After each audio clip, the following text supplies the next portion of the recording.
Hello, everyone. It's been a while. It's time for some more Genshin Impact.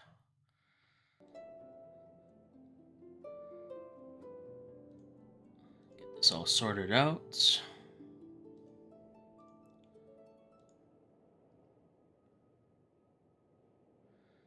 Okay, everything's looking a-okay. Alright, let's get started.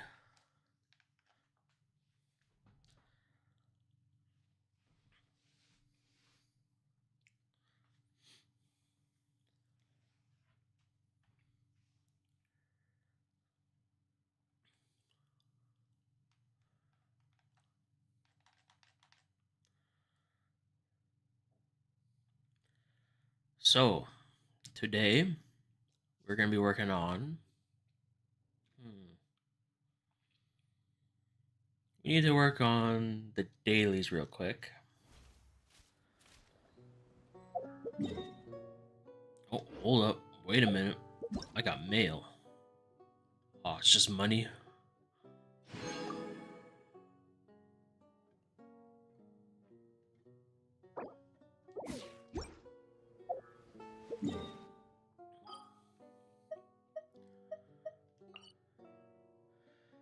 Okay. We'll do this one first, I guess.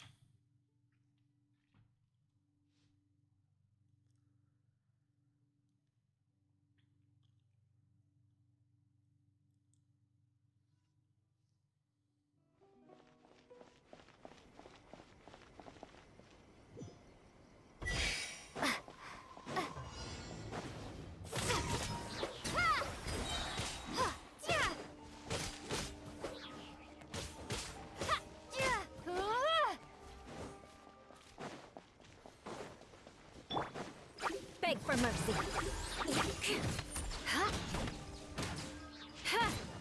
Crush.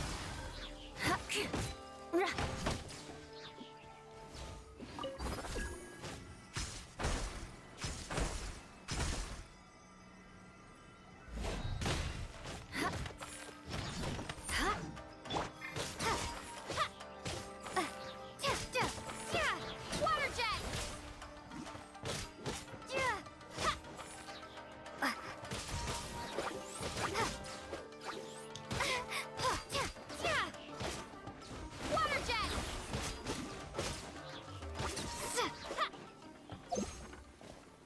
Uh,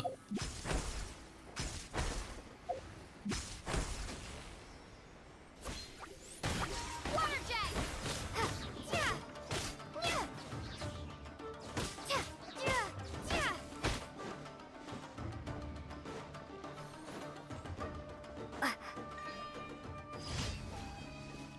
that was easy.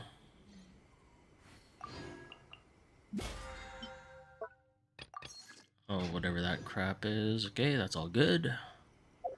Okay, what other one do I need to do? Seems there's one just below here.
Dun, dun, dun, dun, dun.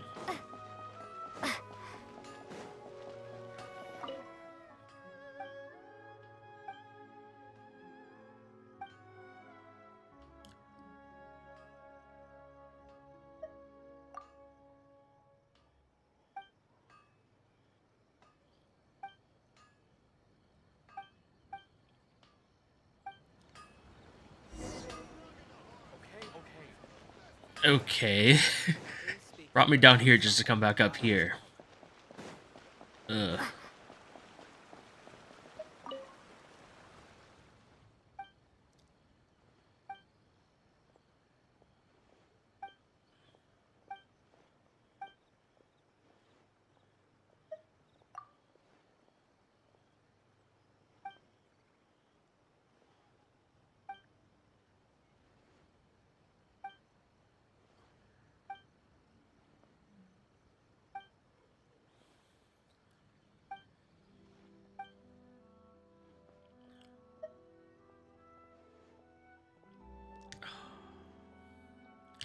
Just adding so many skills like that.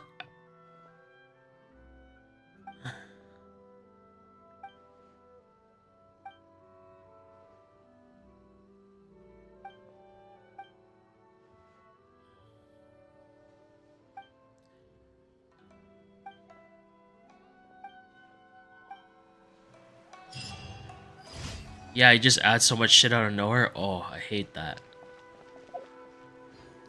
Or they just dump it at you all at once. Ugh.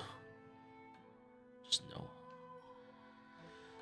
Okay, I guess we'll do this one next, which is Hilitril Towers. Okay, we could do that.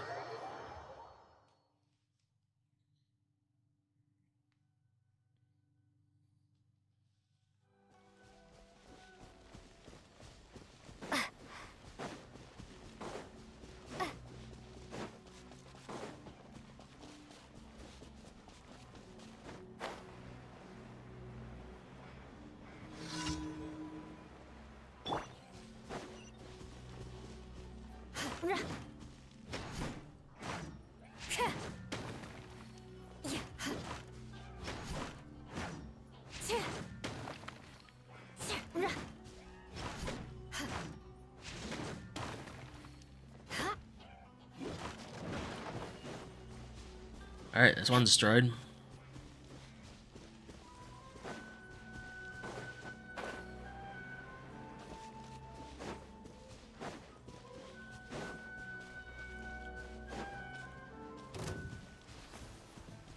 More speed. Shudder. Vengeance will be mine. Well met.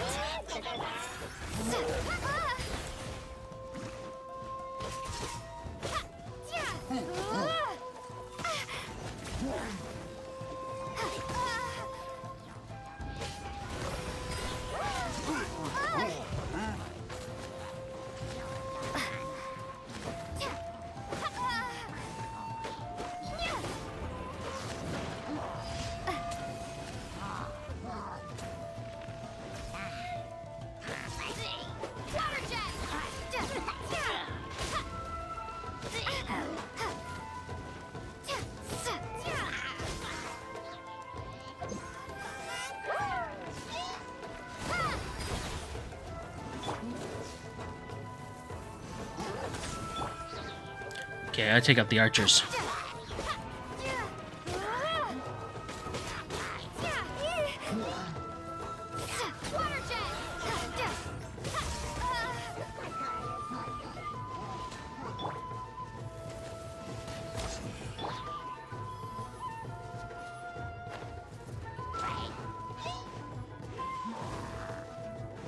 Come on, move.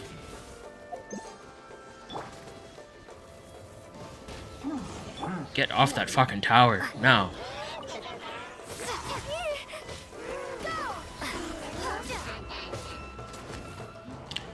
Damn it, die.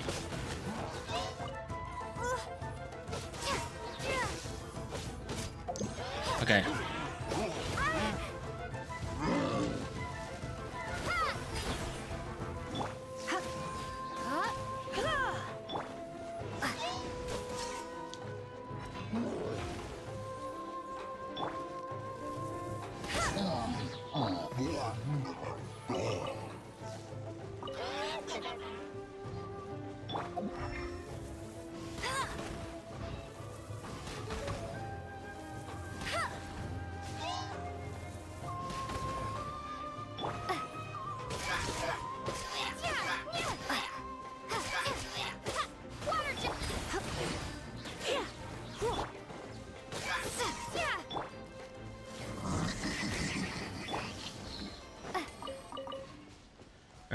all dead.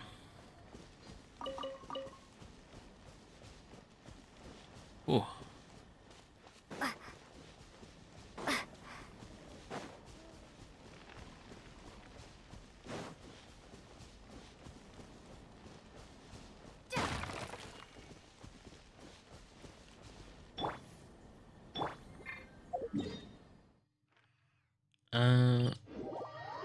Go ahead here, we'll heal up.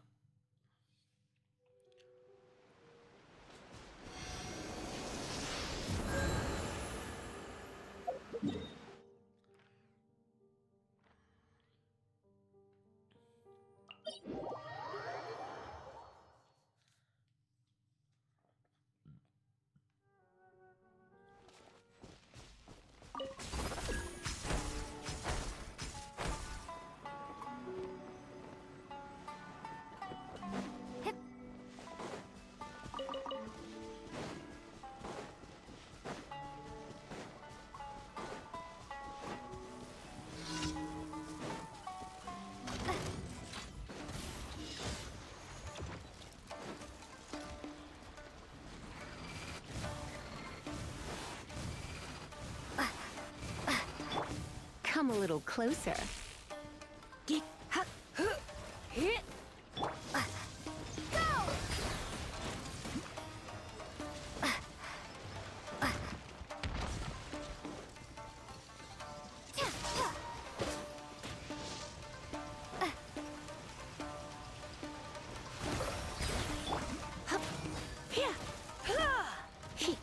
Don't be such a brute.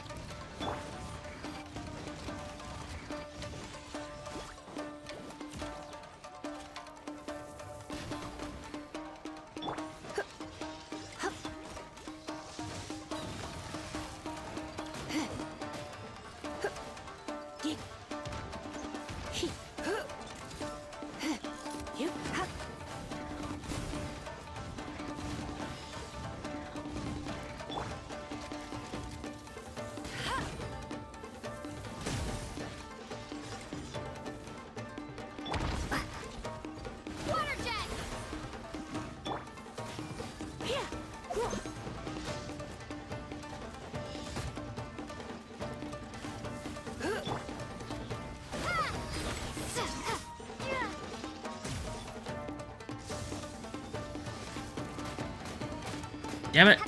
Stop it.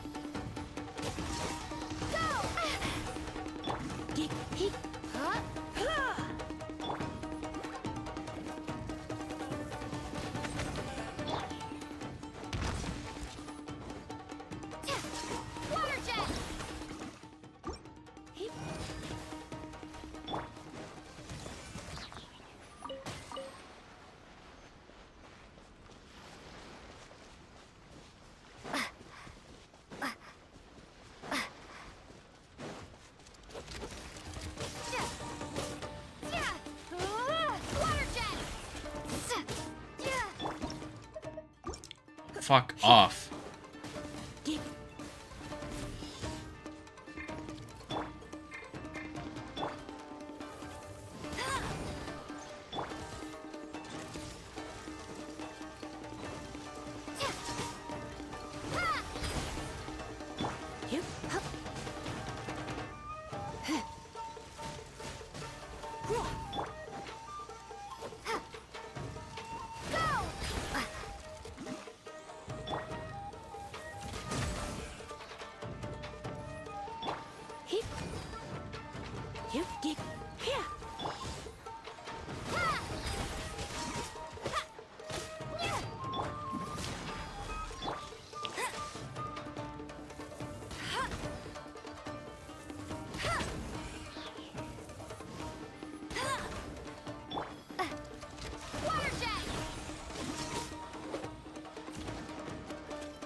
You're in for a little shock.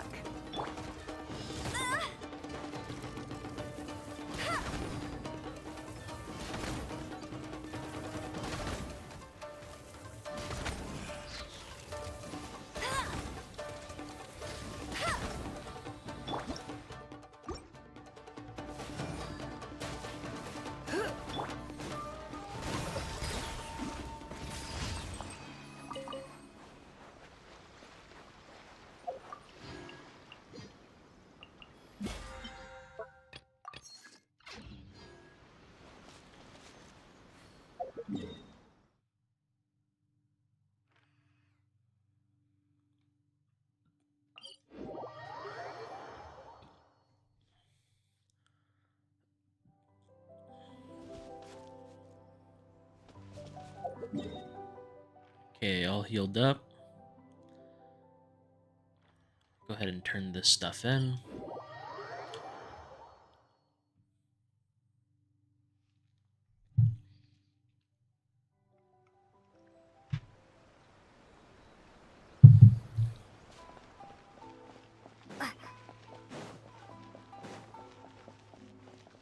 Add Astra at. Thank you for Add Astra.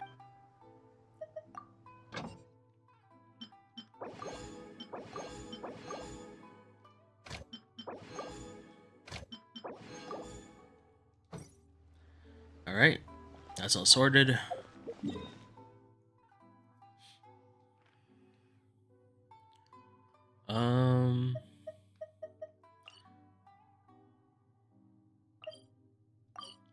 Okay, we'll head to the teapot right away.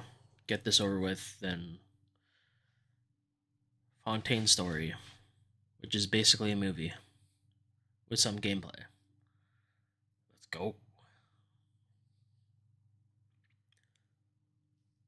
Hello, teapot. Would you care to sit down? Pretty sure I just have to do a few of these, honestly.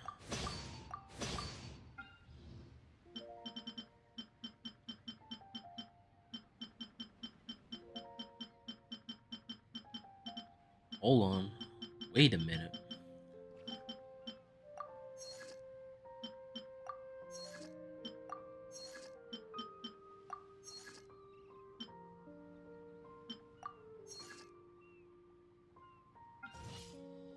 Okay, that's good. Alright, let's collect some goodies.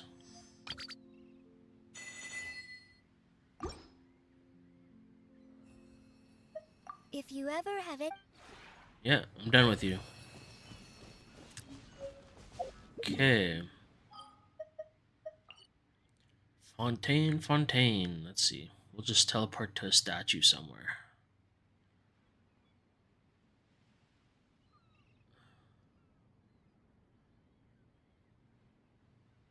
I'm not even sure what I need to do next, so... Yeah, straight to a statue. Then I'll figure it out and it'll be a moment.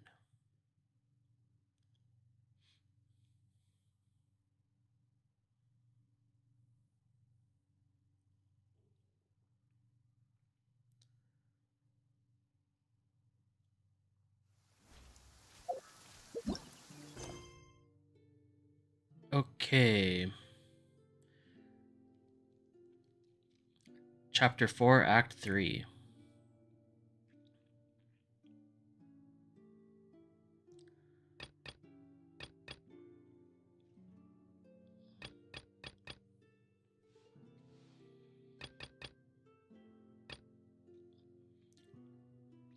It is 2 days to finish all of that, though.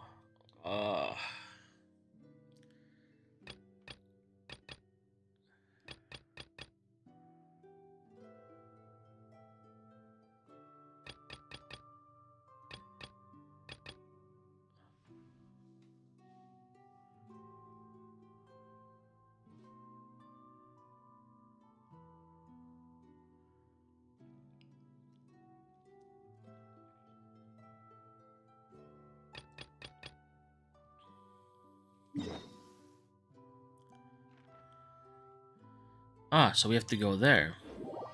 Alright. Let's teleport over. I think I'll just continue main story for now.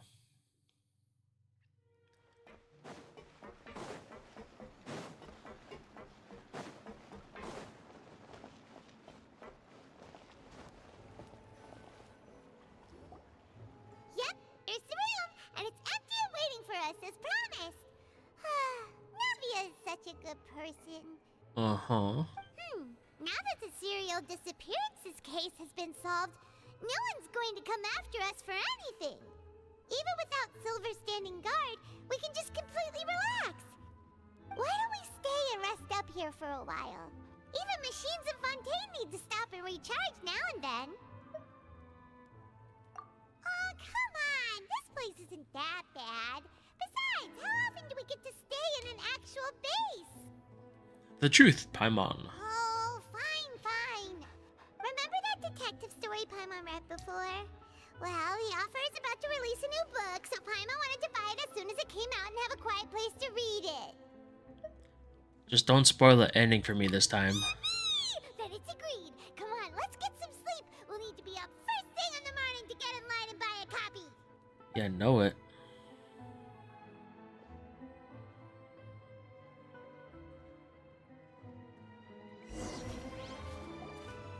Paimon didn't expect that style at all.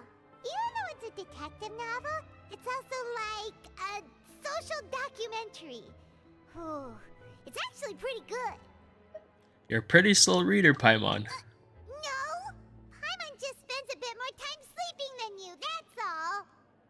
Excuse me, but do you know if the Traveler and Paimon are lodging here? Huh? Who are you? Paimon doesn't recall seeing you before. Wait, you're not here to give us trouble, are you? A blonde traveler and a chatty little fairy. Phew, looks like I found the place. Good thing I asked the Spina di Rosula. Seems they sent me the right way. Hey, what do you mean by chatty? Paimon's always careful not to talk too much. Most of the time, anyway. It's an honor to meet you both. I was sent from the Palais Mermonia. Monsieur Nourillet wishes to see you. It seems he has something important to discuss in person. Okay. Nivelette? He wants to see us again already? Huh. We talked so much the last time we met. Has something happened since then? I am not privy to the details. It would be best if you came to the Palais Mermonia and asked Monsieur Nourillet in person. Okay. If you say so, but Paimon has a bad feeling about this. Now that I've delivered the message, I'll take my leave. Thanks!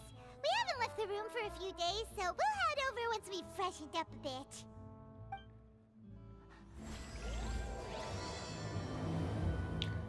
To the stars shining in the depths.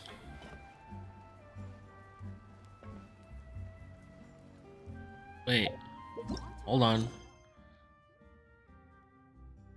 Oh no. What's involved?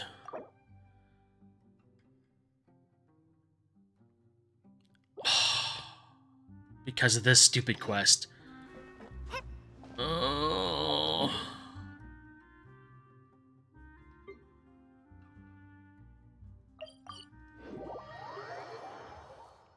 It's just one thing after the other, isn't it? Ah, the fun times indeed.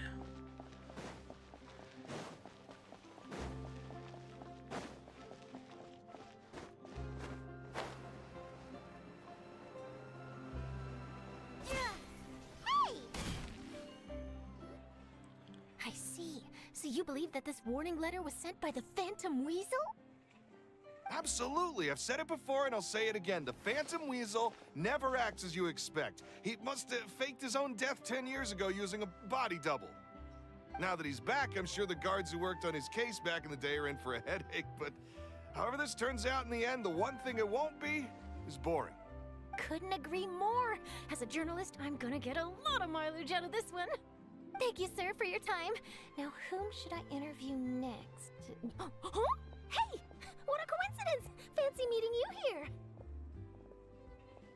Why, hello. Perfect timing. So, the Phantom Weasel's latest warning letter. What are your thoughts? Who? Yeah, this is the first time we're hearing of this one. Could you clue us in? Huh? Oh, sorry. Yes, this case is from a decade ago. I guess you wouldn't know about it. Well, not to worry. You're in good hands because I'm a professional. The story goes like this.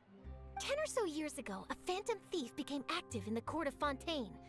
Known only as the Weasel, nobody knew his true identity, and the authorities never managed to catch him.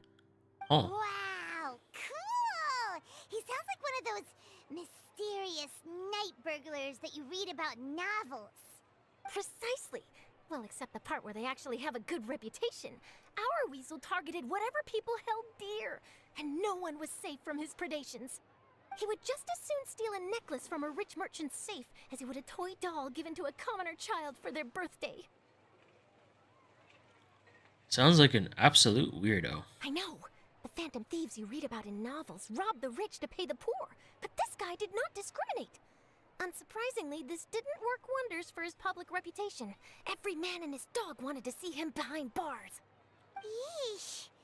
So, did they catch him? Not exactly. There's a good chance that the weasel would still be at large to this day if it hadn't been for an accident 10 years ago. A magician named Caesar fell to his death in a botched high-altitude escape performance. When the police went through his personal effects, they found a hoard of stolen loot and gadgets used for criminal activities. And that was how the Phantom Weasel's identity was revealed to all. Oh. Sure enough, thefts in Fontaine went down after Caesar's death. But today, 10 years on, the notorious thief has once again issued one of his warning letters and pasted it on the gate of the Opera Epiclese for all to see. I had to squeeze through the crowd this morning to get a photo as soon as I heard. Here, it's this one.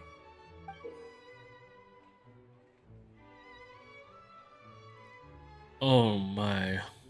Can't read that. So, this is the warning letter, huh? Let's see what he wrote. 3 days from now, when evening falls, I shall take from you that which you hold most dear at the Opera House, just as you did to me 10 years ago. This is, without a doubt, a clear declaration of criminal intent. After years of laying low, the Phantom Weasel is back with a vengeance. What once seemed like an open and shut case has been blown wide open again. But why has he reemerged now, and what does he want? I sense an epic scoop, and I'm going for it. Uh-oh. If this thief will steal anything that other people value, does that mean even we might be targeted?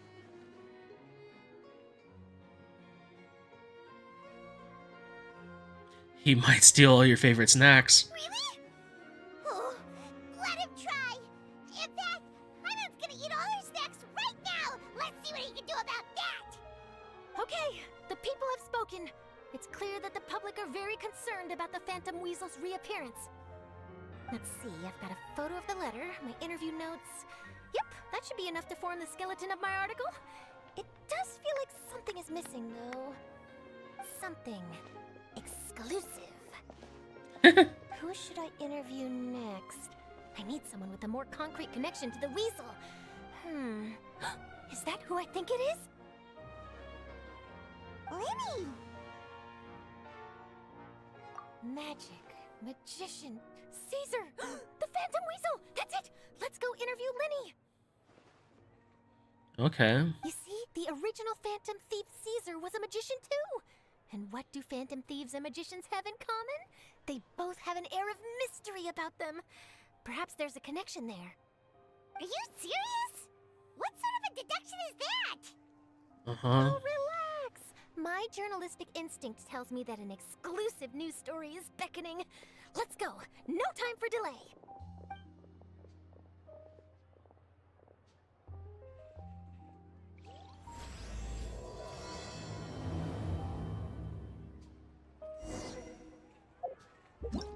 Hold on.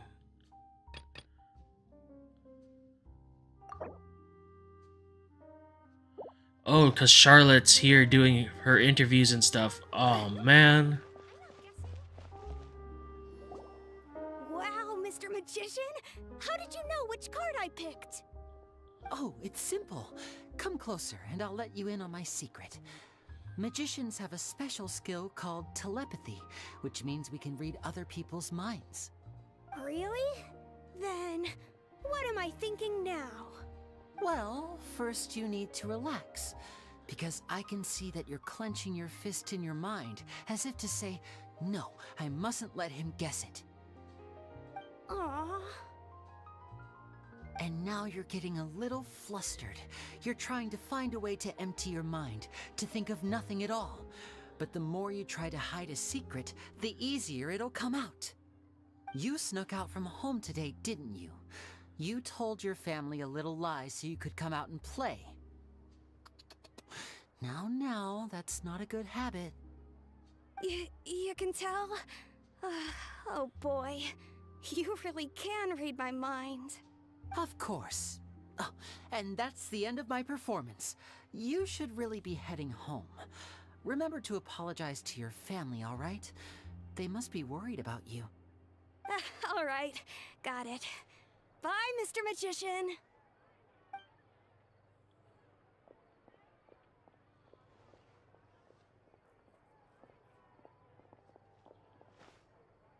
Hey, Lenny? Why, hello. We meet again. Are you looking for me? What's the situation? Well, why don't you guess, Mr. Telepathic? Oh, please. You didn't believe that spiel, did you? The power of telepathy is quite beyond me. I'm sure that child would beg to differ. Seemed like you were right on the money. That was nothing more than a little trickery. I made an educated guess based on his micro-expressions. That, plus the fact that he was the only kid here without his parents, and he looked as guilty as sin. He made it easy for me. You guys, on the other hand, let me guess. Don't tell me you're here for the Phantom Weasel, are you? Wow, got it in one! Is this more of your trickery at work? Wait, really? No trickery this time. It was pure luck. His warning letter's been the talk of the town, so I figured that maybe you were asking around about that. Bingo! I plan on writing a column reporting on the latest news about the Phantom Weasel. So, Lenny, what are your thoughts on this infamous thief's reappearance? To be honest, it makes me angry. Angry? Why? You read his letter, right? The Phantom Weasel claims he's planning something in 3 nights' time at the Opera House. That's the night I'll be performing there. Huh. What are the chances? Wait a minute, you don't think he's after you, do you? Well, if he is, then his warning is clearly a direct challenge to me personally. Oh. And if he's not, then it's still going to be a huge headache for me. The mere mention of the Weasel's name is enough to scare people off. So once the contents of that letter get out, barely anyone will be showing up to watch my show. But I've been preparing for this for a long time. I'm not about to let him ruin my big day. This leaves me with only one choice. I have to expose the Phantom Weasel's identity before the show begins. Really? So what you're saying is, we might get to see a live duel between a famous magician and an infamous thief? Wow, this has exclusive written all over it. To be honest, I'm not sure if I'll emerge the victor. The Phantom Weasel is a notorious crook, infamous for his inscrutable methods. You're being far too modest, Lenny. I think your magic tricks are even more inscrutable than those of a thief. Thanks for the compliment, though I have to say, I don't care much for the comparison. A lot of people liken magicians to thieves because we both have the ability to make things disappear without the person noticing. But there's an important difference that these people overlook. Allow me to demonstrate with a quick magic trick. Here, I have a flower, just an ordinary flower that was picked not long ago. Watch it carefully now. 3, 2, 1. It's gone! That's the question. Where did it go? Therein lies the difference between us. Thieves make precious things disappear, but only magicians make them reappear. If I could now invite you all to check your clothes, there might be a surprise in there somewhere. A surprise? Let me see! Oh. It's right there! But how? You haven't moved this whole time! What an outstanding trick! Sorry, Lenny, it seems that my previous praise was woefully inadequate. Clearly, magic is the superior art form to theft. Don't worry, I didn't take offense. I just wanted to take the opportunity to perhaps change some of the preconceived notions you might have about magicians. Since Caesar's death, a lot of people associate magicians with criminality. It can be quite frustrating. I can imagine. Coming back to your trick just now, might I presume that you are well versed in floral symbolism? For example, magicians often use rainbow roses in their flower-related performances to represent passion and romantic encounters. But you used a Lumidu spell, which, if I'm not mistaken, allude to separations. I'm curious to know if there was any deeper meaning behind this choice. Impressive knowledge. It's no wonder you're such a successful journalist. But I'm afraid I don't know the first thing about floral symbolism. I'm just in the habit of using Lumidu spells in my magic. It sounds like something I should look into, though. I'll buy myself a copy of Fontaine's Floral Language Facts when I have some time. But it'll have to wait until this phantom weasel business is behind us. Well noted.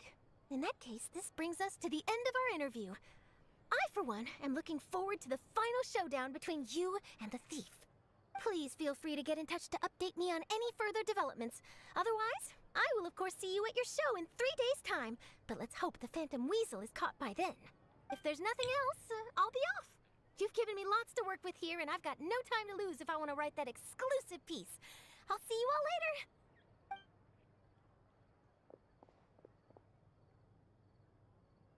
So, Lenny, are you gonna tell us how you did that flower trick now?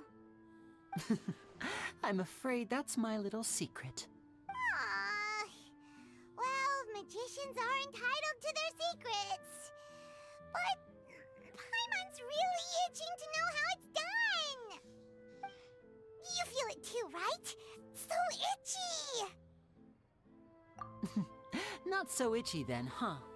Well, since you're so concerned, how would you like to serve as my temporary magician's assistants and help me investigate? Magician's assistants? Oh, that sounds fun! Assistants are technically magicians too! Also, it'll bring us one step closer to figuring out how that darn trick is done! Shall we go for it?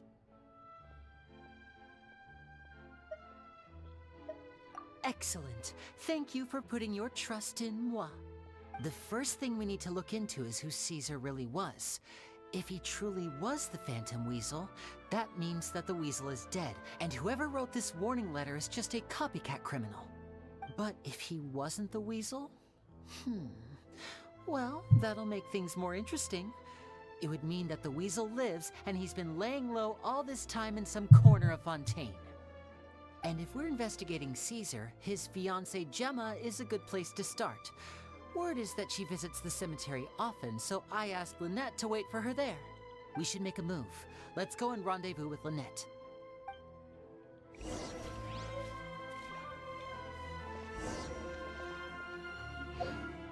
Okay. Yes!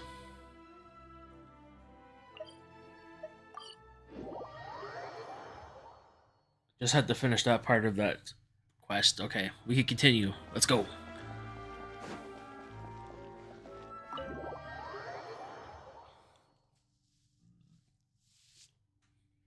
Alright, let's see how this goes. Finally, we're getting to the meat of the story. Not that appetizer stuff.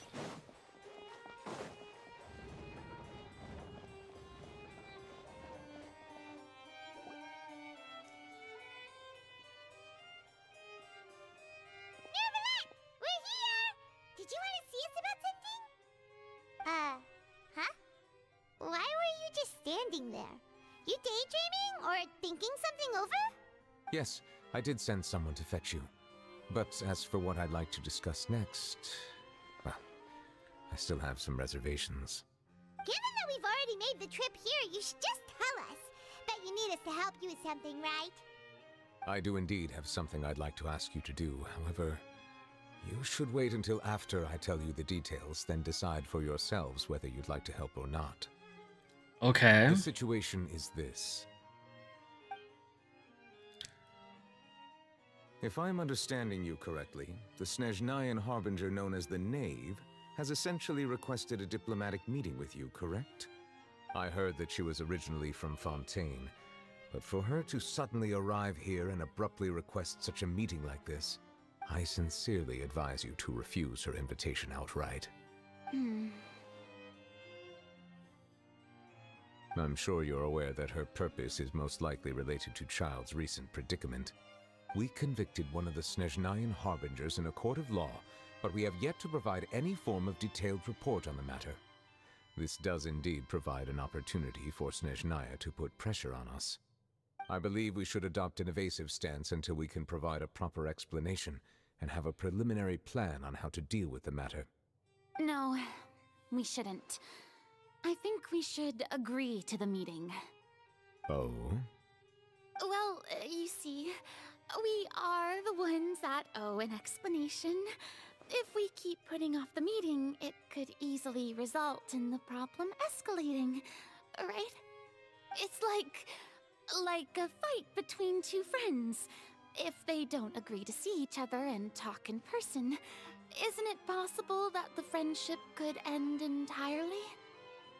Though diplomatic relations between Fontaine and Snezhnaya could be considered as friendly, it is only superficially so.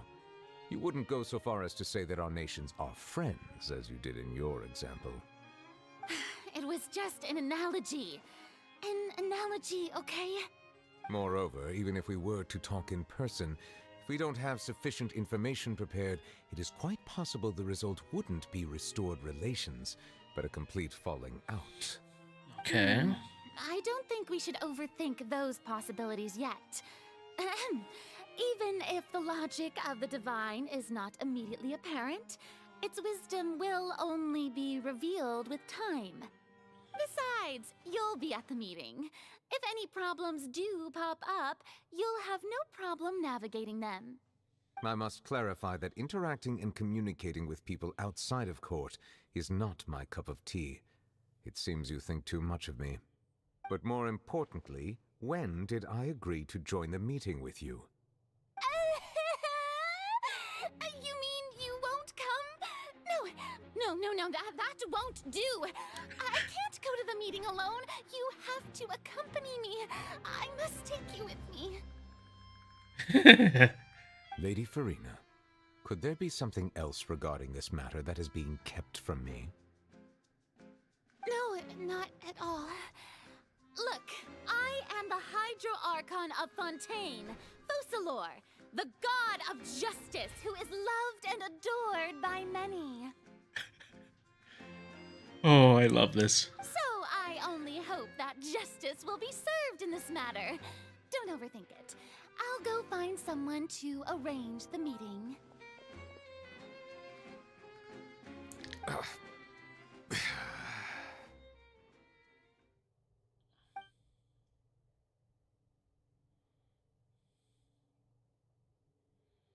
Though it could officially be considered a diplomatic conference, I prefer to see our meeting today as an ordinary tea party.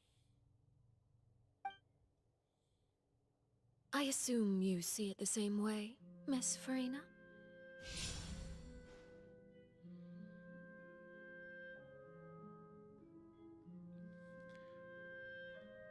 The knave, the fourth of the 11.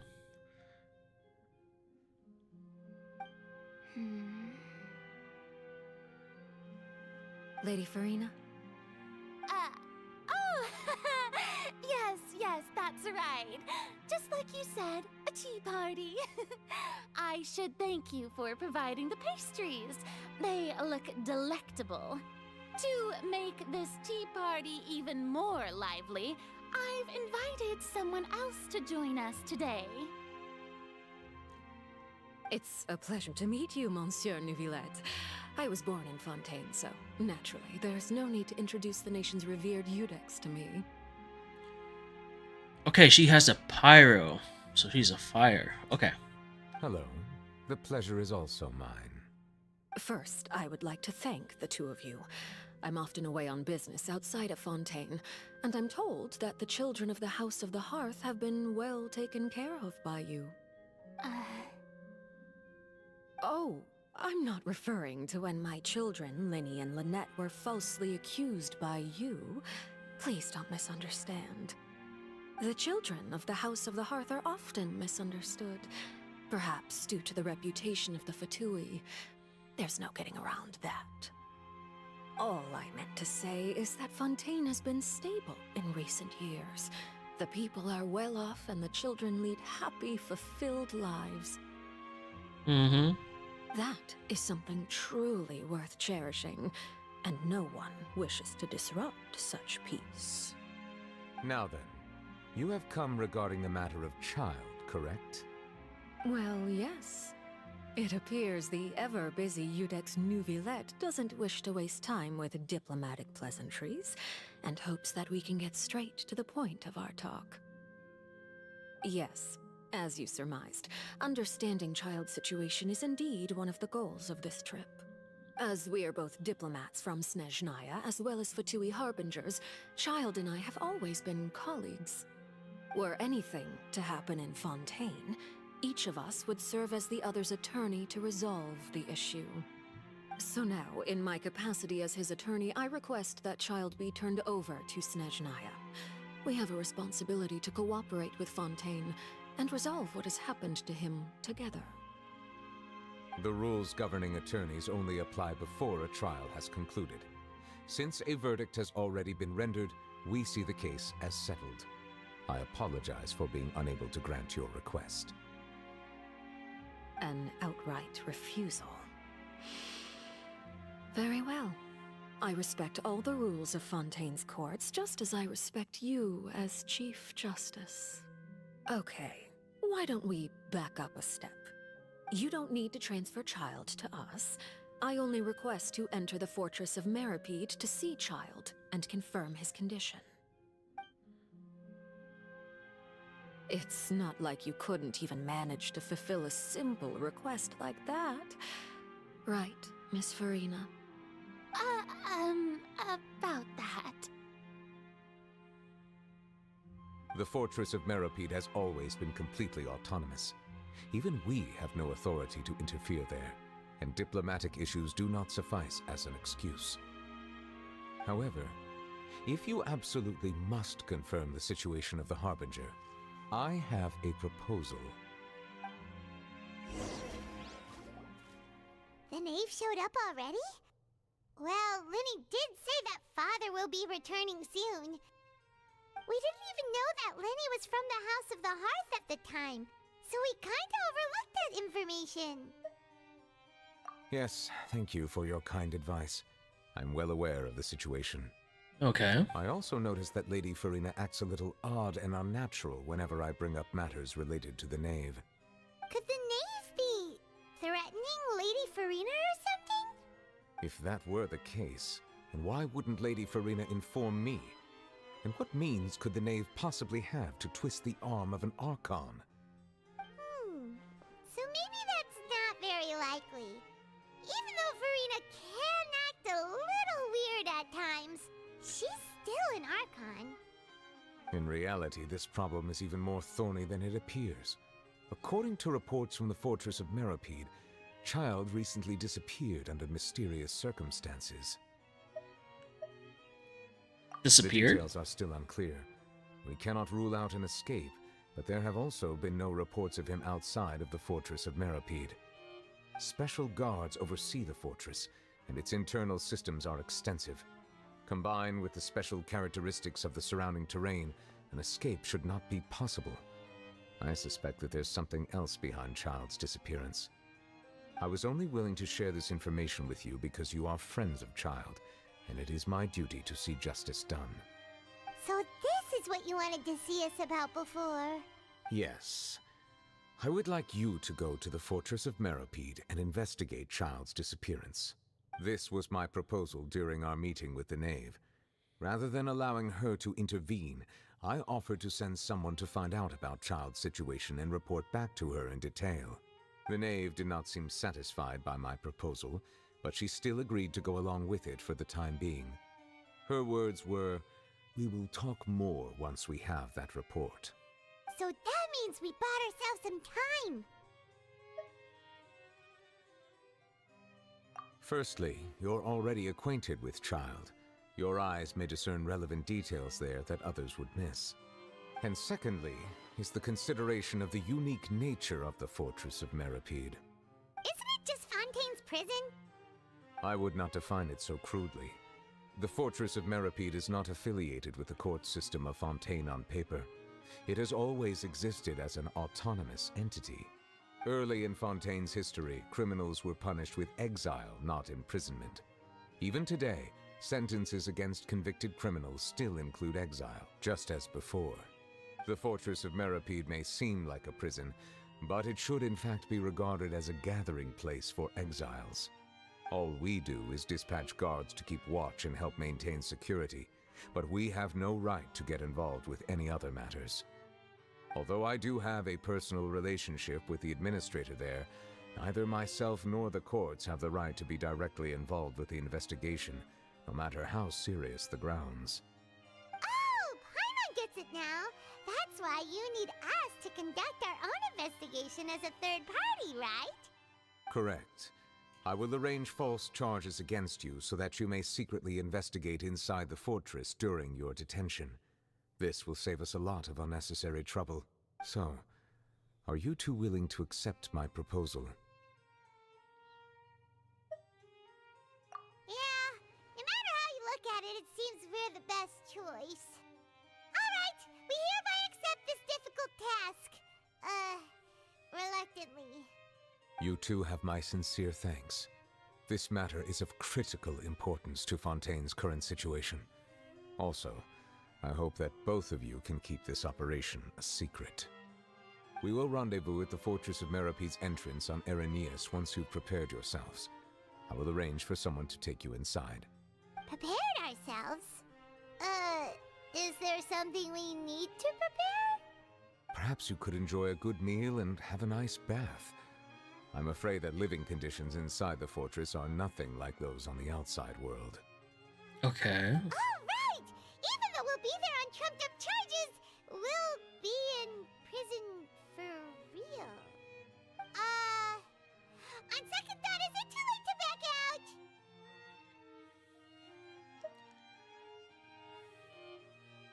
Please do not worry. Since you are sacrificing both your time and quality of life for the sake of delivering this report, you will be compensated according to the highest standards permitted to legal staff, regardless of the outcome.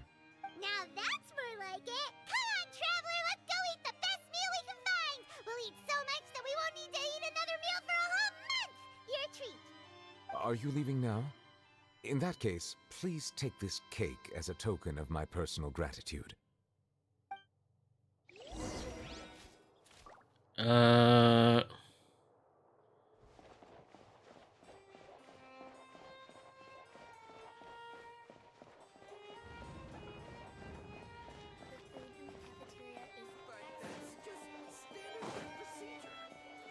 I bet you the cakes are sus. It must be. Something's... Hmm.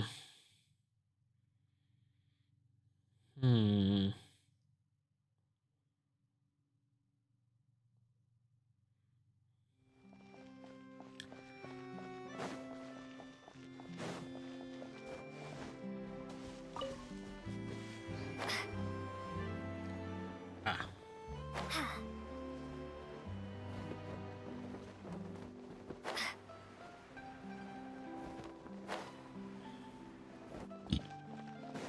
Alrighty.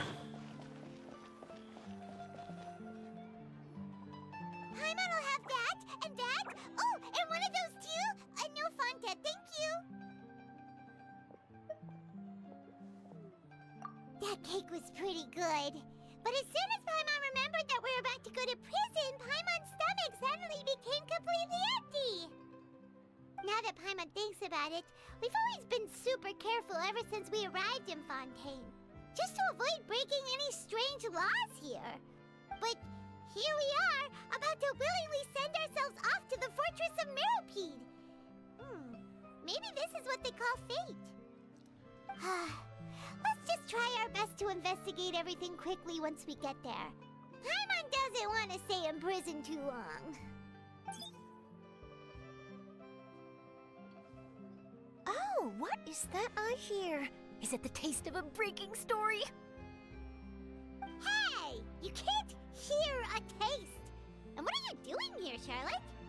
Oh, don't remind me. I invited an eyewitness to a case to eat here, and I was planning to get some great material out of him. But he didn't even show up. Calm down, calm down. This is nothing new. As a journalist, you should be used to this by now. And as long as you can score some juicy tidbits from the traveler, you might still be able to recover the cost of the meal. You know we can still hear you, Charlotte. Never mind. It's nothing.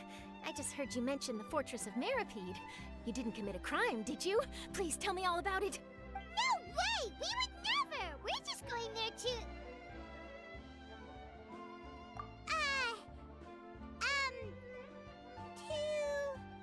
Oh no, Paimon almost forgot that Neverlet told us to keep it a secret!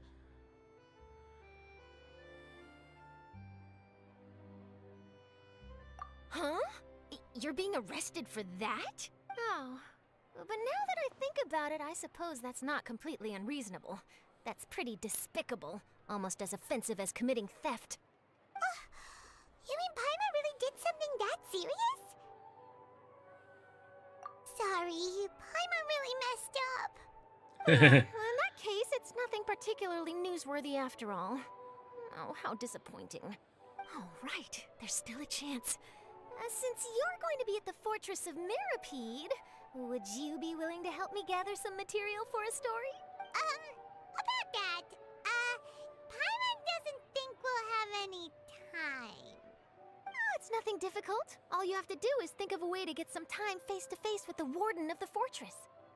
He was awarded the honorary title of Duke in Fontaine. Sounds really cool, huh?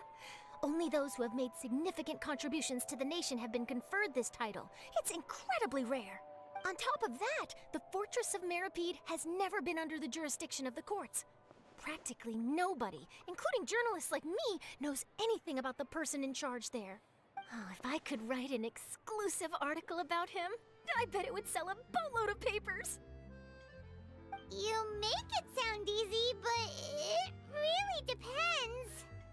Yeah, Of that's... course, I wouldn't ask you to do it for free, so this meal is on me. All right, you got a deal. We'll do anything you want. Then it's settled. The food should be here any second, right? Huh? Wait, just how much did you order? You know it.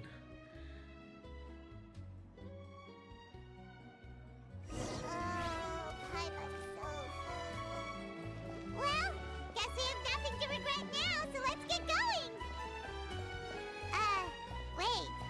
Paimon just said something really ominous, didn't she? You know it, Paimon.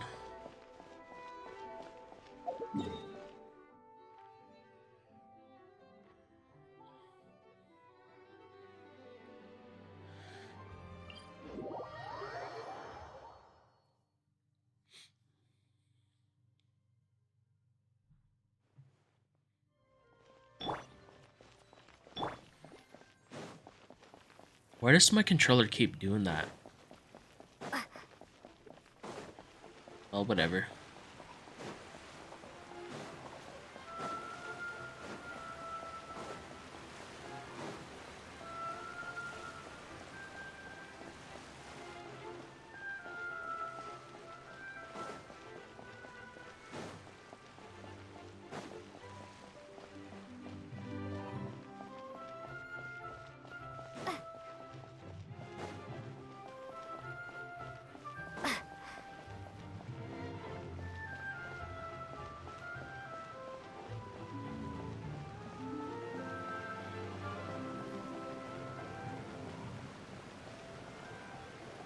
Hello, Neverlet. All right, Neverlet, we're ready. Is this where the entrance is? You have come, just as promised. Yes, this is the one and only entrance to the Fortress of Meripede from Araneus. Oh, Careful. shit. You may want to step back a bit. Ooh, so you have to go down from here? Is the prison underwater? Utilizing both the barrier of the water as well as the fear humans have of the depths, the Fortress of Meripede is naturally the perfect place to confine and guard criminals. But do not worry. It is not nearly as frightening inside as you may think. You will see for yourselves once you are down there. Okay. Paimon hopes you're right. Don't know about you, but just thinking about being at the bottom of the sea like that gives Paimon the heebie-jeebies. Oh, and there's one more thing. I mentioned that I have had personal dealings with the administrator of the fortress, Wriothesley. He's a very shrewd fellow. Yeah, we heard about him too. He's that Duke, right? Correct. He is the highest-ranking manager of the underwater prison. Even though you are going there to investigate at my behest, it would behoove you to avoid any confrontation with him or any of his subordinates. The Duke rarely ever leaves the fortress of Meripede, but that does not mean he is not privy to all that is happening inside and outside the fortress. He is quiet, but not unaware, so please bear that in mind. I'll keep that in mind. All right, that's about all the time that we have to talk privately. I'm counting on you two. Don't worry, we won't let you down. Good. Madeline! I'm here, Monsieur Nervalet. These two are the newest convicts, I presume? Don't worry, they won't escape on my watch. Like we would try. Please follow me, you two. I'll process your paperwork for entering the Fortress of Meripede.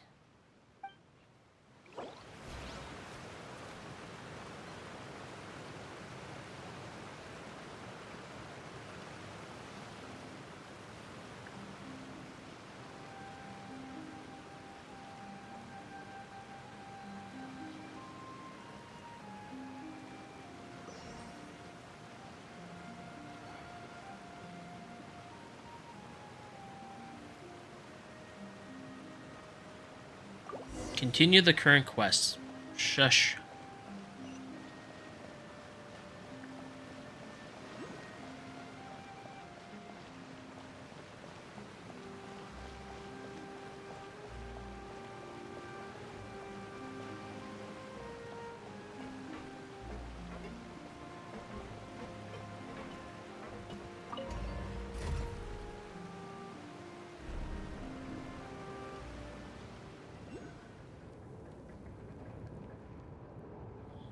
Are we already underwater now? Huh. So this is what it feels like to be a criminal in Fontaine. You two seem to be taking this pretty well. It's rare to see convicts in such a good mood.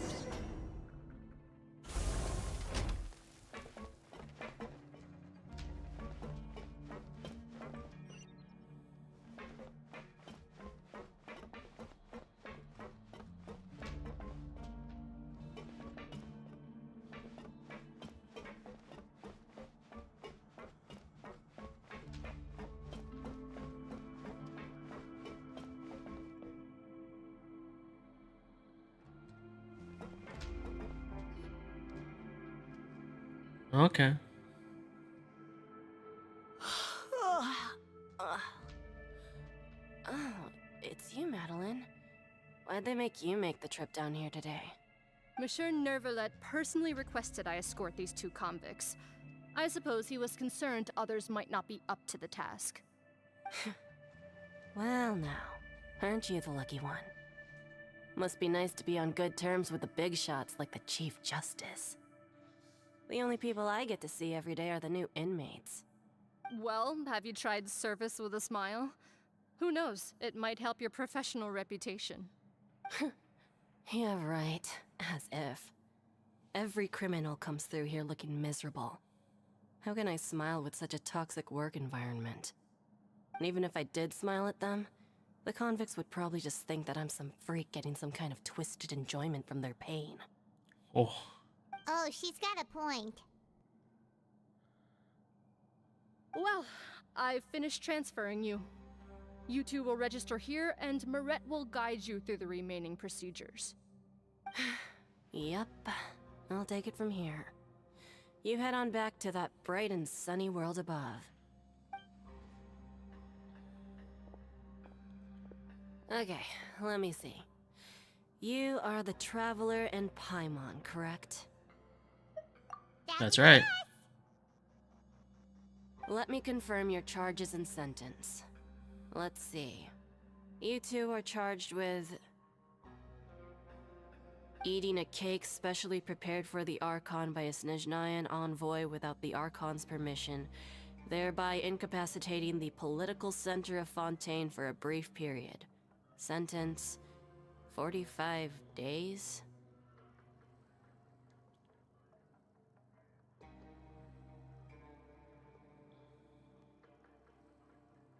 Huh? Wait, you mean the cake that Nervalet Just looking at the charges, it seems you two are capable of causing some serious trouble. Oh. And considering how fond Lady Furina is of sweets, this crime is tantamount to trying to assassinate the Hydro Archon herself. Now I've seen everything. Anyway, we still need to finish processing you before you can enter the Fortress of Meripede. Please stand in front of the board over there. I'll take your mugshots with my camera. Oh, all right. But be sure to catch Paimon's good side. We're gonna see pictures being taken of us. Oh, that is good.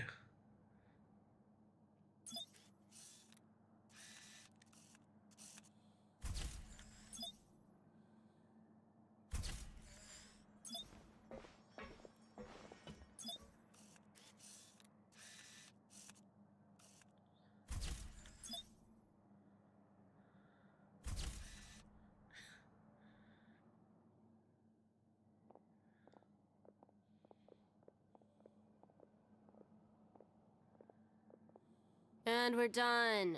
Thank you for your cooperation. Next, someone will be along to guide you inside the fortress. Please be sure to cherish this opportunity for rebirth. Huh? Rebirth? Isn't that a little much? We're only gonna be here for 45 days! You two are the new inmates, right? Follow me. Oh, okay! Paimon is Paimon and this is the Traveler! Save it. Not like I'll remember your names. Move it.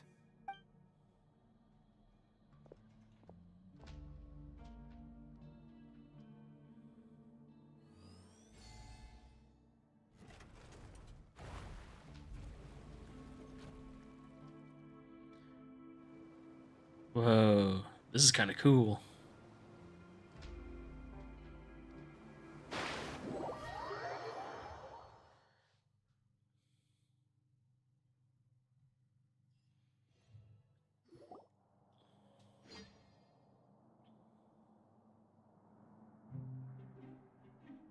So, are you one of the guards here? Is there anything we should be careful of while we're here?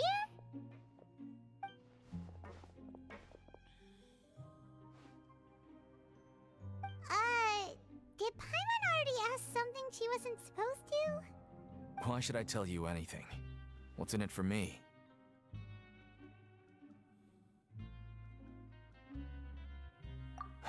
This is exactly why I can't stand you fish. I wouldn't even be doing this if it weren't for the credit coupons. Credit coupons? Alright, seeing as you're not the annoying kind that's getting dragged in here crying and blubbering, I guess I can tell you a few things. But next time, it'll cost you some coupons. Mora means nothing here. Here, we use credit coupons. Coupons can get you almost anything in the Fortress of Meripede. Desires? Fulfilled. You want power? No problem. Coupons can even change fate itself. So, credit coupons are a currency that can only be used here? It's not as simple as that. Like Moret said, everyone gets a chance at rebirth. No matter how much money or power you had before, it means nothing once you set foot inside the Fortress of Meripede. You have to start over and earn your coupons. Everyone starts from the same place, and you have a chance at a new, less terrible life. I guess that's the real purpose of the coupons. They symbolize true fairness and true justice. And this is also exactly why so many criminals choose not to return to the outside world, even after they've served their sentence. Oh, so that's what the Fortress of Meripede is like. Huh. Paimon was under the impression that it'd be more like a prison. It certainly ain't all sunshine and roses here, but it's also not the worst place to be. You'd better take a good look at the scenery now. It'll be the last chance you get for a while.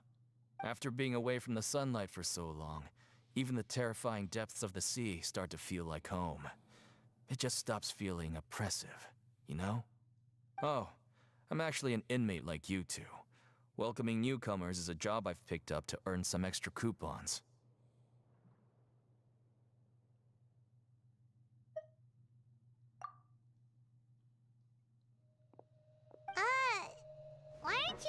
joining us again. It's probably gonna cost coupons now. I've told you enough for free. Any more info is gonna cost you. So all you care about is Mora. Wait, no. Coupons? Almost there. It's down through here. Your turn to give it a try. Oh.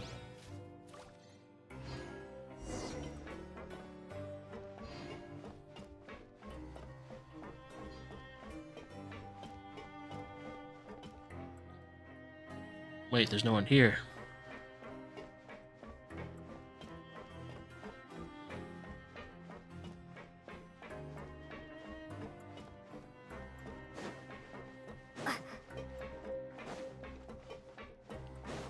Sorry, I want to snoop around for a bit. See what else is here.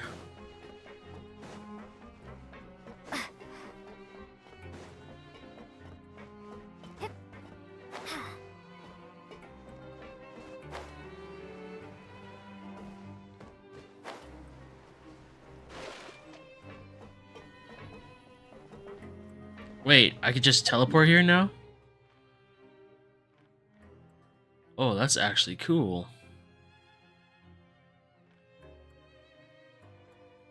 Hold up, why am I seeing teleport points now? Oi, oi, oi. Okay, I'll look at those next time. But okay.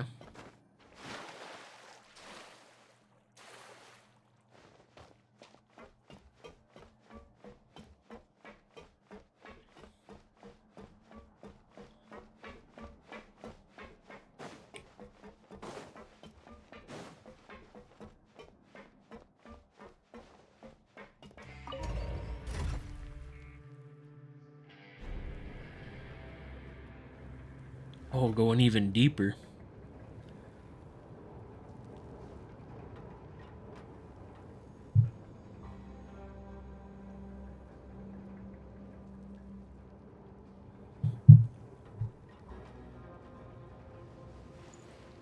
So, we're going even deeper now? Just how deep down are we? It's like a metaphor for your previous life, isn't it?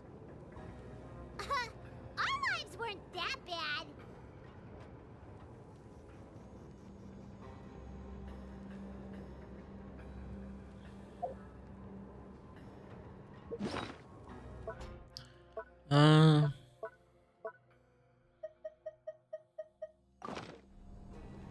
Yeah, I'm gonna turn that off for a bit.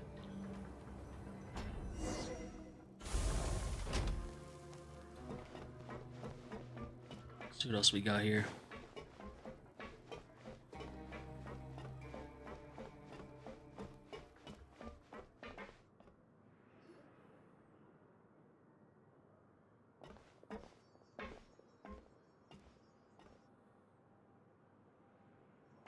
So this is the actual entrance to the Fortress of Meribede? Huh. It looks like there are other new arrivals, too. Oh, they sure don't look happy. Maybe we look too relaxed for fresh convicts. Oh, right. We're on someone else's territory now. We need to think of a good way to act like criminals to get by. Paimon. If we're discovered, even Neuvillette might not be able to rescue us. Hey! Don't scare Paimon! Oh, Paimon's not ready for all this. Look, I don't really know you, and I have no idea what kind of crime you committed, but you wouldn't have happened to anger someone important, did you? Someone important? Paimon doesn't think so. Wait, why are you suddenly trying to talk to us now? Now's not the time to worry about that. Anyway, it's over there, so you just go on over there by yourselves. I've done my job, so good luck. What was that all about? Wait a second. Are there usually so many garter mechs around here?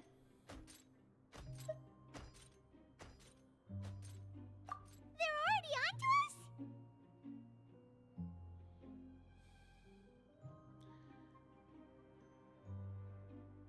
Oi, oi, oi. Take it easy.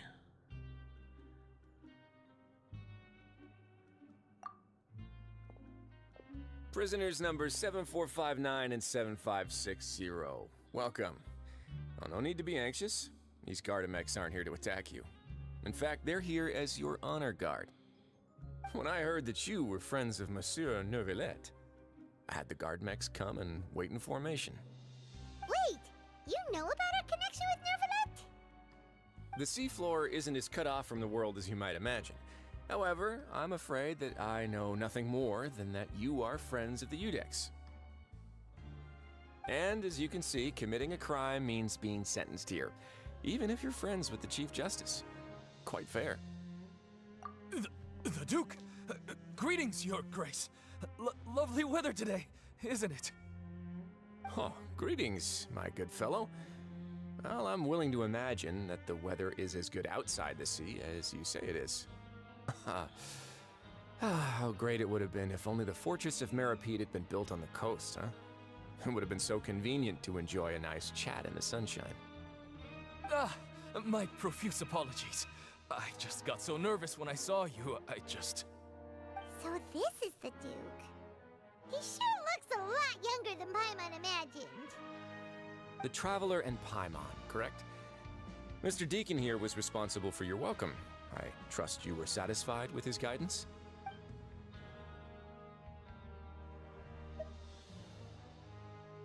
Outstanding.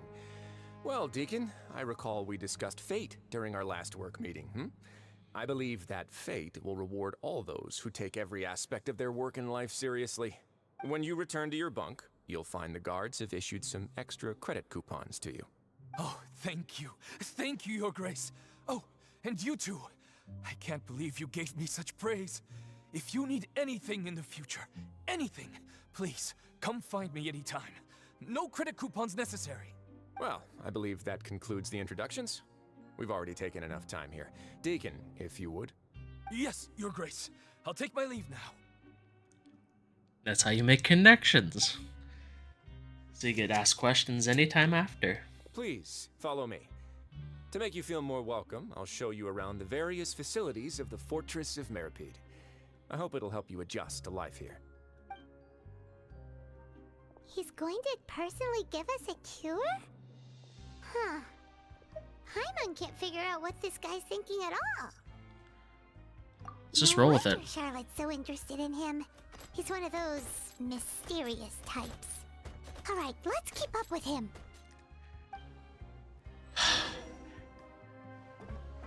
Sometimes Paimon just ruins it. Not gonna lie. Oh. Let's have a... The Copper Keep.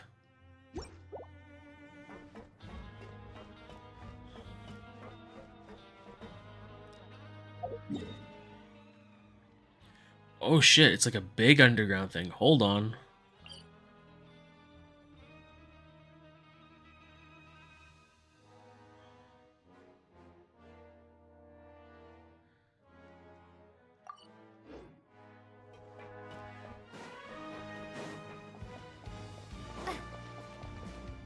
Oh, there's kind of like a second floor up above. Gotcha, gotcha. How would I get up there, though?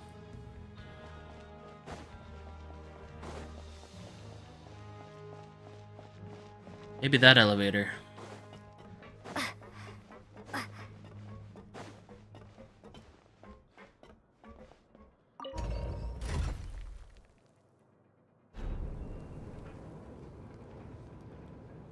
Let's see here. Oh, so this is like the dormitory floor. Gotcha.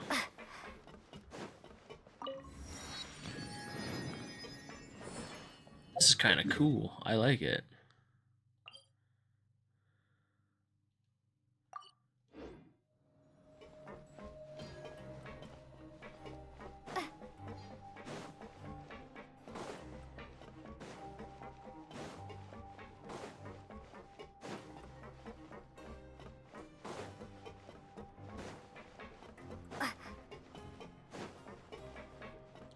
So this one's down below.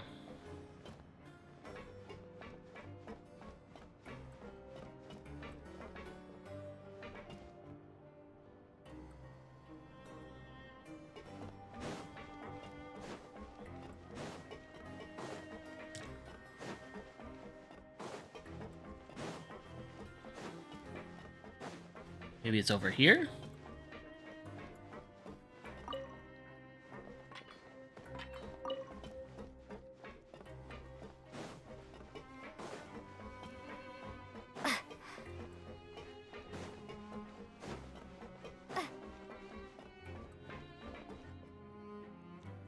Okay.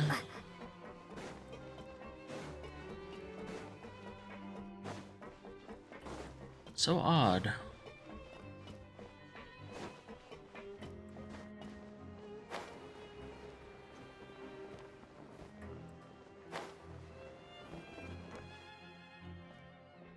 So maybe there's a way to go deeper down?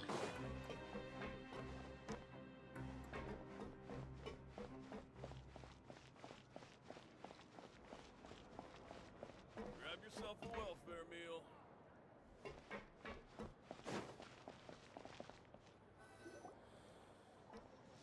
There's no need to be so reserved. The label of criminal is nothing but one of many identities. And being criminally inclined here at the fortress is just one of many ways to survive. Is it really okay for the warden to think like that? We're real criminals, you know. What if we're too difficult to handle? Holy Paimon. Well, then maybe you'll be able to carve out a name and a place for yourselves in this underwater world, But before you go in swinging, please remember that in the Fortress of Meripede, it's better to not cause trouble for yourself or for the guards. Now, we've arrived at a very important place, the Coupon Cafeteria. You can come here and claim one welfare meal each day. Welfare meal? You mean it doesn't cost anything? That's right. Criminals are essential to Fortress operations, so we must guarantee that they at least have the basic means to survive. But that's not how it was. Back in the day, it cost you credit coupons just to get a cup of water here. For fish like you who just arrived with nothing, you'd have to go to work hungry until you earned enough coupons to eat. It was only after His Grace became the administrator that we got the free meal rule.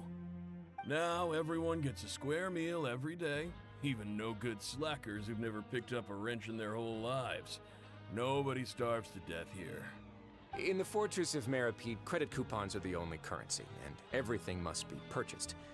In some sense, you could say using the coupons is a form of trade. But trade is always conducted by people. So if we want trade here to prosper, we need everyone to work hard and live their lives. If nobody could even afford a meal, then the whole fortress would be up in arms. And that would only make things more difficult for me. So, rather than saying that we're giving everyone a free meal here, you should say that everyone's hard work has improved the living conditions in the Fortress of Meripede. Your Grace's reasoning is correct, but what I said is also true. Whatever the case, hard work is rewarded here. You'd be hard-pressed to find anywhere else as fair and reasonable. Right! Paimon sees your point. By that logic, this place doesn't seem so bad after all. Oh, wait, no. We shouldn't drop our guard so quickly. But it seems the inmates really respect the Duke because of his attitude, right? We should still try to verify the truth with our own eyes. Let's continue this way.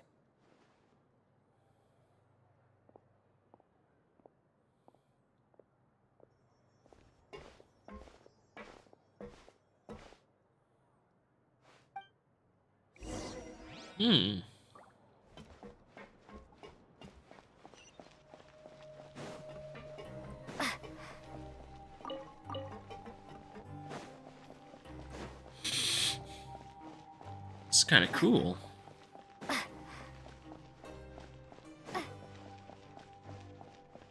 Oh, let me guess. This seems to be some kind of...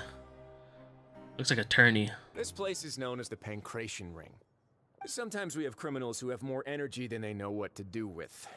Their daily work alone isn't enough of an outlet for them. So, instead of leaving them to their own devices, we've provided them with this dedicated venue.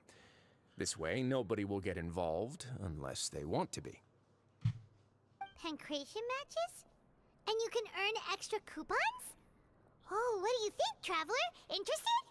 But I must warn you that your sentence will be extended if you fail to restrain yourself and end up seriously injuring or killing your opponent. So, did you set this place up too? No, actually. I just granted approval for the organizer to use this area to build the ring, and I collect a portion of the proceeds in return. Of course, the fees are also quite useful. Oh. Do you mind if we ask what they're used for? Sure. Ensuring personal safety, maintaining the arena, and resolving any conflicts that arise. Why? Are you interested in how to manage a pancration ring? Oh, no. I was just wondering if that's how you paid for everyone's welfare meals. A reasonable guess. I see you have a talent for entrepreneurship. Oh, you hear that? Paimon has a talent! So we can start a business here? That is something you can discuss between yourselves later. Let's move on for now.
The clothing looks pretty cool for the guards. That's pretty cool.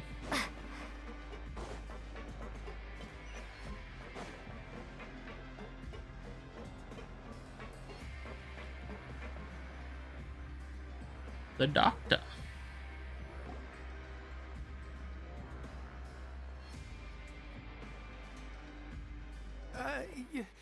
Your Grace. Good morning. I mean, good afternoon. No, wait, what time is it again? What time indeed? Time waits for no one, so it's best to keep an eye on it. Ah, my apologies, Your Grace. Jeez, that guy's so nervous he almost forgot to breathe. Sorry, forgive my manners. These are the dormitories, which is where inmates sleep. The guards will inform you where your bunk is later. In the Fortress of Maripede, criminals usually spend most of their time in either the production zone or the sleeping areas. The production zone? What does it produce? Is that where we'll be working? Not necessarily. Though working in the production zone is the most reliable way to earn credit coupons. If you have other skills, you can skip your shifts to earn them in other ways. Wow. Wait, you're the manager of this place, and you're just telling us to our faces that it's okay to skip work? The fact that the Fortress of Maripede has continued operating completely autonomously is proof enough that most people are willing to work honestly and earn a stable income. As for what we produce, many of the clockwork machines seen all over Fontaine originate from our workshop. Therefore, the Fortress of Maripede is not only a place where criminals serve their sentences, but also a giant machine factory. There's no need for me to get into specifics about the production process now. You'll experience it all firsthand when you report for work tomorrow. Let's move on. The tour continues over this way.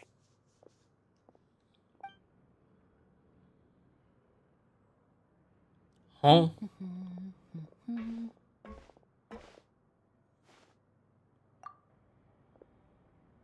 Oh!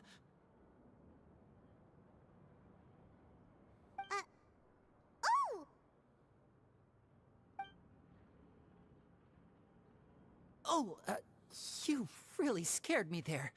I didn't expect to see you here, Your Grace. I thought maybe I was so tired from work that I was starting to see things. The only thing you should be seeing is the work in front of you. Stay focused and keep up the pace. Oh? Is something the matter? It's nothing. Paimon's just worried about how hard we'll have to work tomorrow.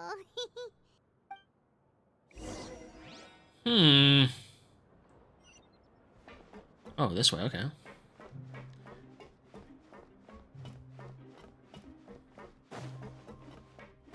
Oh, I was just here.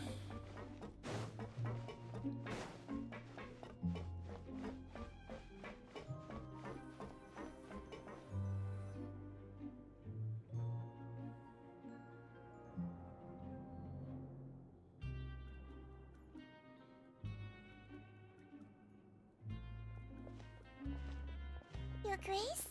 What are you doing in the infirmary at a time like this? Oh no, you didn't injure yourself, did you? Not yet, unfortunately for you. But thank you for your concern, Sigewinne. Oh, then you must be here for those two. Allow me to introduce you. This is the infirmary, and Sigewinne here is the Fortress of Merapede's head nurse. Hello, new faces. They call me the head nurse, but I actually handle all the nurse-related work all by myself down here. Since you seem to have some rare downtime with no patients, perhaps you could find the time to join us for dinner? Oh, then these two must be some important convicts. Sure, I'll join the welcome party. Thank you. Your presence will be the pièce de résistance for today's tour. Oh, so the tour part is over now? I believe I've already covered the primary aspects of life here in the fortress. As for your work, there'll be someone else to guide you through the details. Is there anything else? I seldom conduct tours, so why don't you just ask if you have any questions? Well, this is our first time here. Paimon's not sure what to ask. Then let's head back to the coupon cafeteria. Maybe a meal will help you think up some questions. You should at least try to be excited. Our free meals are actually pretty good here.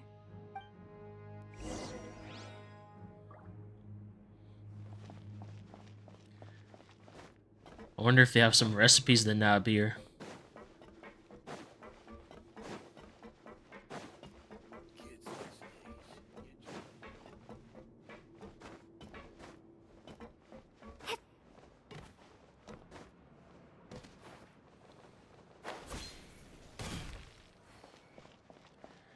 Oh yeah, they didn't even take our weapons from us.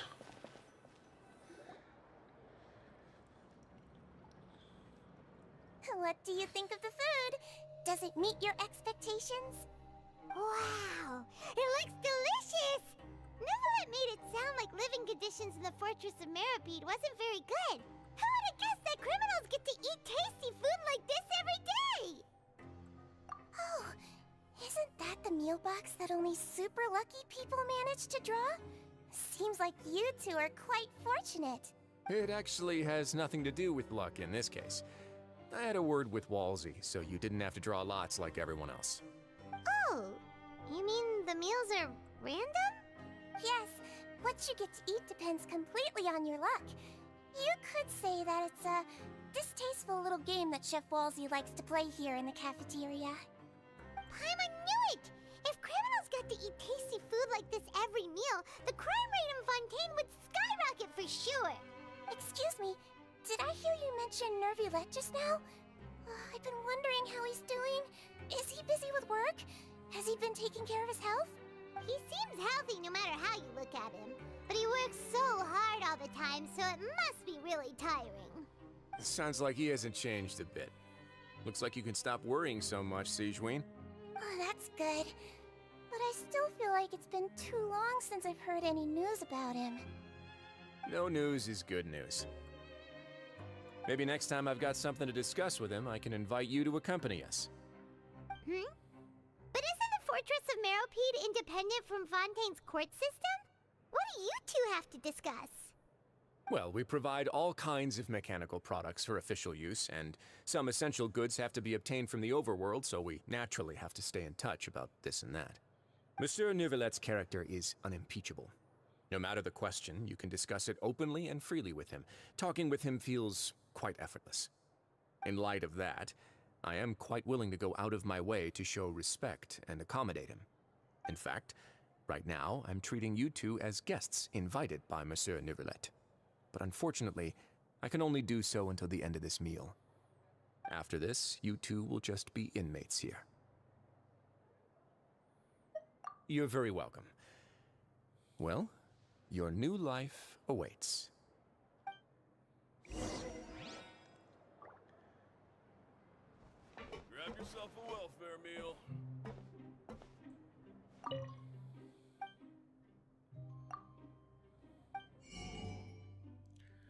Oh shit, they do have some recipes. Barbecue ribs. I guess it's like a coffee pudding. Wow, they have a lot of stuff. And it's gonna cost tickets. Okay.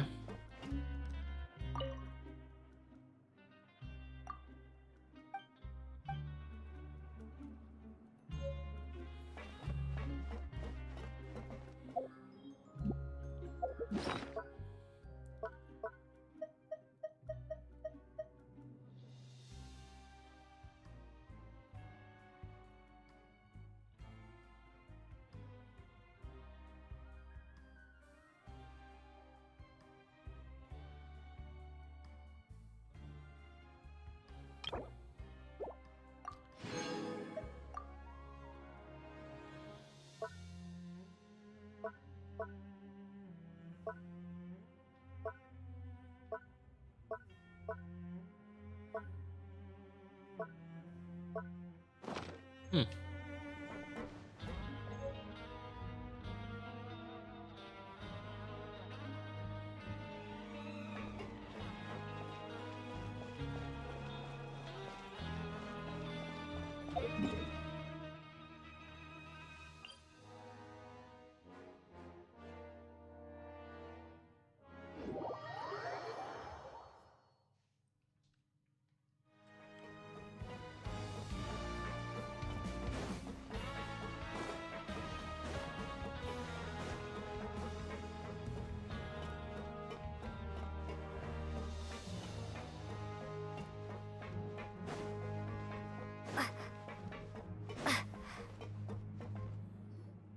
The Traveler and Paimon, right? Listen up. As new inmates, the only thing you need to worry about is what to do and when to do it. Don't make any extra trouble for yourself. Your bunks are right over there. Follow me. Okay.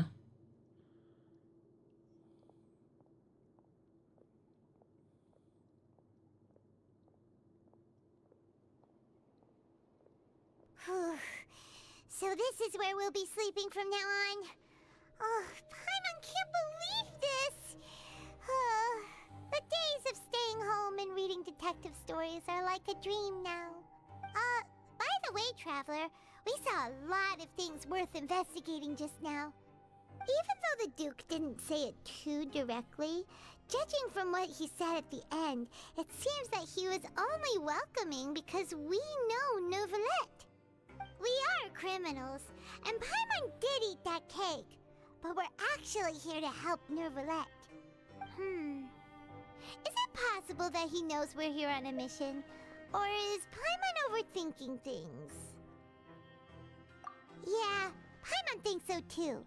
He probably knew why we came here from the very beginning and intentionally wanted to send us a message. Maybe something like, "Hey, I have my eyes on you, so don't try anything funny." Yeah, you're right. It's not like we can go back to Neuvillette empty-handed and say, "The dude looks scary, so we gave up." And besides, the Duke said that he was willing to go out of his way to show respect for Neuvillette, right? So, we at least need to try. But Paimon hasn't gotten a clue where we should start our investigation. You mean... Yeah, that's what Paimon was thinking too! Paimon almost spilled the beans when we ran into him. Fortunately, based on his attitude, it looks like the Duke sees Linny as just another inmate.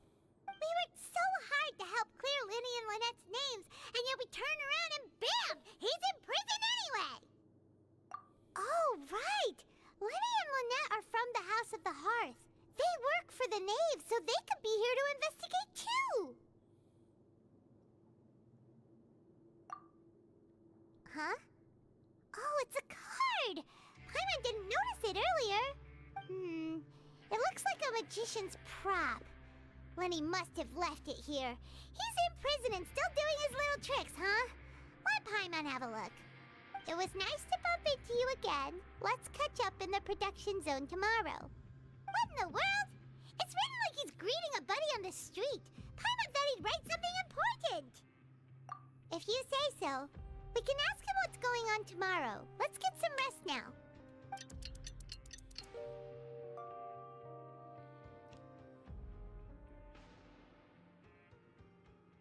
Hey, you're finally awake! Well, it's Paimon's first day as a prisoner. Last night, Paimon dreamed about getting interrogated by the guards until Paimon told them everything, and then Paimon woke up. Hey, come on! It's just a dream, okay? Paimon wouldn't really squeal.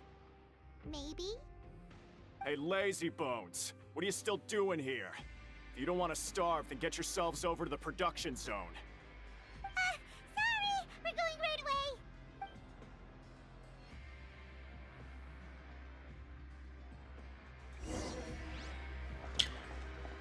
Let me do actual work in the production zone, or we will not be having a good time. Where do I go? Oh, I gotta go down. No,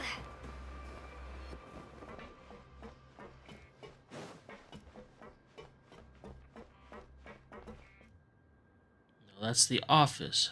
Well, how do I get... Oh. Okay, let's follow the line. It will lead me to somewhere, hopefully.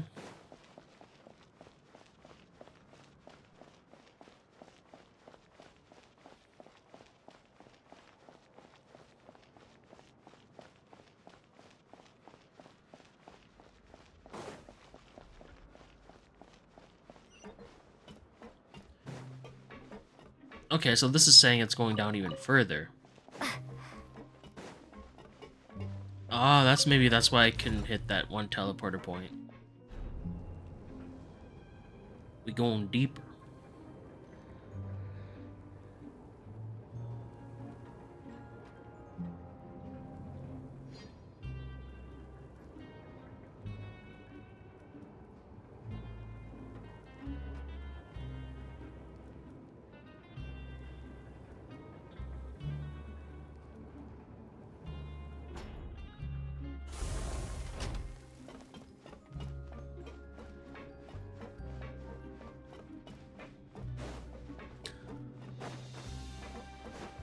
Hold up. Wait a minute. Let's go ahead and activate this. Oh wait, we can go even deeper.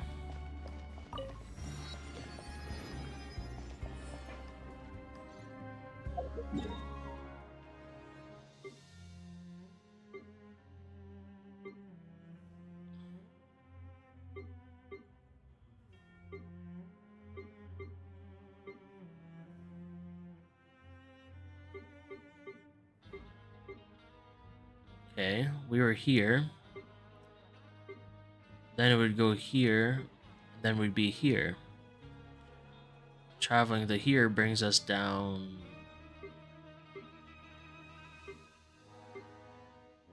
Here. Then here brings us.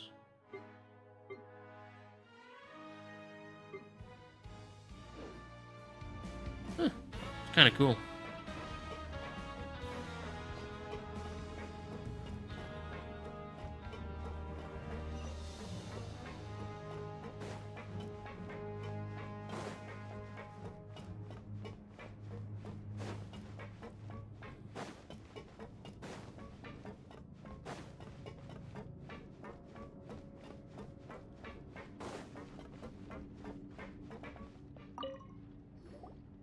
Ah, you must be the catch of the day. Looks like you've got some luck getting assigned this space. Yep, we just arrived yesterday and... Don't interrupt me when I'm speaking! Yes, sir. Listen carefully to my instructions. I don't want any mishaps. Every machine here is worth more than the both of you.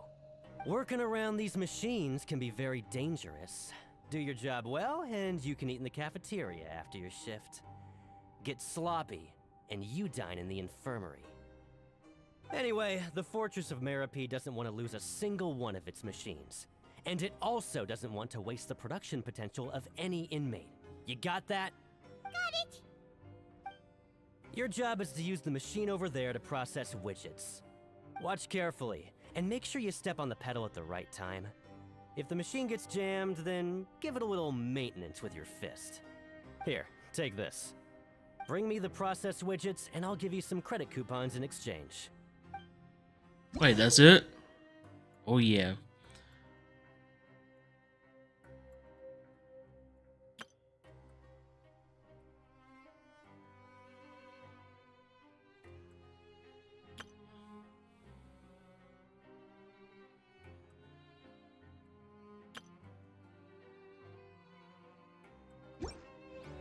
Wait, that's it?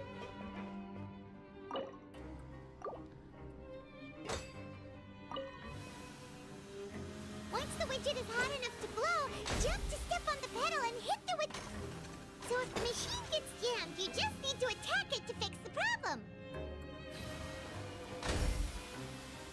Oh, this is easy. Okay, you got this. Great! Now we can report back to the foreman and give him the processed widgets. Huh. This one is tolerable. Though since the processing is done by machine, the product is all pretty much the same anyway. Alright, I'll pass you for now. And we'll count up how many credit coupons you've earned.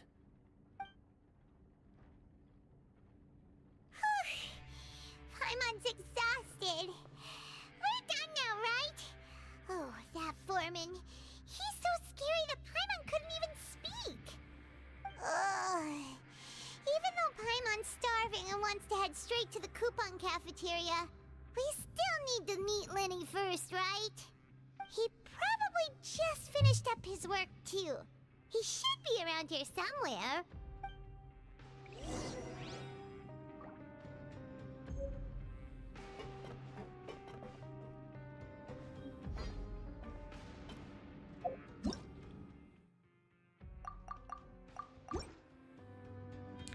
Can I keep doing it and just keep getting credits like that?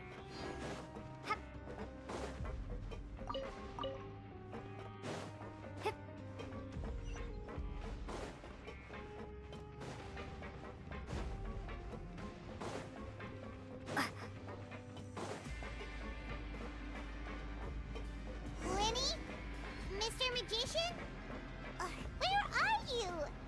Oh, this had better not be some disappearing act. He doesn't seem to be around here. Let's try looking somewhere else.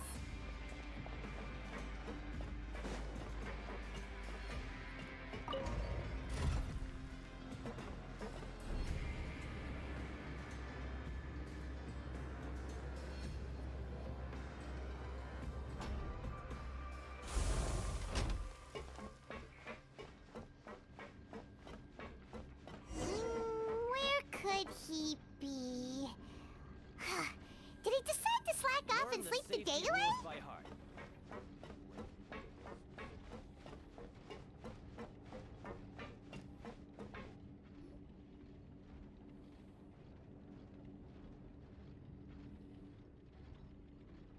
Hey, over here. Oh, you scared Paimon! How did you appear out of nowhere like that? Oh, you scare so easily now? Is there something worrying you these days?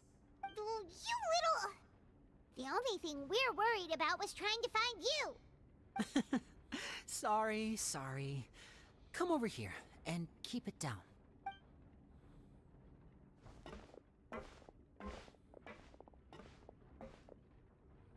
Oh, Lynette! You're here too! You two really are inseparable. That's right. My brother simply can't stand to be away from me.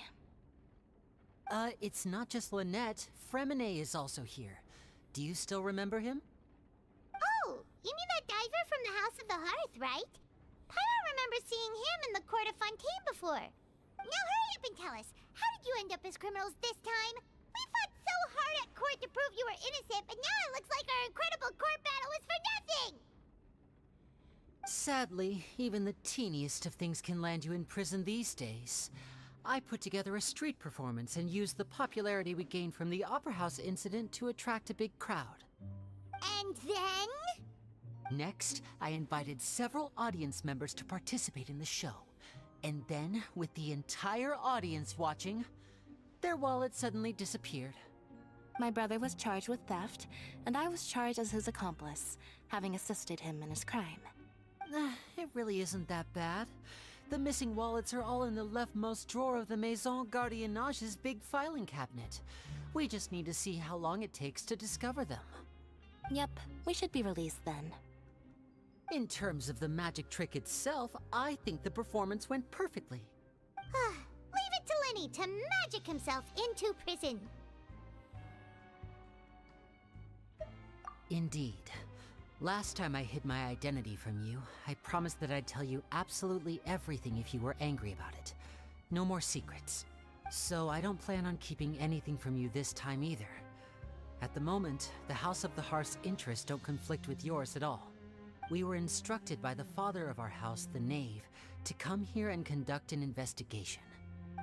Told you so! See? Paimon guessed right! As for what we're investigating, perhaps you haven't heard, but the fortress of Meropide hides a secret. Some even say that the entire fortress exists just to protect it. The House of the Hearth has been investigating this for a very long time, trying to uncover its mysteries. But recently, all of our informants, including the ones that had infiltrated the guards, suddenly vanished and have not been heard from since. We believe that this is a direct provocation, and it's the reason why we came here. Father has somehow managed to confirm that Focalors does not have Fontaine's Gnosis. Oh. Huh? How did she manage to learn information that important? Father has her ways. Many of them are beyond our imagination, and we've never had the chance to see her at work. But we trust her conclusions. It was this information that led us to suspect that Fontaine's Gnosis might be in the fortress of Meropide and is related to that secret. So it's all about the Gnosis again. Well, that's about it from our side. How about you two? Did Monsieur Nervulette send you here? Bingo! The Knave has been applying a lot of pressure. She wants to know what happened to Child, so we came here to investigate. Traveler, are we allowed to tell them? You don't need to worry too much about that. She's just asking for a report on Master Child's predicament as a means of pressuring you. Father used this situation as a pretext to negotiate with two high-ranking officials in the court of Fontaine. She actually just wants to be able to make concessions on this matter for gains elsewhere, almost like a bargaining chip. Okay. Sometimes you need an excuse to do things you otherwise couldn't. And a harbinger is more valuable than you might imagine. Of course, it's not a complete farce. If we do manage to find out what happened to Master Child too, then diplomatic relations with Fontaine could improve, and Snezhnaya might even be able to adjust its stance a bit. Is it just Paimon, or does it feel like we're the only ones who actually care about Child's situation? The relationship between the Harbingers must be as bad as ever. I wouldn't go that far. Father just has different standards than we do when it comes to what can be sacrificed for an advantage.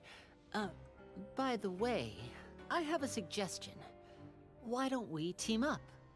Even though we have different objectives, we're both here to investigate the fortress of Meropide. It would be more efficient for us to work together. As you know, the House of the Hearth has many reasons to seek the Gnosis, but our highest priority remains resolving the prophesized crisis. You can trust us on that.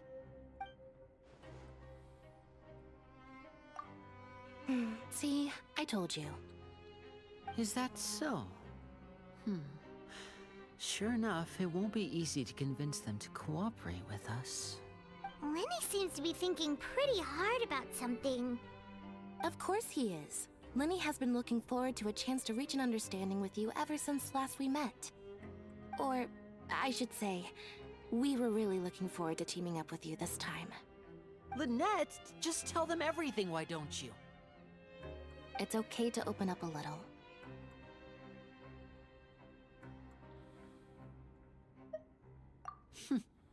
Very prudent of you, and consistent with your behavior since we first met.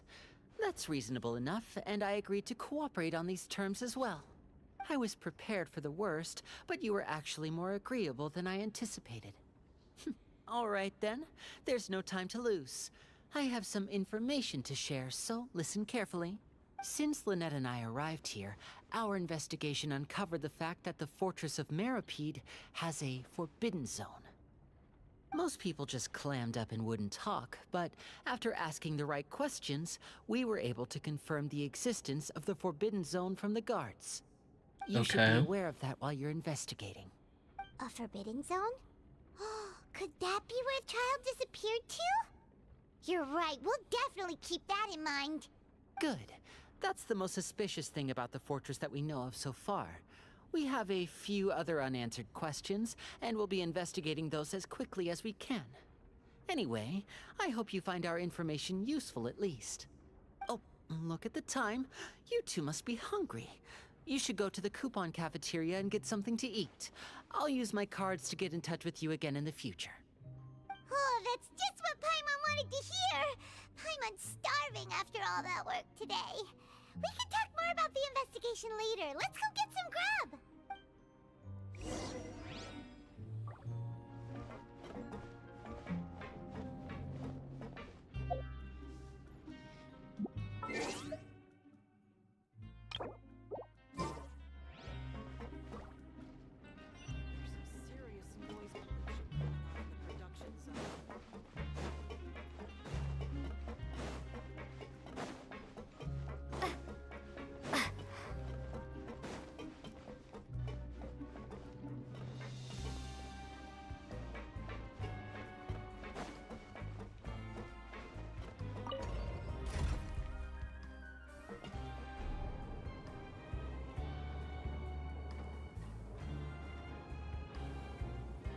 Wait.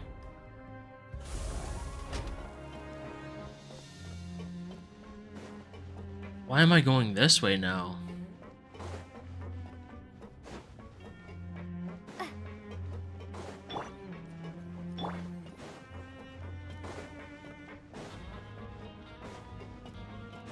Well, whatever. I guess this is just some huge maze.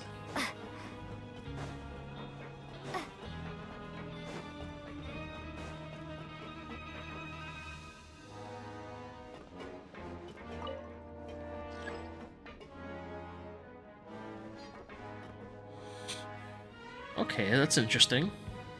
You can call the elevator. That's good.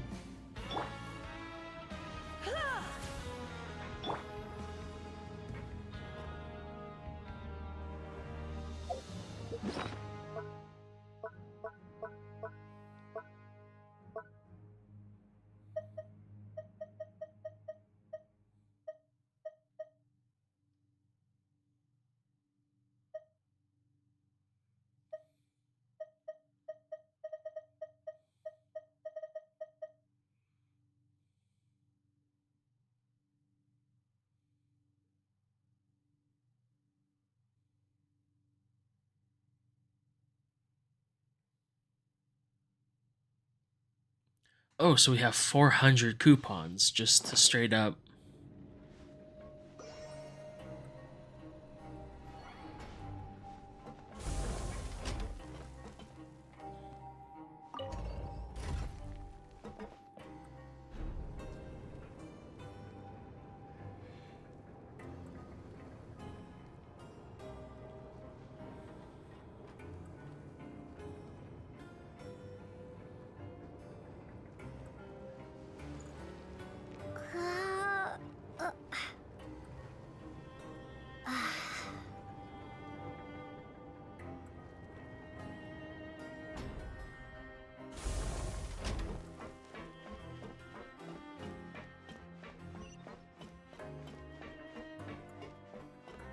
Okay, administrative floor for goods.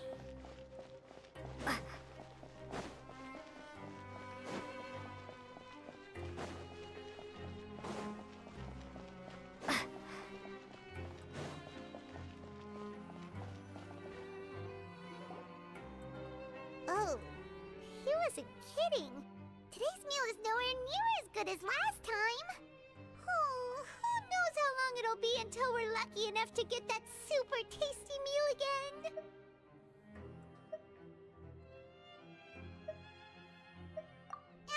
Forget about it then. We'll just deal with the regular food for the time being.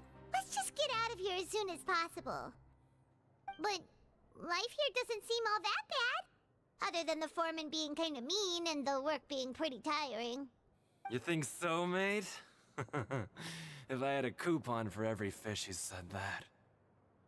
Seems you fishies still haven't learned your lessons from your life up on the surface. If you take things at face value, then by the time you reach a dead end, you won't even know how you ended up on that road in the first place. I like your attitude. I can, let you in on a little something. Everyone's been telling you to just follow the rules and not cause any trouble for yourself. Am I right? But what they don't tell you is that the rules aren't exactly what they pretend to be. The rules for being a prisoner. The truth is, this place has a lot of hidden rules. Huh? Hidden rules? What do you mean? Not everyone knows about those rules, but whether you know them or not, once you break one, you might encounter something even worse than death. Really? Oh, now you're really scaring poor Paimon. Don't joke around like that! Of course. And I'd say that just disappearing would be one of the better outcomes. Oh, you mean that if there really are hidden rules, then Child's disappearance might have something to do with that? In that case, would you tell us some hidden rules? We definitely want to avoid breaking them. Come on, mate. This is valuable information. The difference between life and death. Do you really think you can just ask and I would tell you? Paimon understands, but we don't have many credit coupons yet. Yeah, I know. Not like I'm going anywhere. Just come talk to me after you've saved enough. Moreover, you're new fish, freshly caught, and completely out of your element. What'd be the point in even telling you anything before you've gotten a handle on your new lives? Come and find me once you've been here longer. I'm usually around the Rag and Bone shop. Just call me V-Doc. Bye-bye now. He left. Just like that. Huh. Do you think he's just trying to scare us into buying fake information from him? Yeah. It might be a good place to start in our investigation. Hidden rules, huh? But, like he said, we don't have any coupons and we're still not familiar with this place. Oh, there's nothing we can do about it now. Ah, we were so busy talking we almost forgot to eat. Even if it's not the best, it's probably better while it's warm. Come on, dig in before it gets cold.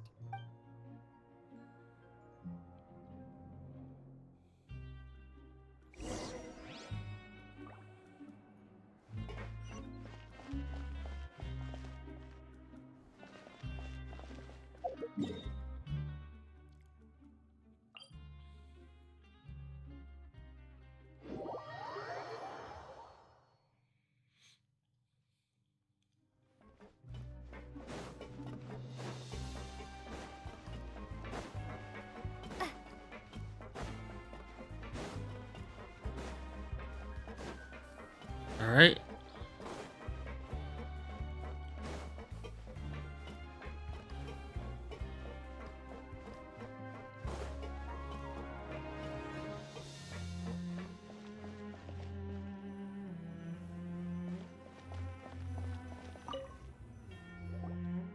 So Paimon just confirmed with the guards that our shift is set for every morning, and we're free to do whatever we want all afternoon. But it seems like most of the other inmates choose to continue working through the afternoon to earn more credit coupons. Oh, and they also said that you can use coupons to skip work in the morning and free up your time. They weren't kidding. Credit coupons really can be used to do anything here. Paimon's so tired. And we'll need to wake up and go to work in the morning. Without any credit coupons, it's not like we can really do anything else. Nighty-night, Traveler. Paimon hopes we can keep making progress on our investigation tomorrow.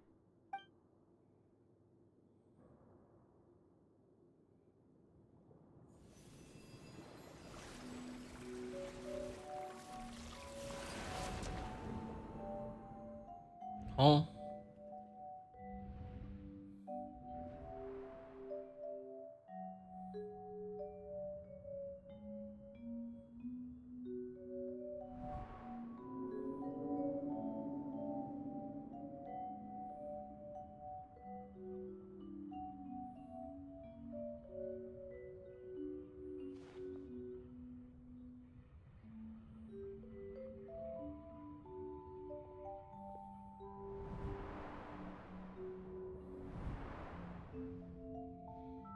Oh, this is what the combat area is like.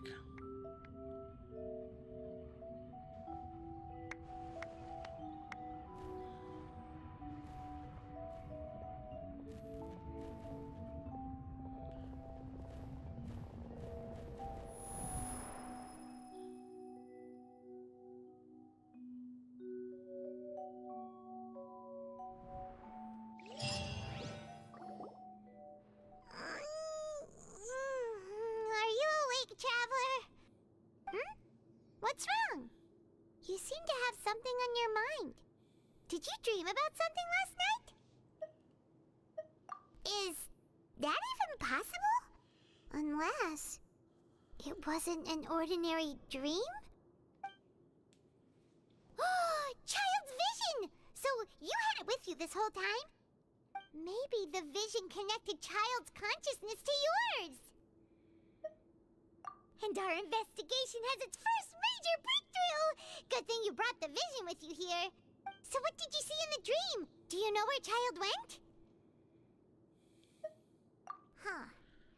Okay. Well, hopefully it'll be a bit more helpful in the future. What's more important now is that it's the start of another new day as prisoners. Let's do our best to earn more credit coupons. What's the plan for today?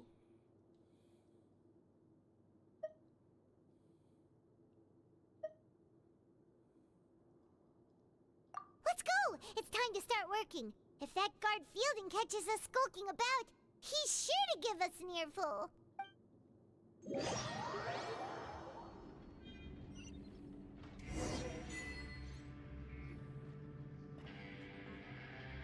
Look who decided to show up. Get your butts in gear and get to work. Time's a-wasting. Good, here you go. Remember to give me the widget once you've finished processing it.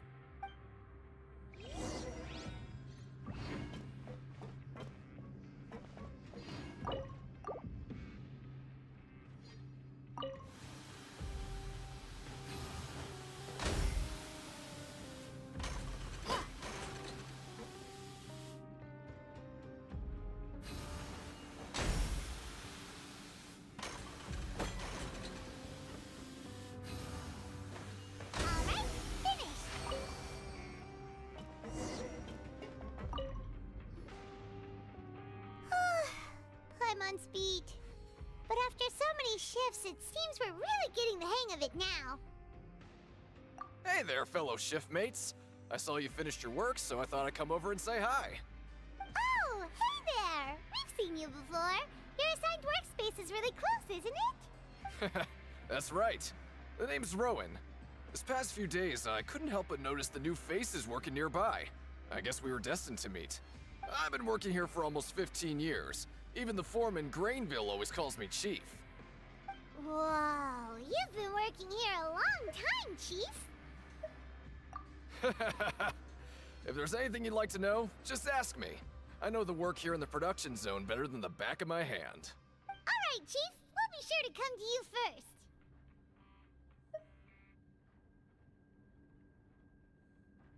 first. Did you just ask about the rules? Pretty sharp for newcomers.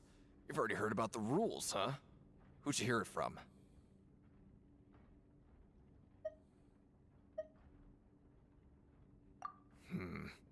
Alright. Seeing as I'm the one who came over here, you're already calling me Chief. I guess I can tell you a little.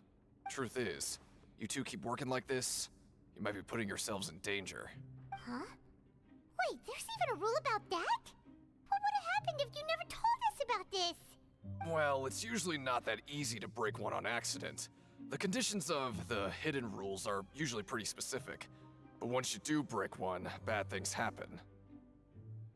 If you work continuously in the production zone for 3 days, and if all you do besides eating and sleeping is just work, then something bad will happen during lunch on the 3rd day. Huh? Like what? Oh, don't scare Paimon! If I knew that, then I wouldn't be standing here talking to you, now would I? You mean, even you have never tried working 3 days like that before? There's actually a legend about this rule. They say that there was a worker who worked way harder than me. He was both efficient and eager on the job, and most other workers couldn't hold a candle to him. Okay. One time, he tried to test his limits and worked as long as he could. Then during lunch on the 3rd day, he disappeared into thin air, as if he'd evaporated. Later, some people went and asked some of his past friends about him, but they said, never heard of the guy. What the? How could that happen? Unfortunately, we were assigned different production zones. I never saw for myself what he looked like. Wait, are you thinking that it was... Huh? Oh? You... Listen, kid. This ain't the kind of thing you should be curious about. Let me tell you, you're better off forgetting about it and looking after yourself. Now I kind of regret ever telling you. Yeah, I agree with Chief here. Do you really want to try? Alright, if you insist.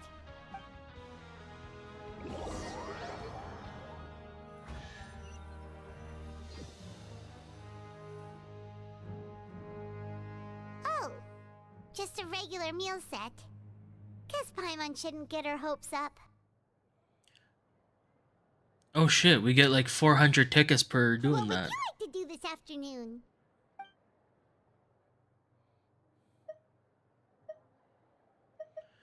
Oh, so this is basic. Okay, I have like 800 things. I say we have enough for now.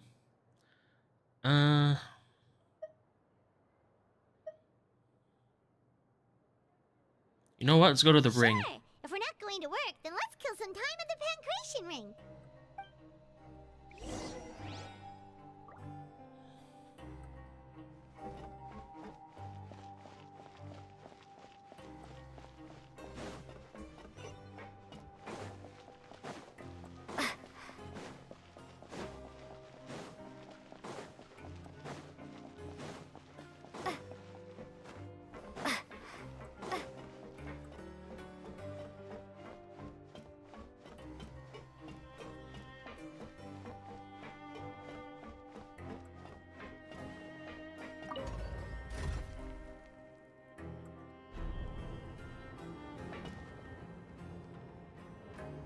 Wait.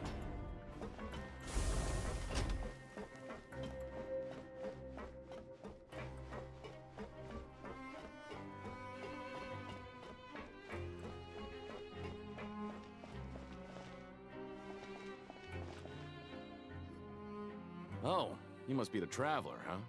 Sorry, mate, but competitors as strong as you are prohibited from participating.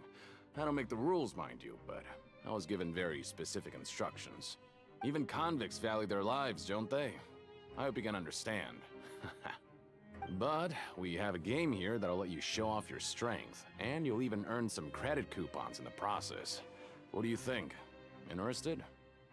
And if we lose the game, will it cost us credit coupons? Of course. That's the cruel reality facing every competitor in a place like the Pancration Ring. Okay, great. Let me walk you through the rules. The targets in front of you will pop up one after another.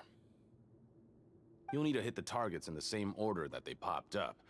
If you can complete a few rounds in a row with no mistakes, then you'll win credit coupons. But the second you mess up the order, you lose. Game over. The game costs 300 credit coupons to have it go. So, you up for it? Thanks for your patronage, mate. Now, let the game begin. Okay.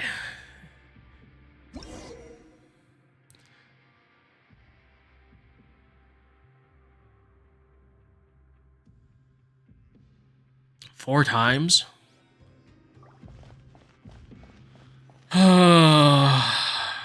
Trial by stone. Do your best to hit the targets, just like Colin said.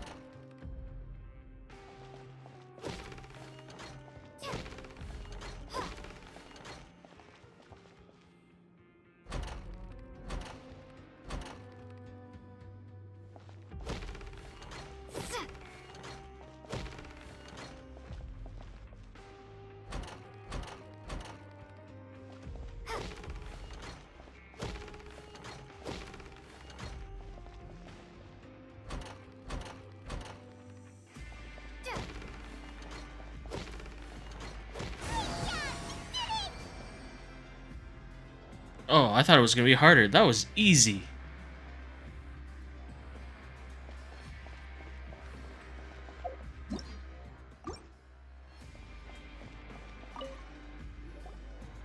I'll be. They weren't exaggerating about how strong you are. Don't worry, I wouldn't dream of shortchanging you. Here's the credit coupons you won. Put them somewhere safe.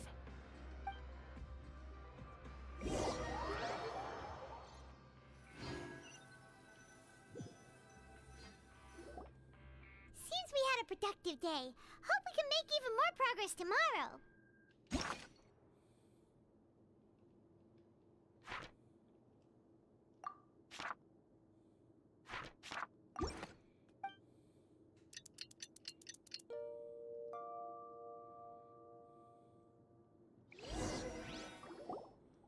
Oh, Paimon doesn't want to get up. Paimon still feels completely exhausted from yesterday. What do you have planned for us?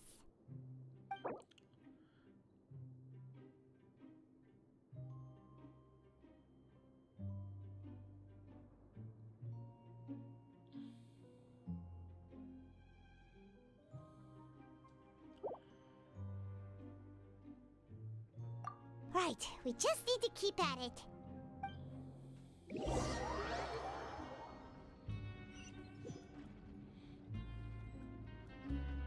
Look who decided to show up. Get your butts in gear and get to work. Time's a-wasting.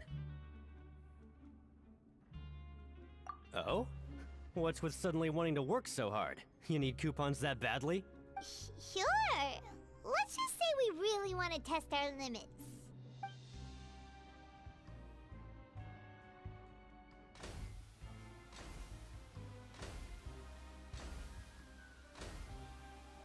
Nice! We did well today. Let's keep it up!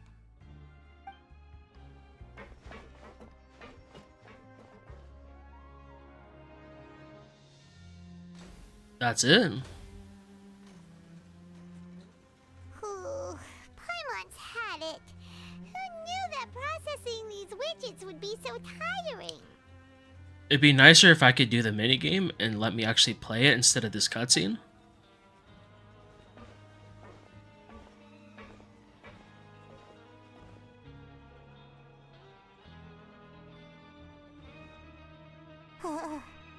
That's it. Paimon doesn't even have the energy to talk anymore. Is it time to eat yet? Oh, come on now.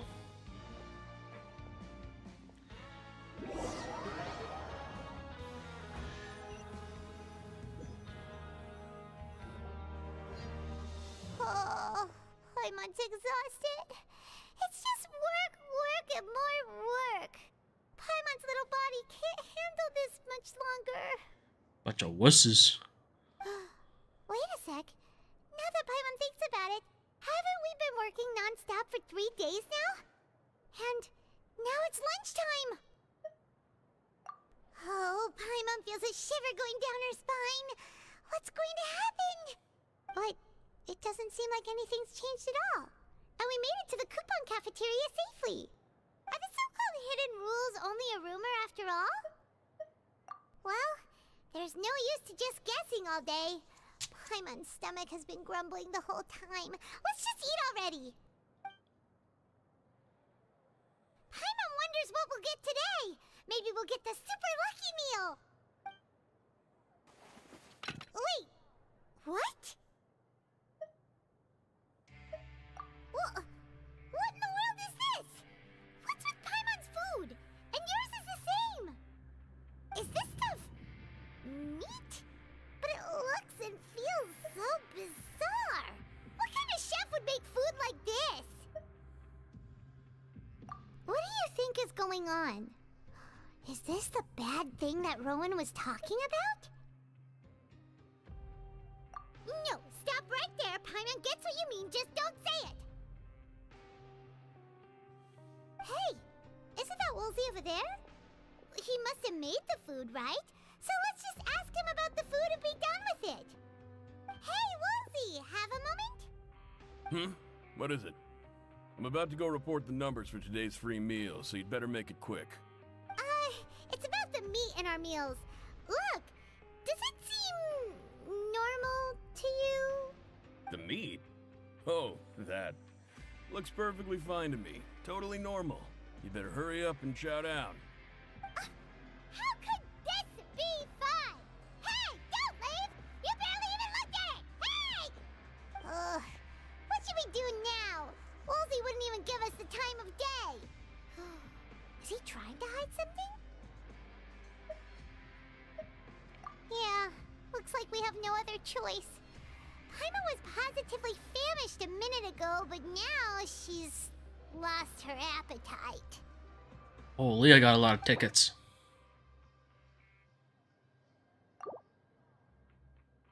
What would you like to do this afternoon? Okay, let's see if we can find any new leads.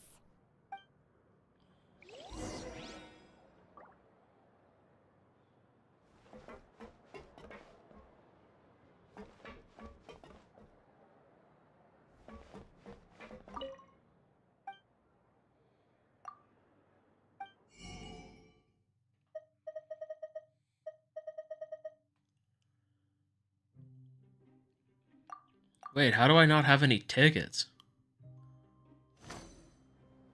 Or is it because it's a quest?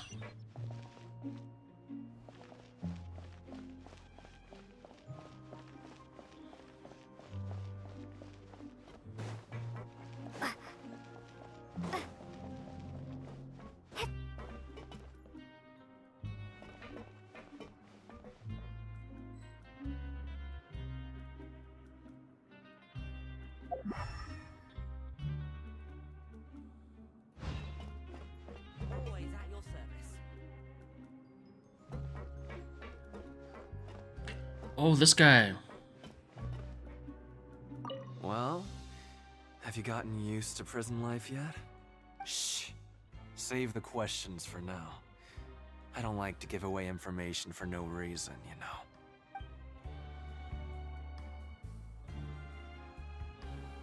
Well, shh.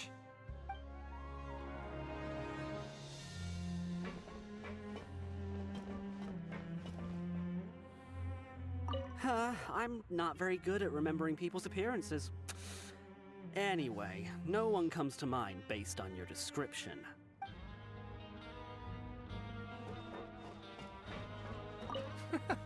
There's no one here that's anywhere near as strong as what you're describing. Believe me, I'd know if there was. Always at your service.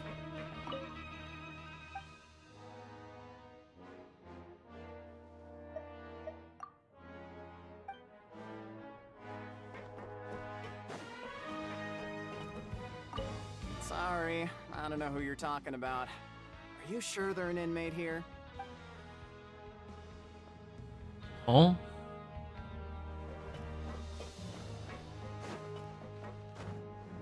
Shit, there's a guy over here. Oh, hello. You two are the ones who were with His Grace. No need to be so nervous. Sorry, I couldn't help but think of His Grace once I saw you, and I... oh, it's hard to say. maybe I am. He's got a very overwhelming presence. It makes me feel like I'm just some insignificant little bug. Wait, seriously? Oh, I'm always indecisive, and I tend to make a mess of things. It's like a reflex. I just instantly start to tense up the moment I see a smart and capable person like His Grace. What? Please, don't say anything like that out loud. How could you possibly think something like that?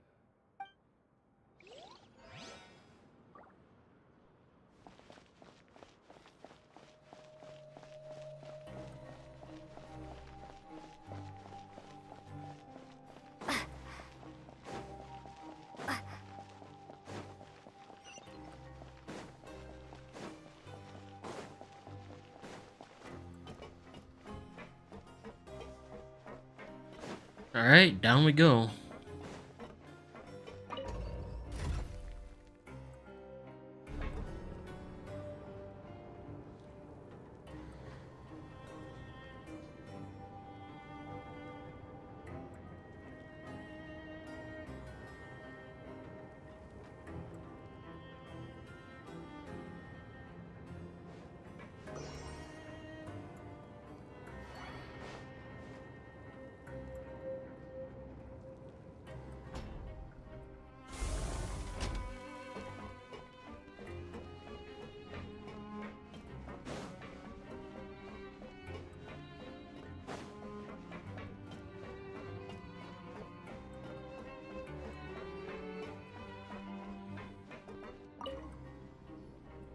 Siegewing?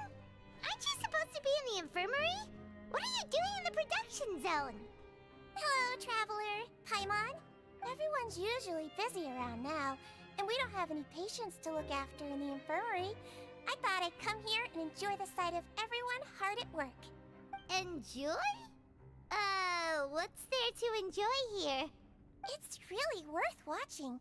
I often stand here and observe everyone. Humans are just so interesting and adorable. I like to watch your expressions while you work. Are you talking about pets or people? Oh, I can see why you think that, but you shouldn't jump to conclusions. See, we Melazines are a different species, and we see the world very differently from humans. It's very easy for me to observe everyone's condition. All it takes is one look, and I can tell which workers are exhausted. Wait, Melazines can see that? Huh. That does sound useful for being a nurse. Yes, running around tending to everyone's health is very fulfilling. But I'd much prefer it if you're all happy and free from exhaustion and pain in the first place. Take care of your body and make sure you eat well. Always rest when you're tired from work and don't push yourself too hard. We'll definitely take care of ourselves. Thanks for the reminder. Mm-hmm.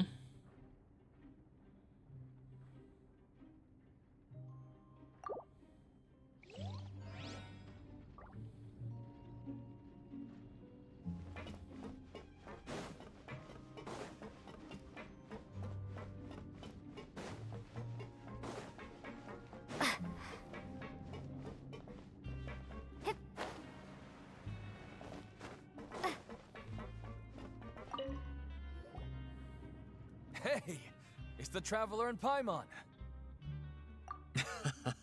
No need to tease me, okay? I won't trip on the same step twice. Listen, I feel ashamed about last time. Thank you for praising me in front of His Grace. Here are the extra credit coupons he gave me. I'd like you to have them. Huh? No, we couldn't take them. They're your reward after all. But when I was welcoming you, I didn't do anything but give you the stink eye. Come on, I insist. These coupons are nothing compared to getting the attention of His Grace. I won't take no for an answer.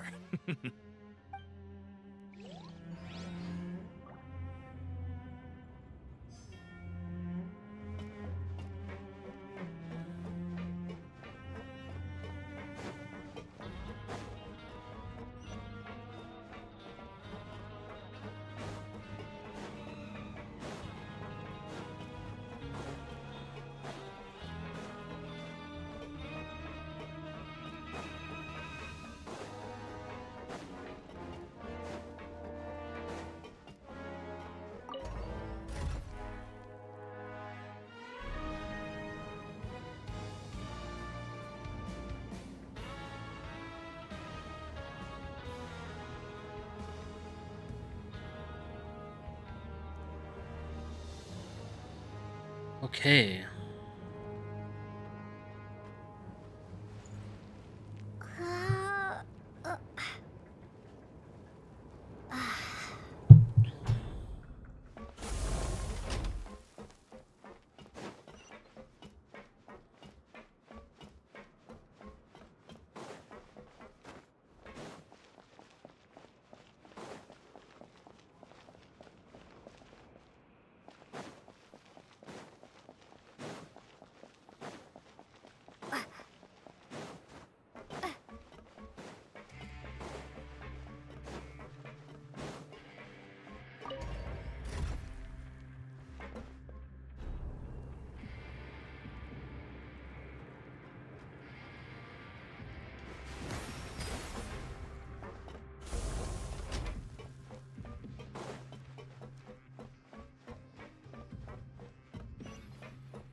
Rowan?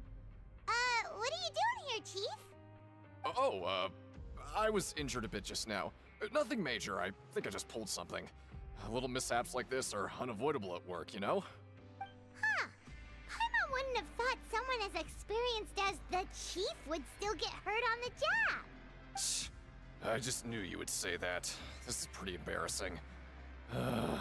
Where's Siegeween when you need her anyway? The one time I need to make a quick trip to the infirmary. Oh, you mean she wasn't in the infirmary? Yeah. The rumors say that there's never anybody in the infirmary in the half hour before lunch, and nobody knows where Siegeween gets off to.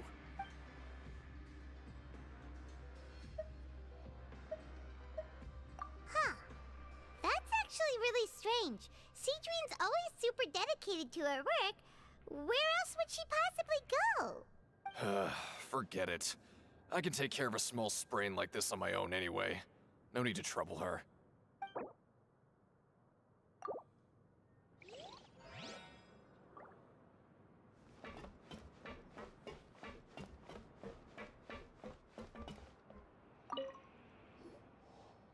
Oh, wonderful.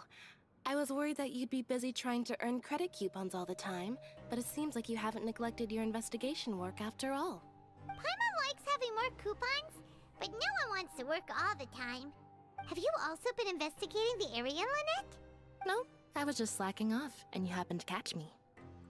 My brother is still obsessed with anything remotely related to the Forbidden Zone. But knowing him, it won't be long before we get more leads.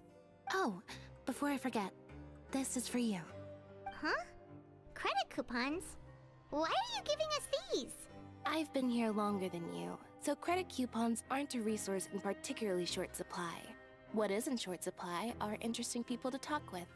Aw, that's so nice of you, Lynette. We'll be sure to make good use of these coupons then. Thanks a bunch! How much was I given? 400? So like a work day?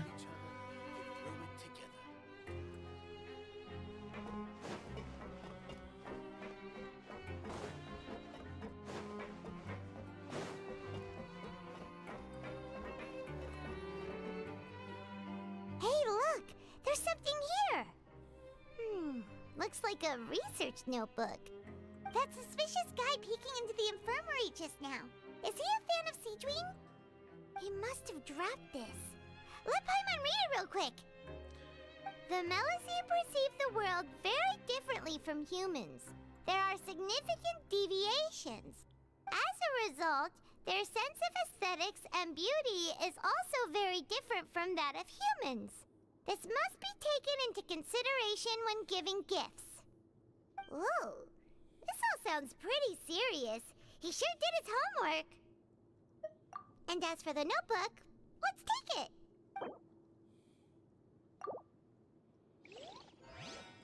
Noise.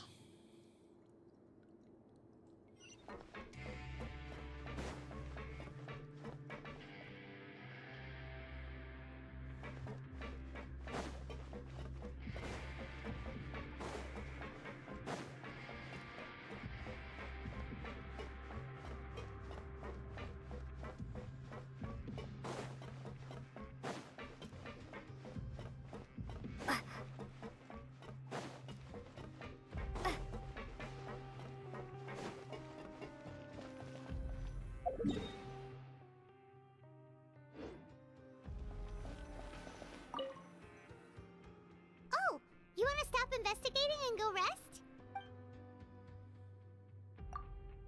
Okay, you should rest up. We'll be back at it tomorrow.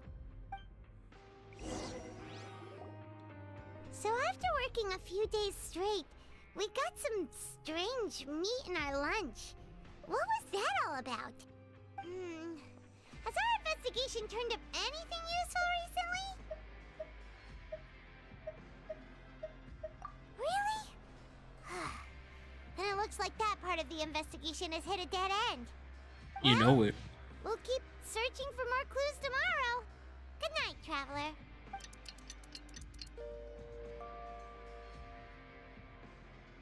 We getting another dream? Oh, Paimon doesn't want to get up. Paimon still feels completely exhausted from yesterday. What do you have planned for us?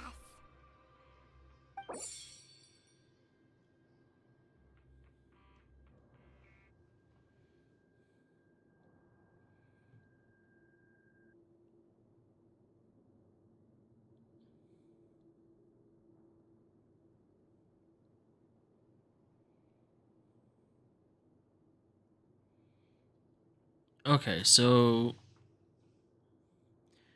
in the afternoon we'll go to the ring.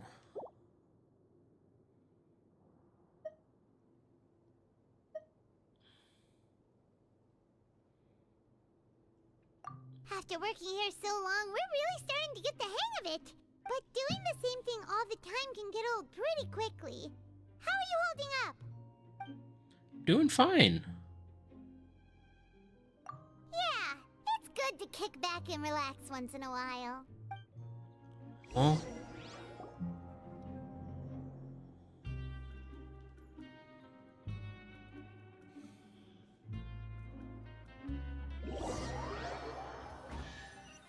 okay, we finished the morning. So afternoon we go to the ring. Oh, just a regular meal set. Guess Paimon shouldn't get her hopes up. What would you like to do this afternoon?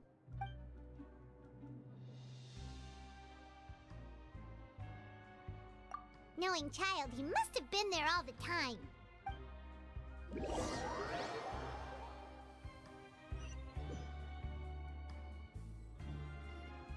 Oh, back for another try?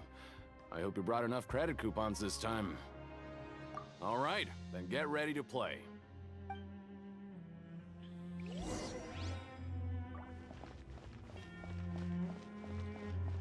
Alright, we'll play this again. Do your best to hit the targets, just like Colin said.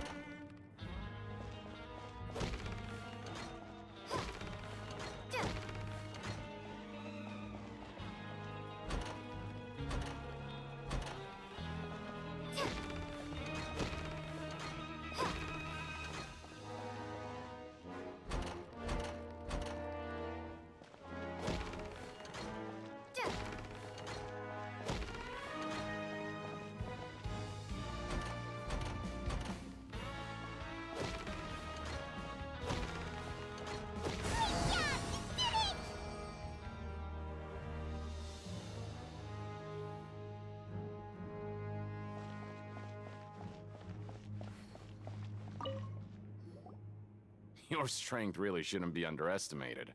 Now I get why you're prohibited from participating in any official fights.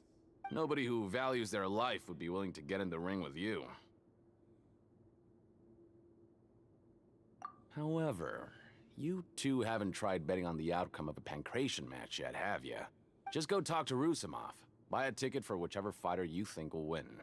There's a big payout if the fighter you support comes out on top. But we don't know anything about the fighters. How can we possibly know who to support?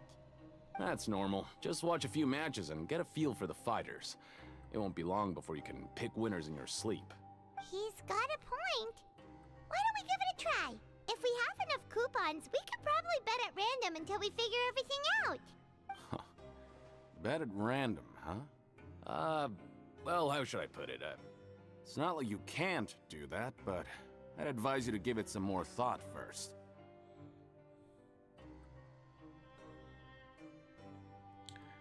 Just doesn't bother reading the end of it. You wouldn't want to get too carried away, eh? Huh? We shouldn't get too carried away. What's the problem? What? Never even picked a boxer before, and you already know about the rules? You're not just strong fighters. Seems you're pretty perceptive, too. Might as well tell you about it, since you already know that much. Plus, I think you've got the potential to be one of my greatest customers. I think I can let you in a bid. Besides, I don't want to risk ever losing a customer like you. Is it that serious? Okay. The hidden rule here is, if you buy both boxers' tickets and support them both, something bad will happen the next morning. So the rule is that we shouldn't pick both boxers in the same fight, but if anyone actually did that, wouldn't they be guaranteed to lose coupons? Who would do that anyway? And what do you mean by something bad will happen? How would I know? Not like I'm stupid enough to do that. But I've heard a story about the rule. According to the rumor, there was a masked boxer who possessed incredible skill and power.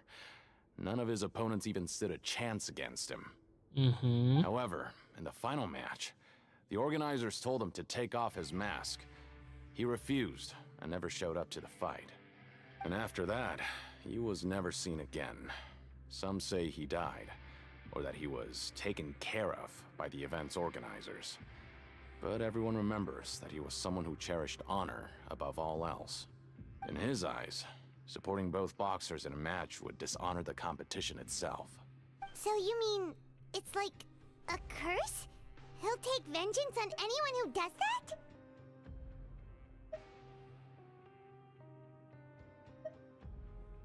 No, he was always wearing a mask, like he was intentionally trying to hide his identity. I don't even know anything about his past. Traveler, do you think that boxer was... Huh? We will? You're not serious, are you? Look, here I was just trying to be nice and warn you, yet here you are trying to break it on purpose? Yeah, it sounds pretty scary to Paimon.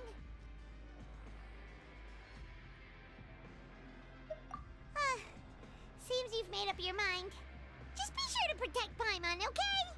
Betting on both fighters will set you back about 3,000 credit coupons. If you have enough, then go ahead and give it a try. Just don't come running back to me if something happens. 3,000? We woke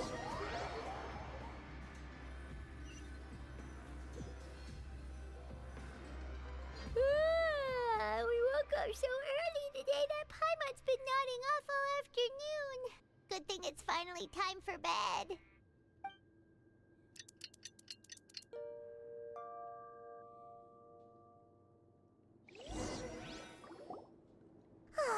The dawn of a new day. Paimon feels like we're getting used to life as convicts. Is that a good thing or a bad thing? What do you have planned for us?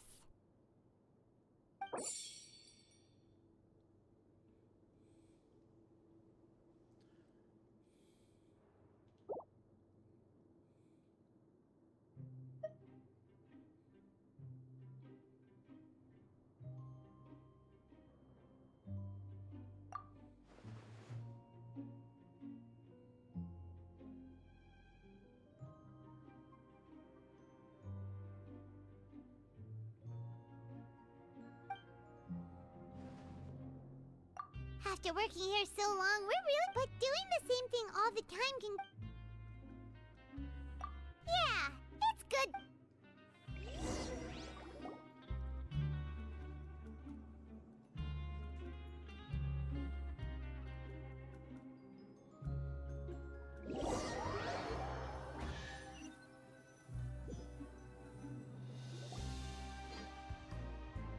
What is this garbage? Ooh, it looks disgusting! Oh, Paimon misses your cooking now. What would you like to do this afternoon?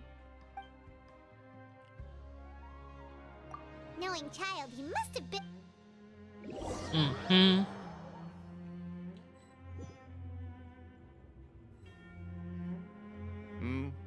Are you two here to buy tickets? Better be quick about it. Another match is about to start. Who are the boxers in the next round? We have the reigning champ, Le Grappler, versus a contender from the Eastern Prison Block, Demon Horde. Are those their nicknames, or did they choose those names themselves? Either way, super weird. Since you're new around here, I'll help you out and give you a little suggestion. Even though the Grappler is the crowd favorite, Demon Horde is a first-class dark horse with incredible potential. Anyway, for this match, I recommend that you pick... Huh? For both fighters? I can tell you're new to this, but I didn't think you were completely clueless. Maybe you don't quite understand the rules, no? Let me try to explain again for you more clearly. You see... Why does this guy sound like Kronk? Oh, no need. We're aware that we're going to lose coupons. Alright then, if you're absolutely sure. Remember, no refunds once you buy the tickets. This guy sounds like Kronk. Yeah. Yeah, we got it. Just shut up and take our coupons.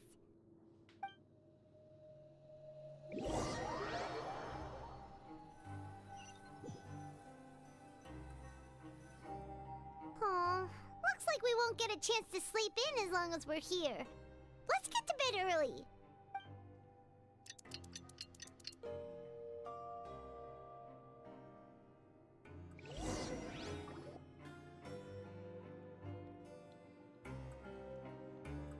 Hey, Traveler. Paimon. Package here for you. The next time you buy something, go pick it up yourself. I'm not a delivery man, you know. Huh?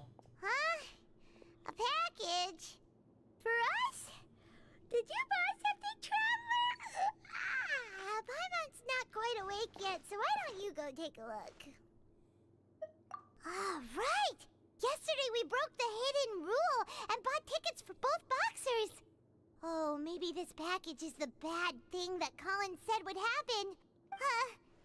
Paimon suddenly feels wide awake. Wait, maybe let Paimon go hide somewhere first. Just call Paimon after you opened it. Hey, wait! Paimon's still here! Don't open it!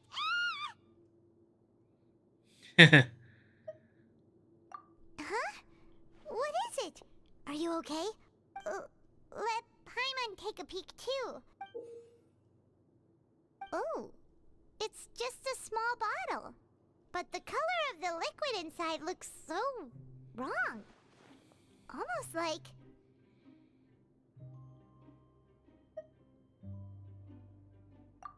Alright, that's enough of that. No need to say it out loud. Paimon already knows what you're trying to say.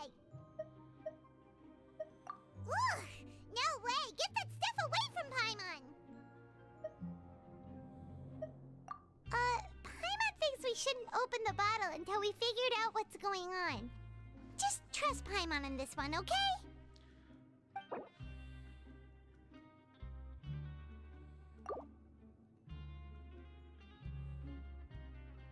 What do you have planned for us? Honestly, not much. Though it feels nice to slack off a little, less work means less coupons. Let's make the most of our morning.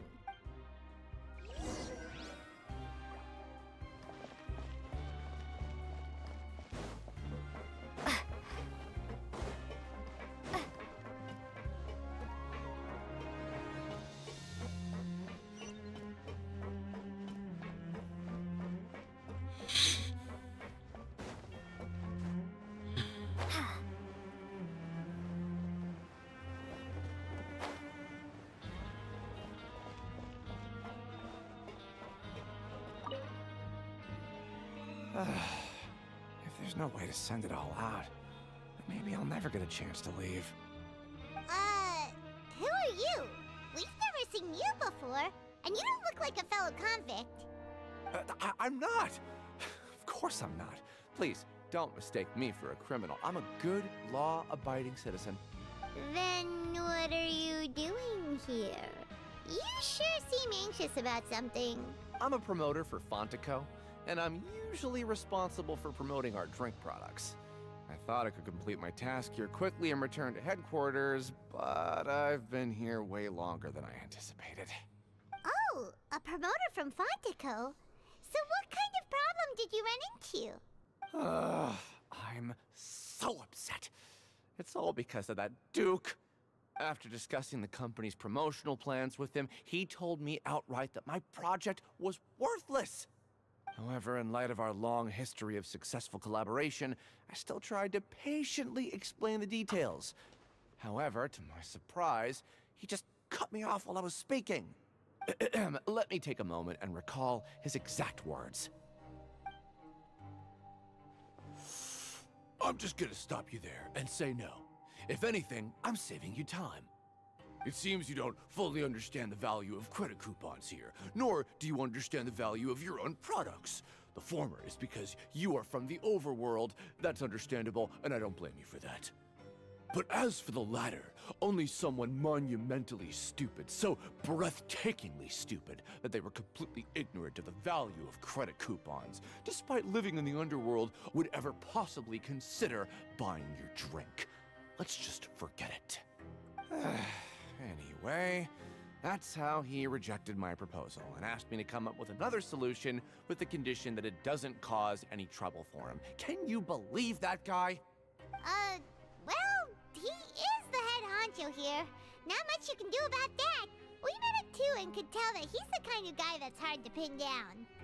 Fine. I know, I should just let it go. I'm on his turf after all. His house, his rules.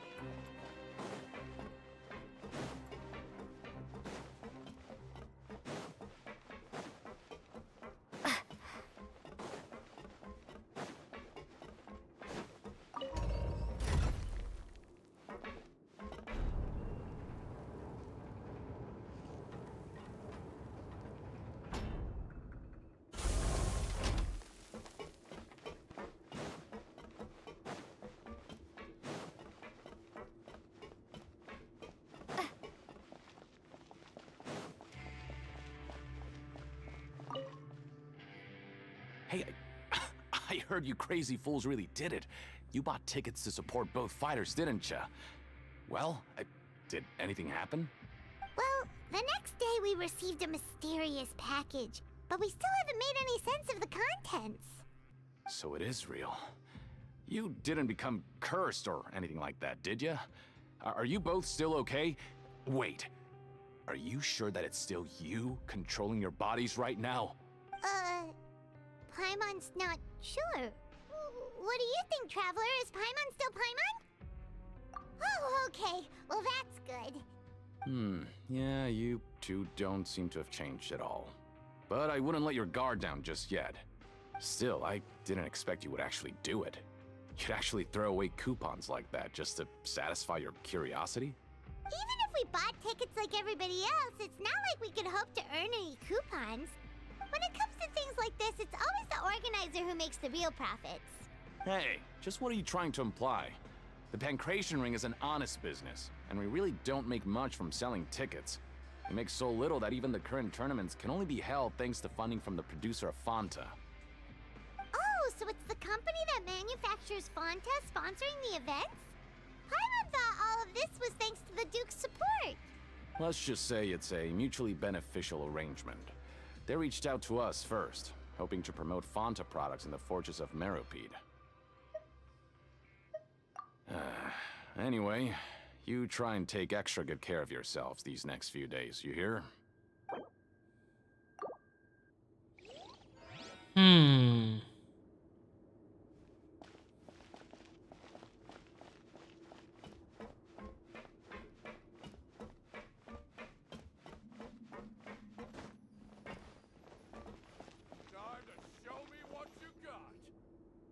Hey, what are these papers scattered all over the ground? Are they registration forms or something? Maybe not. Every page has the Fontaco symbol on it. Maybe it's some flyers from the company. Okay. But if someone catches us, they could accuse us of trying to steal the company's secrets, couldn't they? Oh, You're right. Guess there's nothing to worry about then. Let Paimon have a look here. Without assistance from the Fontaine Research Institute, development of the new product has been slow, and some researchers on the project have voiced concerns. We have no choice but to let the new product undergo the first phase of promotional trials without a designated name or packaging. We will adjust the direction of future development according to feedback. We have decided to only conduct closed, small-scale trials for the time being. Sure doesn't seem like anything unusual. The company is just trying to develop some new products besides Fanta. But it sounds like things aren't going well at all. Let's put these papers back where we found them and make it look like nobody went through them. Okay, good.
We ended up here without even thinking about it.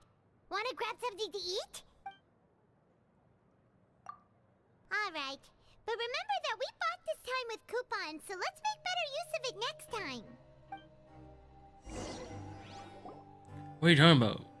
We completed the mission. Oh, isn't this the super lucky meal? Looks like hard work really does get rewarded. Paimon's gonna take her time and savor every bite. What would you like to do this afternoon?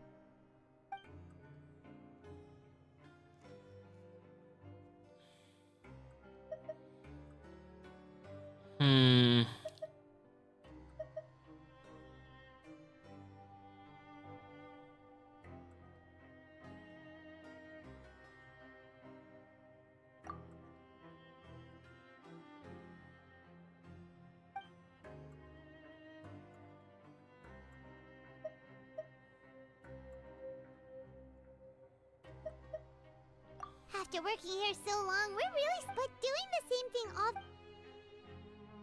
Yeah, it's good. It's the same dialogue every time you choose something.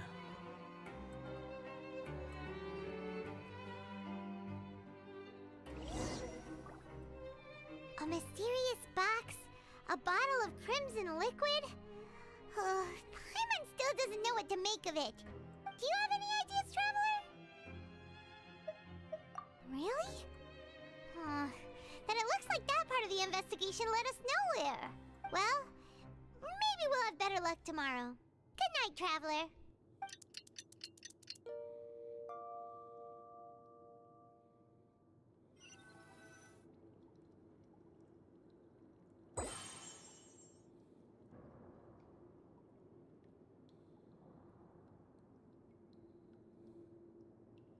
Okay, so we've investigated 2 of the hidden rules.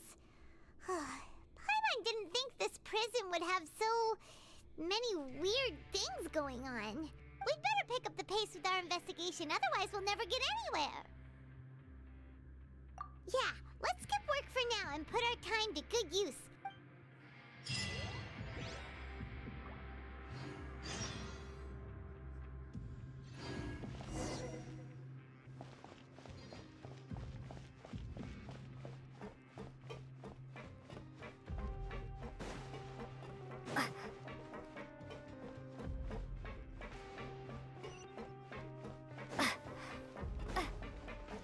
Well, there's only one guy I could think of now.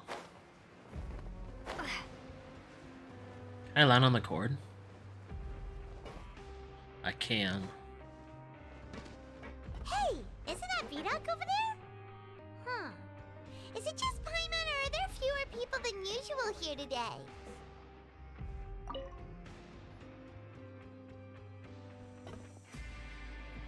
Ah.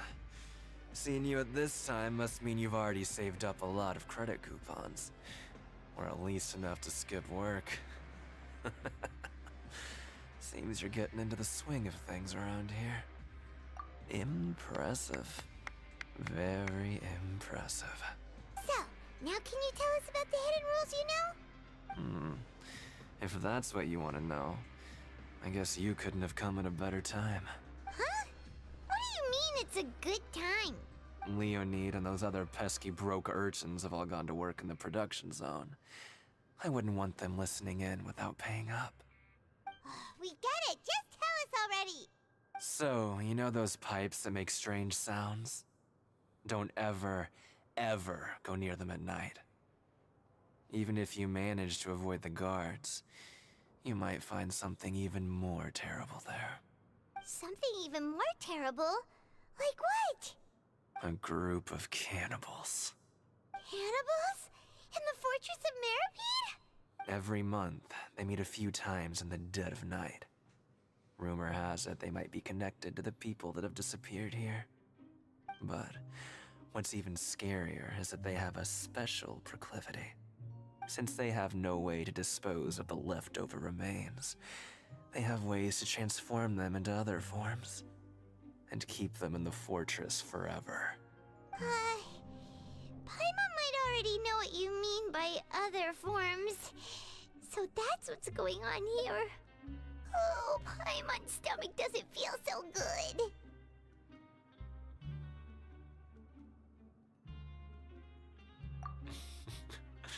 You two look pretty skeptical. No matter. Learning the truth behind dark secrets isn't necessarily a good thing. I've got things to do too.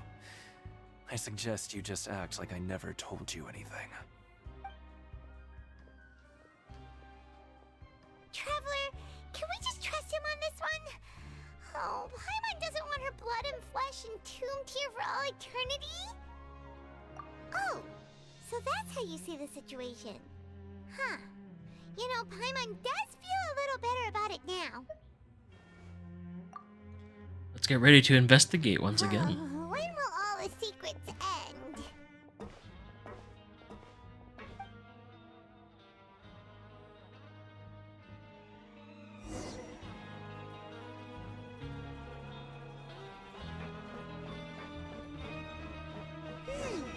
Vidoc isn't here. But the guys who went to work in the morning are back. Let's go ask them.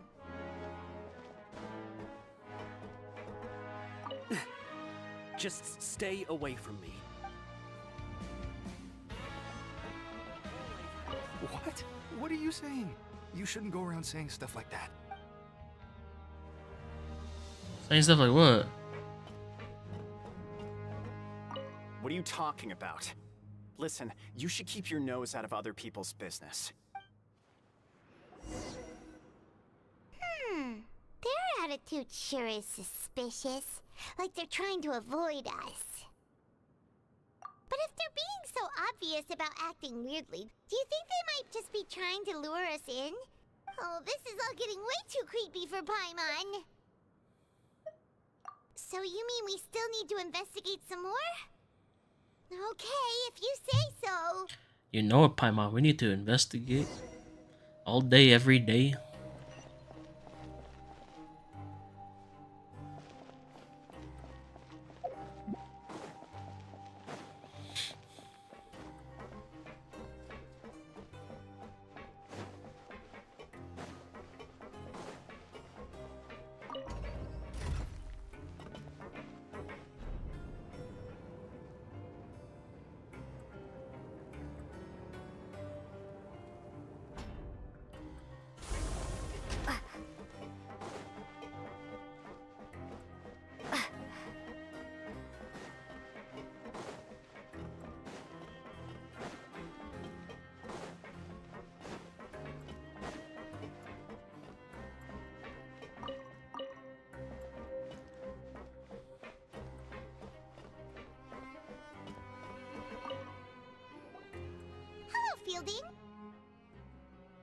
What do you want? Criminals like you ought to be working right now. Catch my drift. We just want to ask you a simple question. Have you ever discovered anything odd during your nighttime patrols? Why are you asking about something like that? Whatever happens at night isn't your concern. All you need to worry about is getting enough sleep. Well... Right! We've heard it happens a few times every month. Paimon has sensitive ears, so it makes it hard to sleep. Really? I see. But it's not like I'm on duty every night. And now that you mention it, I recall my colleagues talking about something like that before. They say that strange things tend to happen at night on pipe cleaning days. Lots of us don't willingly take those shifts. So, what happens at night on pipe cleaning days? They just conduct regular cleaning of the fortress's drainage facilities. There are 3 pipe cleaning days per month, and it just so happens that today is one of the scheduled days. We can try to confirm the sounds tonight if you want, and if they're real, then I can report the issue to my superiors for you. Oh, okay. Then we'll keep both ears out tonight. If that's all, then I'll be leaving now. I advise you not to try anything funny, though. Even if I'm not on duty tonight, someone will still be watching you. Don't worry, we don't want any time added to our sentences. Oh, he left. So what do you think about the pipe cleaning days he mentioned? Right, both are a possibility.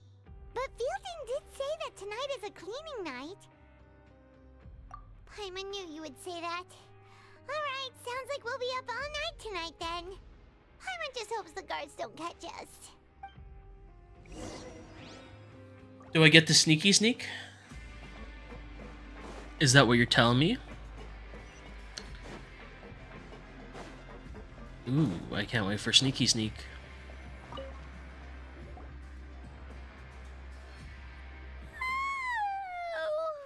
I'm so tired.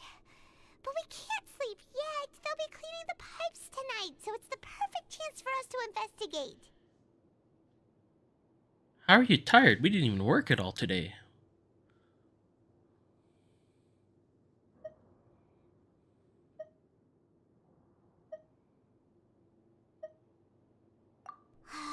Whatever. Just be sure to wake Paimon if she dozes off. Paimon's worried something might happen if you go alone. Huh? Traveler? Did you fall asleep already?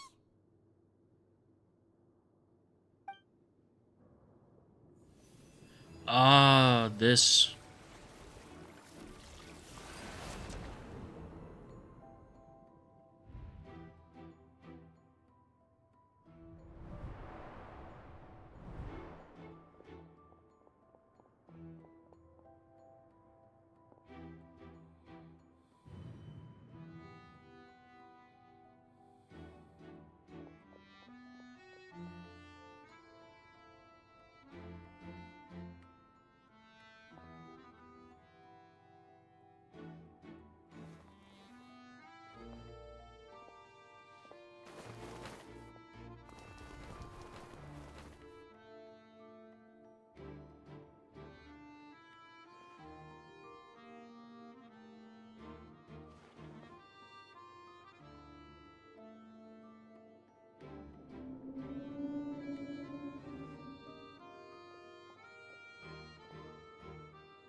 Traveler, come on, wake up! Oh, it looked like you were just peacefully sleeping to Paimon. Well, what did you see this time? Really? So we're finally starting to figure out what actually happened! But what about the cannibals? How do you explain them? Okay, well it's about time for us to get moving. Just be careful to avoid the patrolling guards.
Hey, not this way. We need to get to that pipe, remember? Shh, careful. We'll get in trouble if the guards catch us.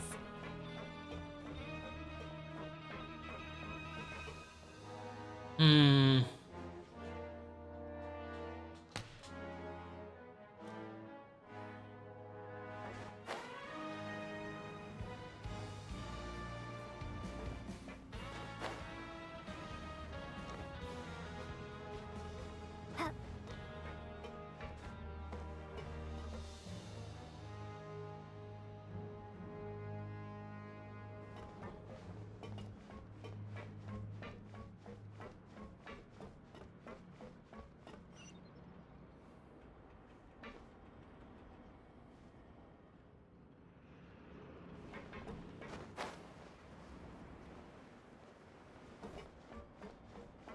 Hey, not this way. We need to get to that pipe, remember?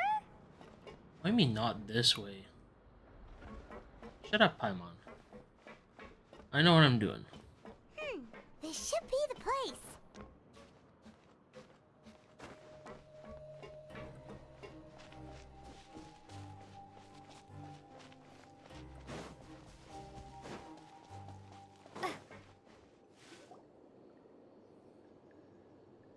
What?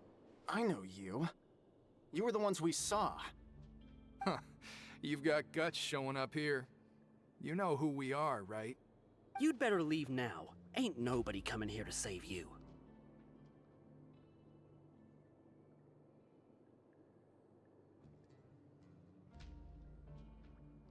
What'd you say? Yeah, so what if they were? If you push us, we can make those rumors a reality at any time. Hey, what's the point of all those rumors anyway? What exactly are you trying to do? I don't have to tell you anything. If you turn around, go back to the dormitories, and act like you never saw anything, then I'll pretend that you never showed up here. Yeah, scram. Nothing worth seeing here.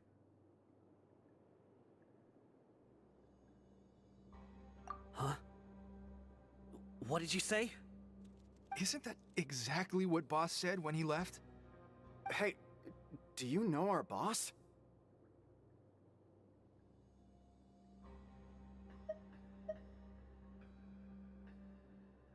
Whoa. We had no idea our boss was such a big deal. He always kept his identity a secret. So, did he have you come here to find us? Oh, so your child's crew here? Seems like he had no problem fitting in. We're the only ones who heard him say those words when he left that night. So unless he somehow told you those exact same words after that... All right. I guess that's proof enough for me. I believe you. Wow, those dreams of yours sure come in handy. We gave him the business for a while, and would always give him a hard time when he first came to the Fortress of Maripede. But here in the fortress, the strong will always earn respect. He was working the longest hours and racking up wins in the Pancration Ring. You could always see how amazing he was, even when he was teaching us a lesson. So eventually, we all decided to follow him. But one day, he suddenly told us that he had to find a way to escape this place, no matter the cost. He said it was because he heard that call again. And as his crew, if the boss wants something, then it's our job to get it done. So, we got to work, and used the hidden rules that were here to make up and spread the rumor about the cannibal rule. We just wanted to give him a better chance of escaping on a night after the pipes had been cleaned. Oh, thanks to your rumor, nobody would want to come anywhere near here, prisoner or guard. Wow, it sure is easy to exploit people's fear of the unknown. But has a child already escaped? Why are you all still coming here after pipe cleaning day? Because as far as we know, the pipe he went into isn't actually an exit. It should be a dead end. It leads to an abandoned factory area, and even if there were a way to escape from there into the sea, we're still way too deep. No one could ever reach the surface alive. But Boss still insisted on going in. It's like he was obsessed about it. So we told him that we'd pretend as if he never existed while he was gone, and that if he wanted to come back, he should wait for nighttime on a pipe cleaning day. That way, we could meet him here and help cover the whole thing up. So you come and wait here through the night a few times a month just because of that promise? Yeah, but it's been so long now. We already know in our hearts that he must have managed to escape somehow. Is it also possible that something unfortunate happened to him? Nothing could ever defeat Boss or slow him down. That's one thing we know for sure. Okay. Paimon was just brainstorming possibilities. All right. Keep quiet and follow us.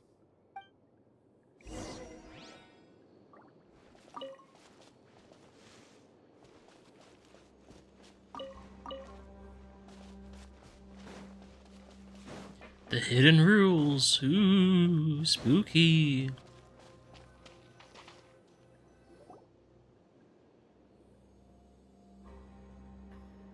The way up from here has been sealed off. It's impossible to get through. Boss left by going down from here. It wasn't full of water at the time. Later, we came back hoping to have a look. That's when we found out it had been completely flooded. It's impossible to navigate unless you're an extremely skilled diver. Do you think Child got trapped by the water? Not likely. We all know that Boss was an incredible swimmer. Really? Then have him come investigate, pronto. Just be sure to tell us if you get any news about Boss. It's getting late. We should leave before the guards come this way. Yeah, we learned a lot about what happened to Child here. Let's get going!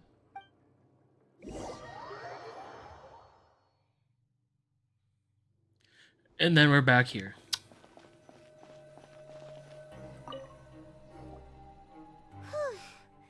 We finally learned some key information. Seems all of our investigative work has finally started to pay off.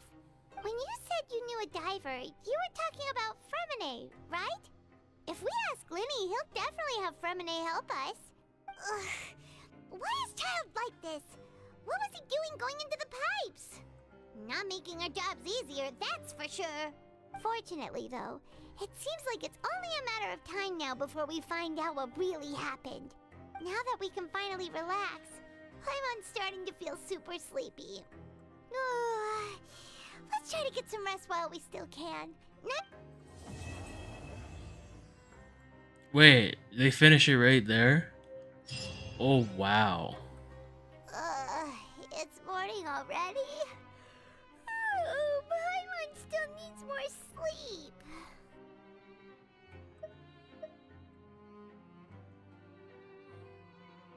Huh? Wait, look over there! Isn't that... It's one of Linny's cards! Let Paimon see what's written on it! Maybe you haven't heard, but today is the monthly free day. Everyone has the day off today, which makes it the perfect time to do some investigating. It's been a while since we last talked. Have you been making any progress lately?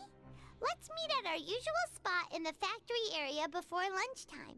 I have new information. Ooh, today's our lucky day. We have the day off.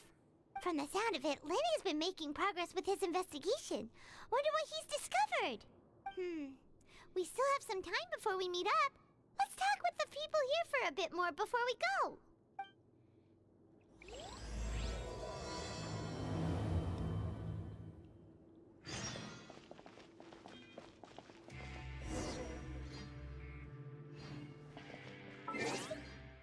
Alright, so I will be back in a moment.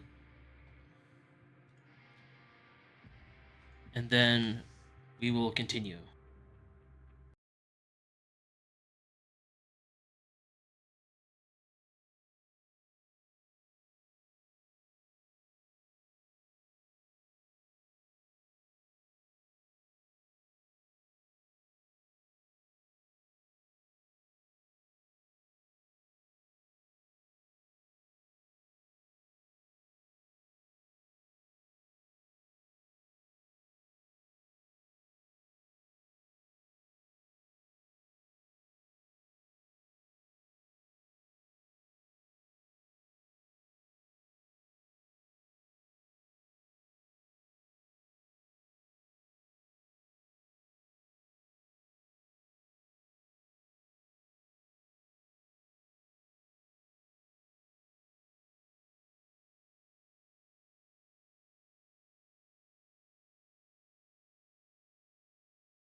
Dun dun. Guess who's back?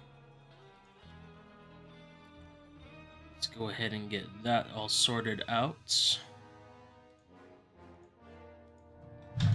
Alrighty. I have decided that we're gonna keep going.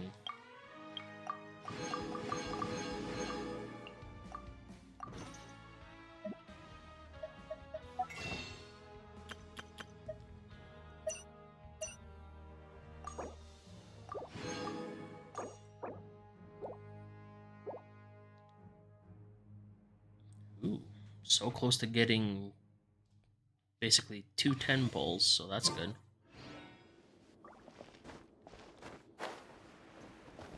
Alright. Investigate freely, so I just talked to 3 people. Right, let's do it.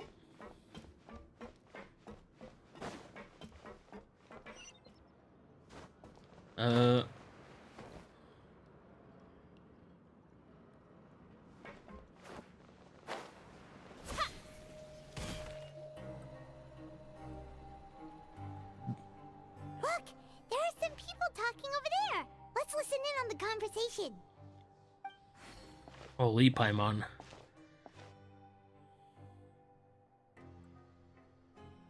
If you ask me, those pompous parasites on the surface act like they're all a bunch of aristocrats.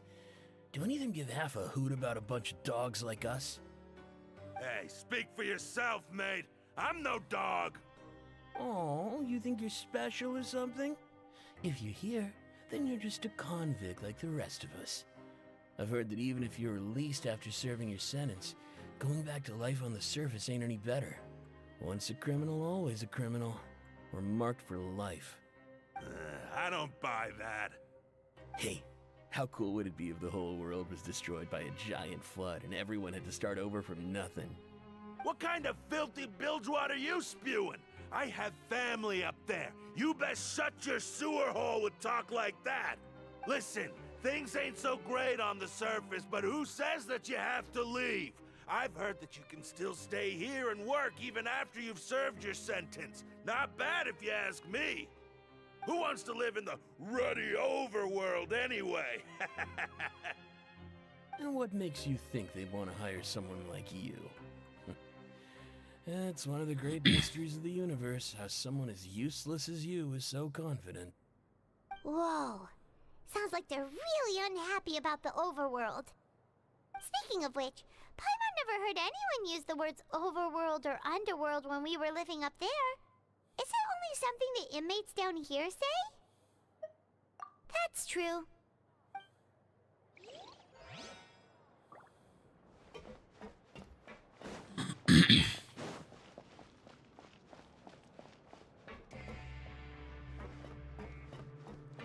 Well, let's go ahead and check out this way.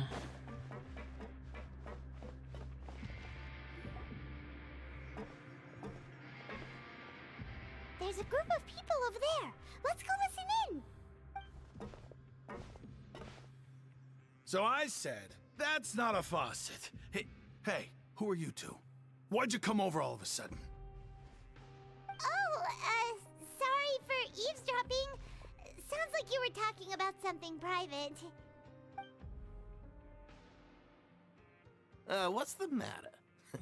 They're just looking to join in on our fun, that's all. Hey, don't pretend like it's okay for them to just interrupt us like that. Yeah, fine. You're lucky we don't mind extroverts that much. You hear that, Quisto? We're nice. Your expressions tell me you're looking to hear some juicy info, am I right? But before that, it just so happens that I know you two. Really? Are we that famous? You're kidding. How often does anyone get a personal tour led by His Grace himself? Practically everyone was talking about it. Word has it that you also caused quite the kerfuffle. A little mistake, huh? I like the way you put it. You see, people with a good attitude can join our group anytime, unlike some of the others here. Your group? I'm Quisto, and this is Lavaroon. People usually call us the Bombshell Bros, but don't worry. We're not playing with bombs or anything. It's just that our information is always so explosive, and we blow minds on the regular. So, you two really like to gossip? Whew, you sure know how to embellish. No. You don't get it. Knowing intelligence will make things better for you here. For example, knowing who's working with whom, who has the latest rumors, who's not getting along. Wouldn't you like to know all that? Whoa, all this info's worth something, you know? You should prove you're worthy of it. I don't mind him. Quisto's always this way. Just play nice and say something to massage his ego. The welfare meals. Talk about the welfare meals. Right! That meal we had yesterday was super delicious. Paimon can still taste it whenever she closes her eyes. Is that so? To tell you the truth, I've been helping out with making those welfare meals. I've been working as a kitchen assistant for about a month and a half now. Oh, so you're the one who made those delicious steaks. Amazing! You could be a professional chef. You are correct. I am a true professional. In fact, I even went to culinary school. But since you like my cooking, I guess that means we share similar tastes. Listen carefully. This little bombshell will help you learn what's really going on here in the fortress. Listen, kids. The power structure within the fortress is quite complicated. The Overworlders couldn't care less about us down here. We're basically dogs to them. You've already met the one person here you should never cross, the Duke, Risley. He knows more than you think. And if he doesn't care about something, then he often doesn't bother dealing with it. Those who have the Duke's attention get all kinds of special perks.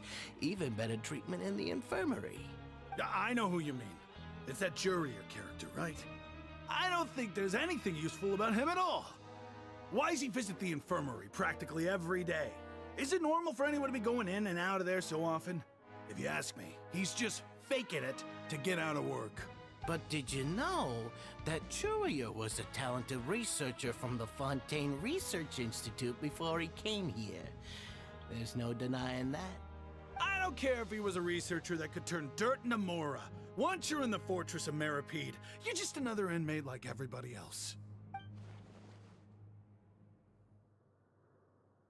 Speaking of which, the last time I saw him, he was passing by in the corridor with Lorvine.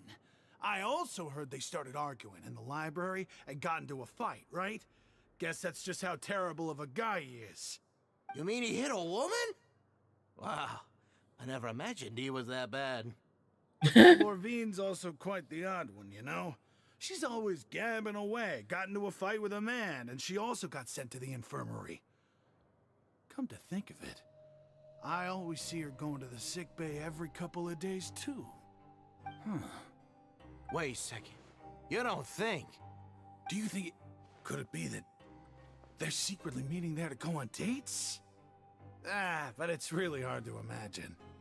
After all, I do remember seeing Lorvine beat Jurier to a pulp that one time. And we might be overthinking things.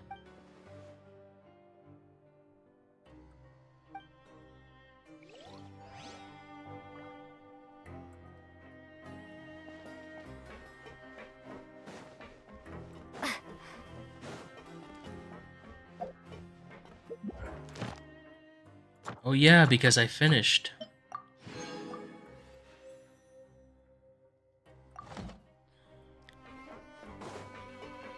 Which means I now have enough for my 2 temples. Let's go.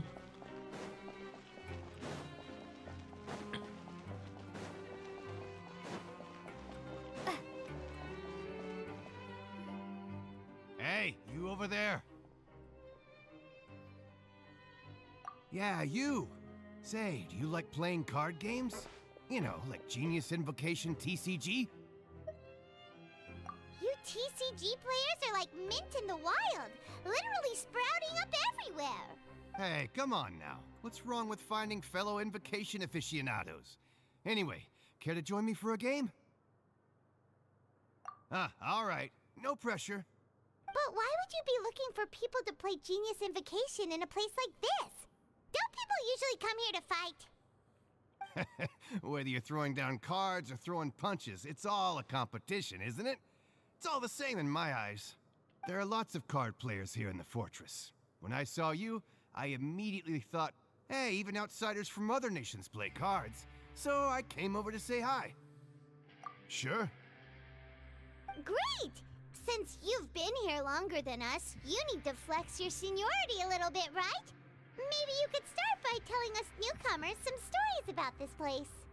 I thought you would have already heard everything by now. All right, then. Did you have anything specific in mind? Or do you want me to just pick a topic? Why don't you pick? We'll let you know if we've heard it already. All right. Have you heard any strange rumors since you've arrived? Then, did you know that there are some people who are always gossiping over in the corner?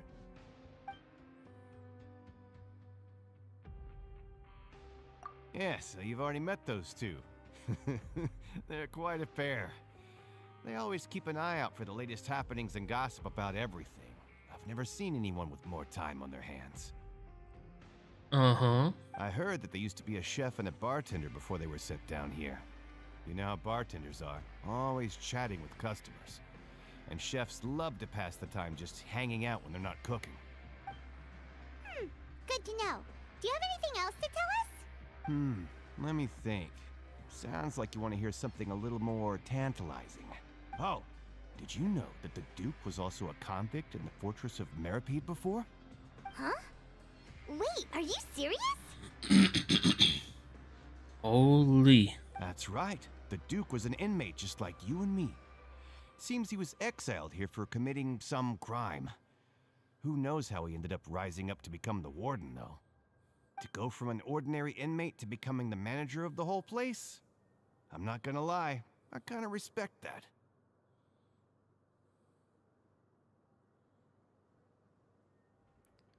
Why ask that? Keep it to yourself. A forbidden zone?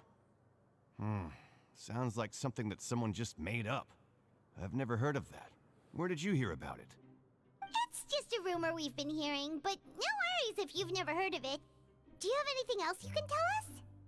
Anything else? Not that I can think of, but I'll be sure to tell you anything interesting I hear next time. You'll have to play a game of Genius Invocation with me first, though. Okay, we've talked to just about everyone, and it's about time for us to go meet Linny. According to the card he left us, we should go meet him in the production zone.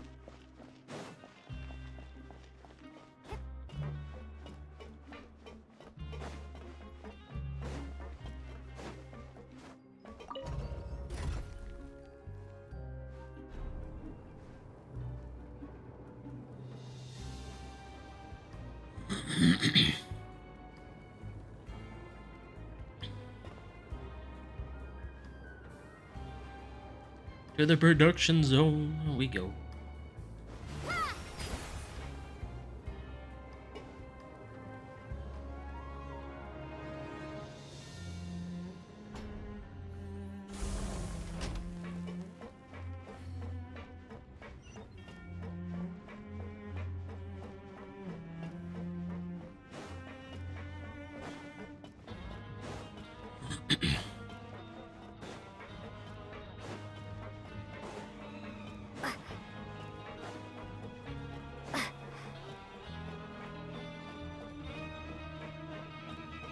Man, this is getting crazy.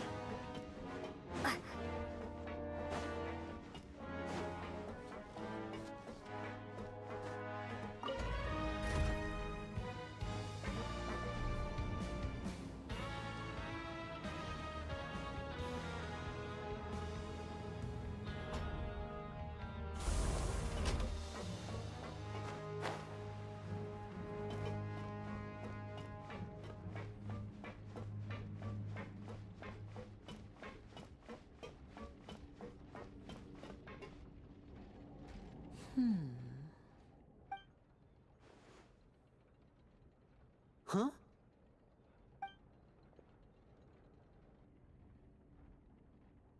That look in your eyes. You found something? Hey, this is no time to be modest. Just tell him we found a boatload of information. Paimon.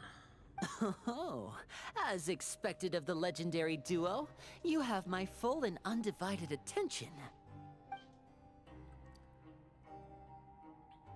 Huh. I'd have never guessed that myself. The rumors swirling about this place are unreliable after all, and Master Child probably went missing because he found a way out. He is a harbinger after all. I suppose he's much more resourceful than I initially gave him credit for. Unfortunately, this isn't enough for our final report to Father. We need to find out Master Child's exact whereabouts. Father told me that even though Master Child said he was just coming to Fontaine for a vacation, he actually had some personal reasons. His agenda might be linked to his disappearance. His escape route is already flooded, so we'll have to task someone with professional diving skills to chase after him. Well, when you put it that way, it's obvious that only Fremine would be up to the task. Mm-hmm. Bingo! Is he around? He's working today. Coming here as a group would have attracted too much attention. I'll talk to him about it later. It's the least I can do. We're all in this together, so it's only fair for us to fulfill our end of the bargain. Honestly, I'm far more impressed by you guys managing to collect all this information right under Risley's watchful eyes. Collecting information has always been our strong point. Now, let me think. To find out more information, Fremine will have to retrace Master Child's original route. And if he's to do that, he'll have to set out on the next pipe cleaning day at the earliest. That's 6 days from now. And after that, he'll probably take another 2 or 3 days to return. You can even estimate how long it'll take for him to get back? We've been working together for a long time. We know each other's capabilities like the backs of our hands. Okay. Traveler, what say you to meeting here 9 days from now? We'll be able to pick up Fremine while we're at it, too. Oh, and there's just one last thing we'd like your help with. Ah, here it is. What is Though it? we can just sit back and wait for Fremine's report on Master Child's whereabouts, we still need to make more progress on the investigation of the Forbidden Zone. Fremine's no master of disguise. Lynette's still working on getting intel from the other areas, and I'll need to spend some time helping Fremine prepare for his diving mission. So, you are the only ones we can count on.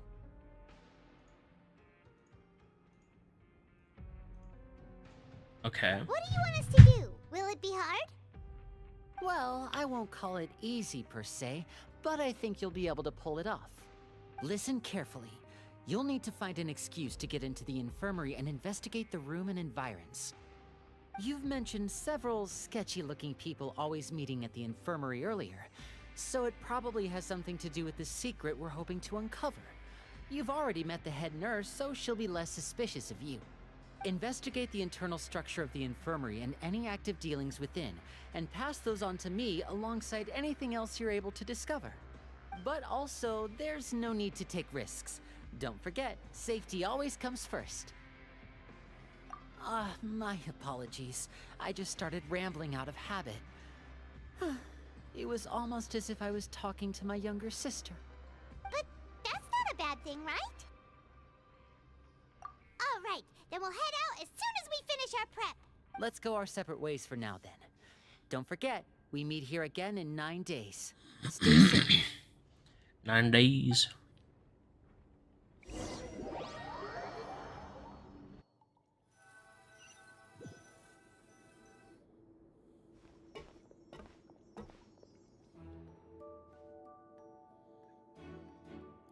Hey, stay here for now. Paimon will take a peek. Holy Jesus. There seem to be several people inside.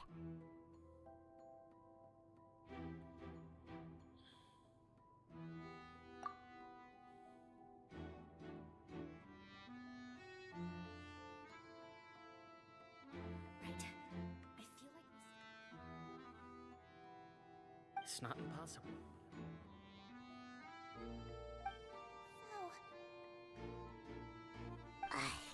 It's a bit hard to understand them from here, so Why don't we just try to talk to them in person? Let's go as soon as you're ready.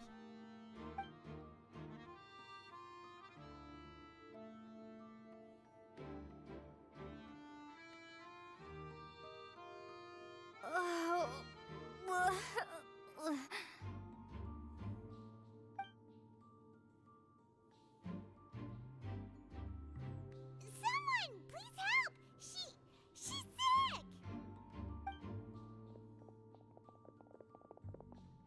Whoa, are you okay? Oh my! What's wrong, little one? There's no need to panic. Take a deep breath before you begin. The traveler started complaining of a stomachache, and then nausea, and then collapsed onto the ground. Paimon doesn't know what to do! Freezing limbs, twitching fingers, and pale complexion? Could it be poison? Let me take a look. Please, lie down over here. Don't worry, I'll get you to the bed safely. Here, hold on to my shoulder and walk slowly. You can do it, Traveler! Don't apologize. You're sick after all. Now, please relax. I'm just going to do a preliminary checkup on you.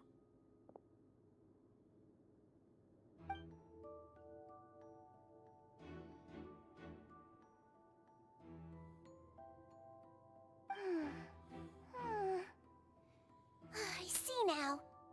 My checkup has confirmed that she's not in any mortal danger. That's our worst fear out of the way. Eh? Oh, that's good. But... I'll continue my diagnosis of the patient now. Please, relax and take a deep breath.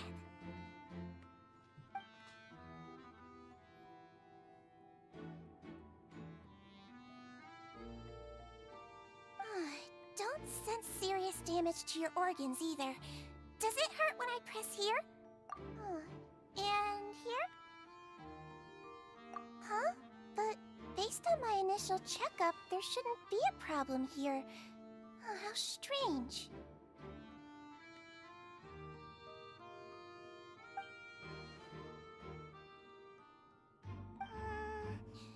What about here?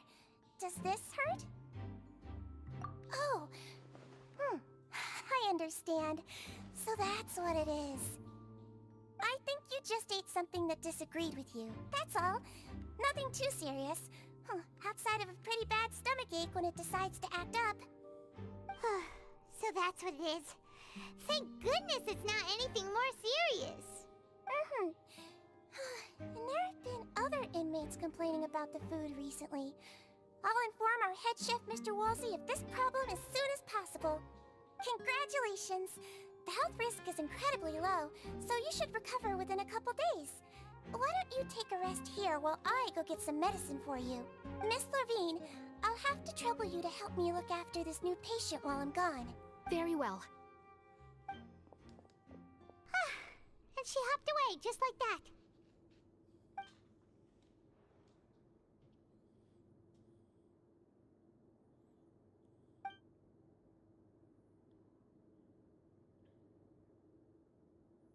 Hello. So how are you feeling now?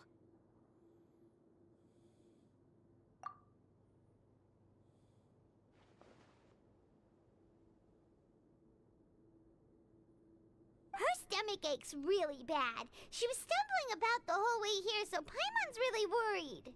If Miss Sijuin says it's not a serious problem, then there's no need to worry. She's the best medic we've got down here. But it also looks like she's the only medic you've got down here. Well, that's true. What do you mean, that's true? That's really misrepresenting the situation. Of course I can't speak for the whole fortress, but it's not like everyone imprisoned here is useless, you know? Though they may have committed crimes and gotten locked up here as a result, they still know a thing or two about medicine, and they help Miss Sijuin take care of the sick and injured. Yeah, you're right. But did you have to lecture me about it in front of another patient? Aren't you a patient too? Where did all your energy come from? That's correct. Sorry, I got a bit ahead of myself. Are you two also sick? We've been sick a while. I come back every once in a while for checkups, and to pick up the medicines Miss Siegewien prescribes for us. That's just the nature of chronic illnesses. As for her... you could say she fancies herself as Miss Siegewien's capable helper because she learned a bit of medical knowledge ages ago. Please watch your mouth, Mr. Jurier. Don't forget that you are the primary reason I have frequent heart palpitations. Hey, don't start arguing now! Please, keep it civil at least!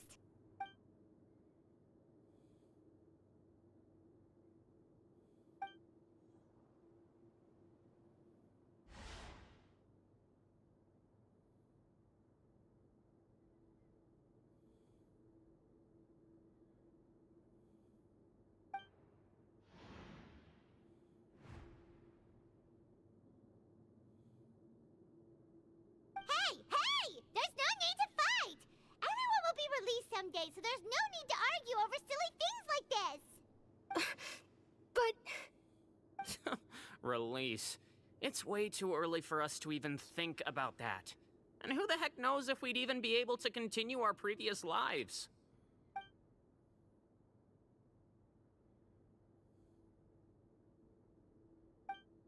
Please allow me to end this boring and useless conversation. Oh, and Mr. Jurier, I don't want to see your face here again anytime soon. And same to you, Miss Lorvine. Anyway, that was more than enough rest for me, so I'm going to get out of this excessively noisy place. See you later, everyone. He just slowly walked off? Like that? That's just what he's like. I'm sorry you had to see all of that. I'm Lorvine, and that's... Well, his name is Jurier, but I hope you'll never have cause to remember his name. You really can't stand him, huh? I mean, can you blame me? Look, who would like someone who's as arrogant and obsessed with weird research topics as he is? But there's no need to keep dwelling on him. I'll accompany you two for a while. Miss Siegewien should be back soon, and I'm sure you'll feel better as soon as you've had some of her medicine. No, it's nothing. I'm back! Did you rest like you promised? Thank you for getting our medicine, Miss Siegewien. Did you all cooperate with your bed rest? I trust that nobody got up to walk around. Good. Here, this should be 2 days' worth of medicine for you. Take 1 pill now, and then continue your bed rest.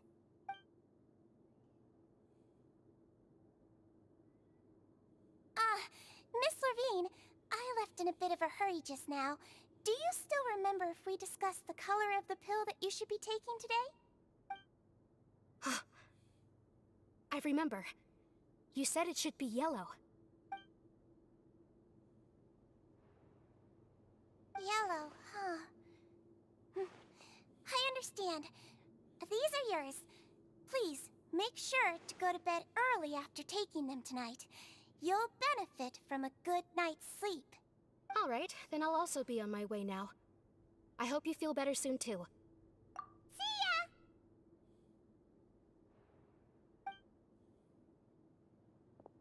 I'm going to fill out your medical record now. You're widely known as the Traveler, right?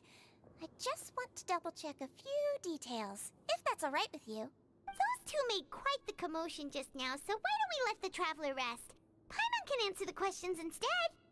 So her primary symptoms are abdominal pain, with secondary symptoms of nausea. Is there anything else?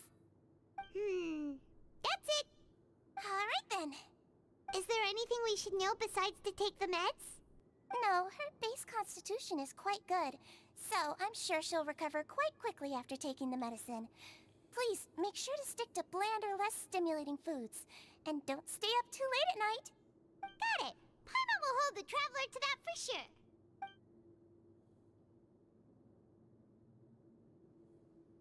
Oh, you're going to take a nap already? Okay then, you get some rest.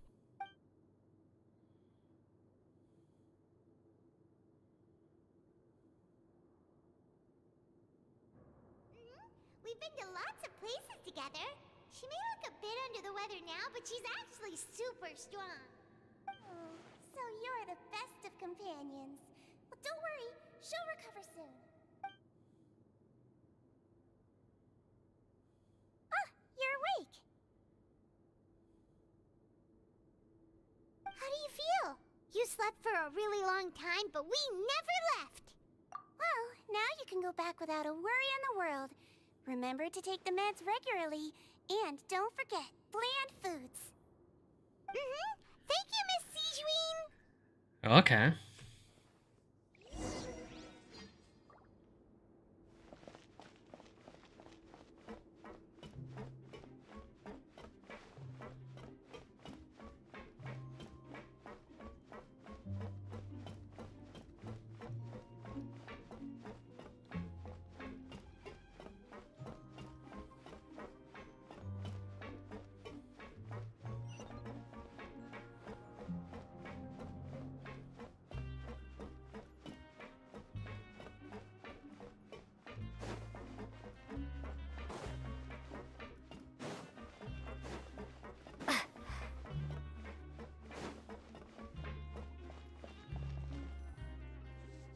You really are something. To be able to fall asleep like that and even sleep talk the entire time, you scared Paimon half to death!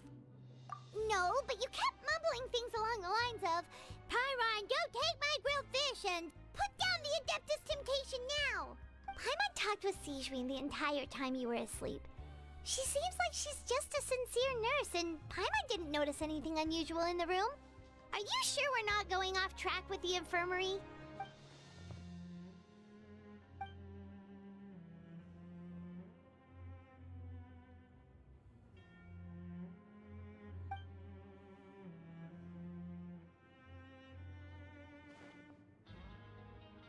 Whoa! You really are super thorough. All those tiny little suspicious things that Paimon didn't even pick up on. We've got to give the info to Linny.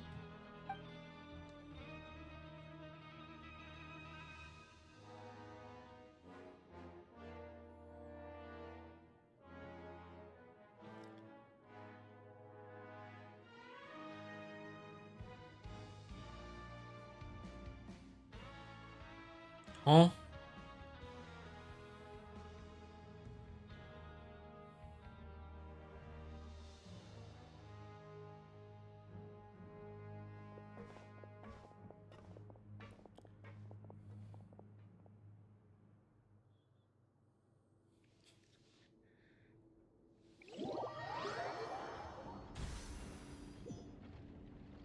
Today's the day. Let's go meet up with Linny.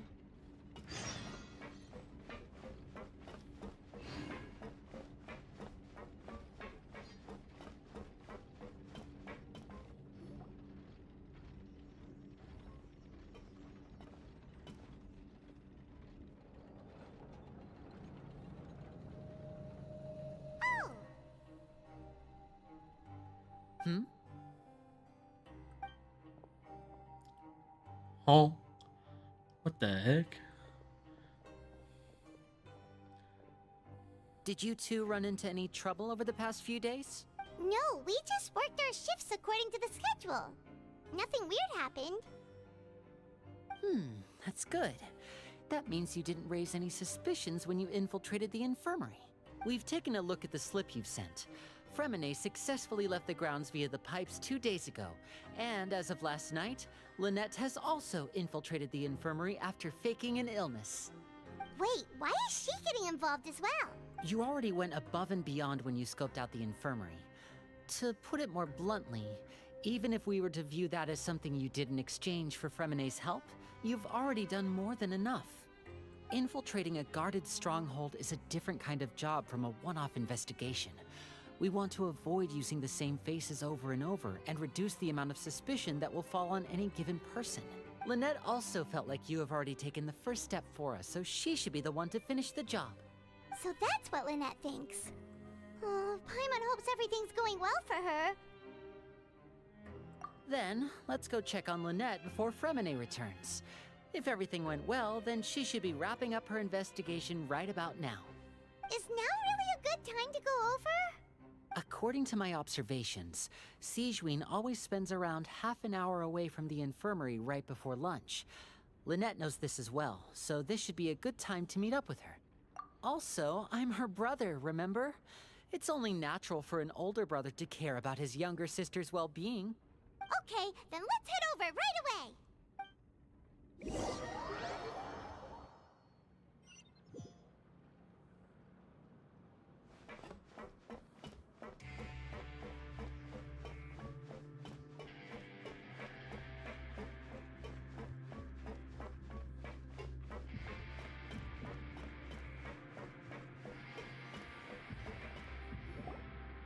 Lynette should be here right now.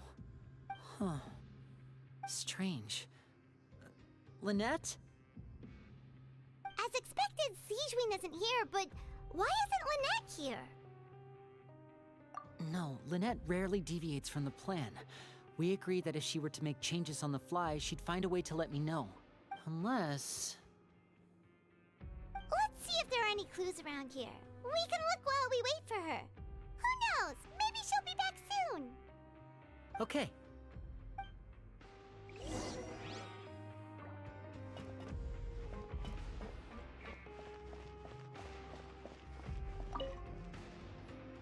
None of the beds have any signs of having been slept in. Except that one over there. That's the one Lynette must have used, right? You said she was pretending to be sick. Mm-hmm.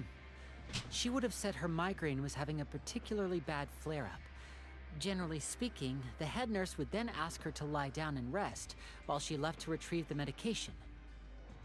Which means, either the head nurse didn't return the entire time from when Lynette laid down up until she left the bed, or the nurse intentionally left it this way.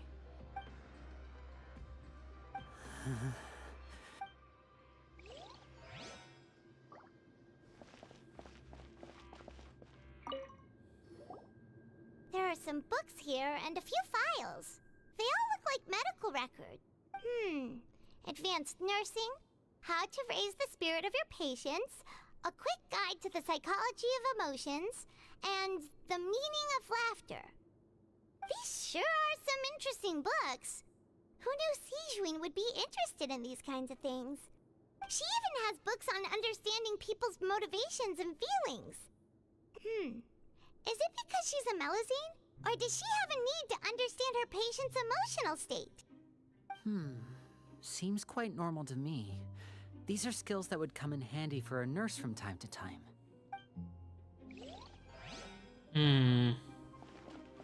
I'm guessing the last one is...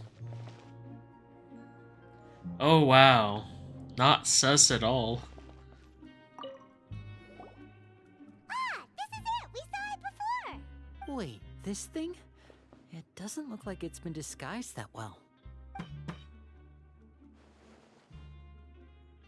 The space behind it is empty. From its size, I don't think it's an entrance that is meant to be taken apart. There's probably a mechanism around here somewhere. Could Lynette have tried to get inside? But if that's the case, she would have contacted me for sure.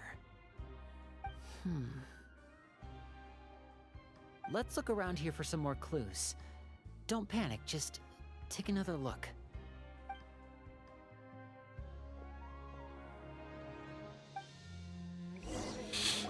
Hey, you guys, there's a slip of paper over here! A slip of paper? It's right over here, and there's a bunch written on it too. It reads, "Out of respect for your usual practices, I'll use a piece of paper or card as the medium to pass on my message. You may consider this as me giving you my best regards." This is... Is that all? The back. This is... Show me! Now! That look on your face. Paimon's reading it now. Would you care to guess where Miss Lynette of the Fatui could be right now? No. Could she have... Is she already... Writhsley. Did he deliberately leave the infirmary unguarded to use it as bait? Wait, you mean he was aware of our goals from the very beginning? But why? We didn't run into any trouble last time, and he also never reached out to us since.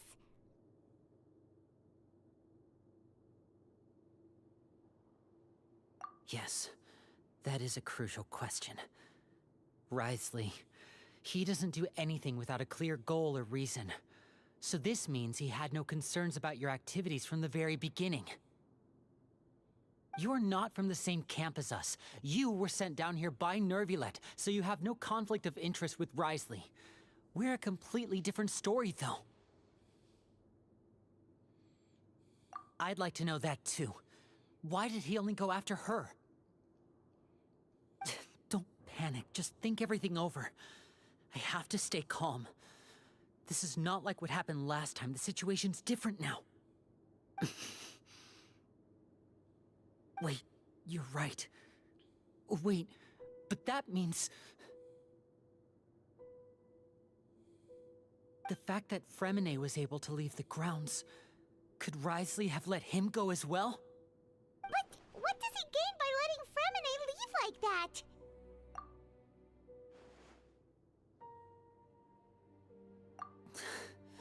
So he's challenging me and trying to provoke me, I'm sure of it. We never should have sent out Fremine. We had to go through all that trouble to find an opening to sneak him around the guards and into the pipe, and we even thought luck was on our side. If Wriothesley let him leave on purpose, then he's probably in a terrible spot now as well. Lenny's getting more and more panicked. We have to calm him down. Don't be like this, Lenny. Fremine wouldn't have left if we hadn't told you about Child. That was our fault.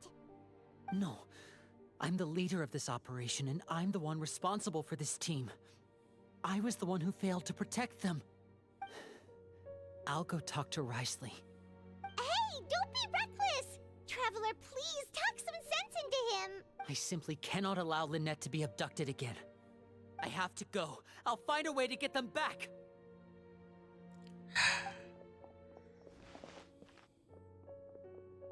He's rushed out the door! After him!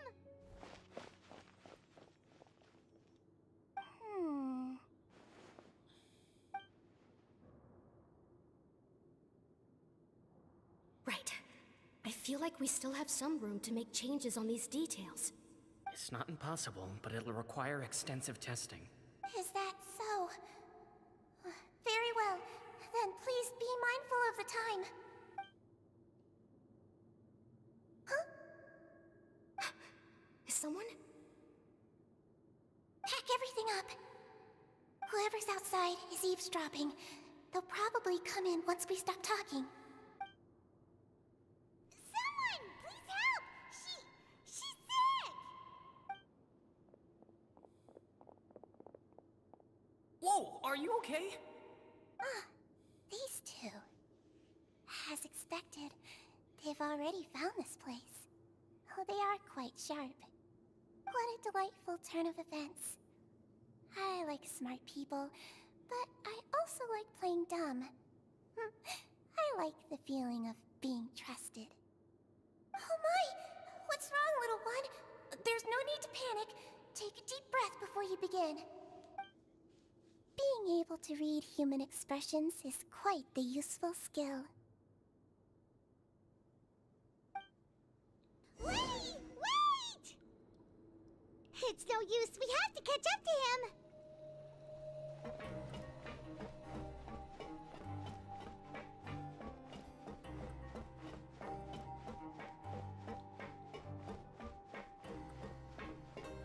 He's already out of sight. How is he so fast? Let's go head him off at Wriothesley's office.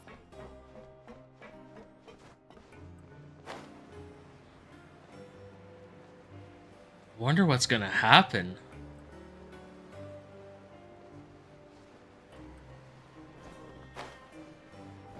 Wait, this whole part is his office?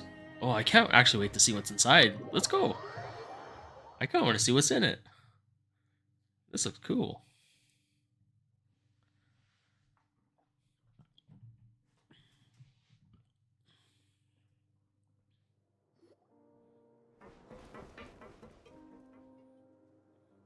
Wait, there's stairs? Come out and face me, Wriothesley!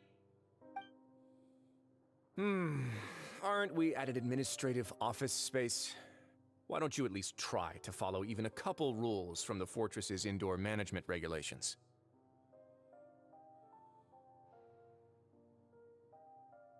What did you do to my sister? I ran into the young miss at the infirmary. I'd heard that she was suffering from quite the migraine, so I decided to invite her over for a cup of tea. I do have some teas in my collection that can work wonders against such an illness. Stop joking around!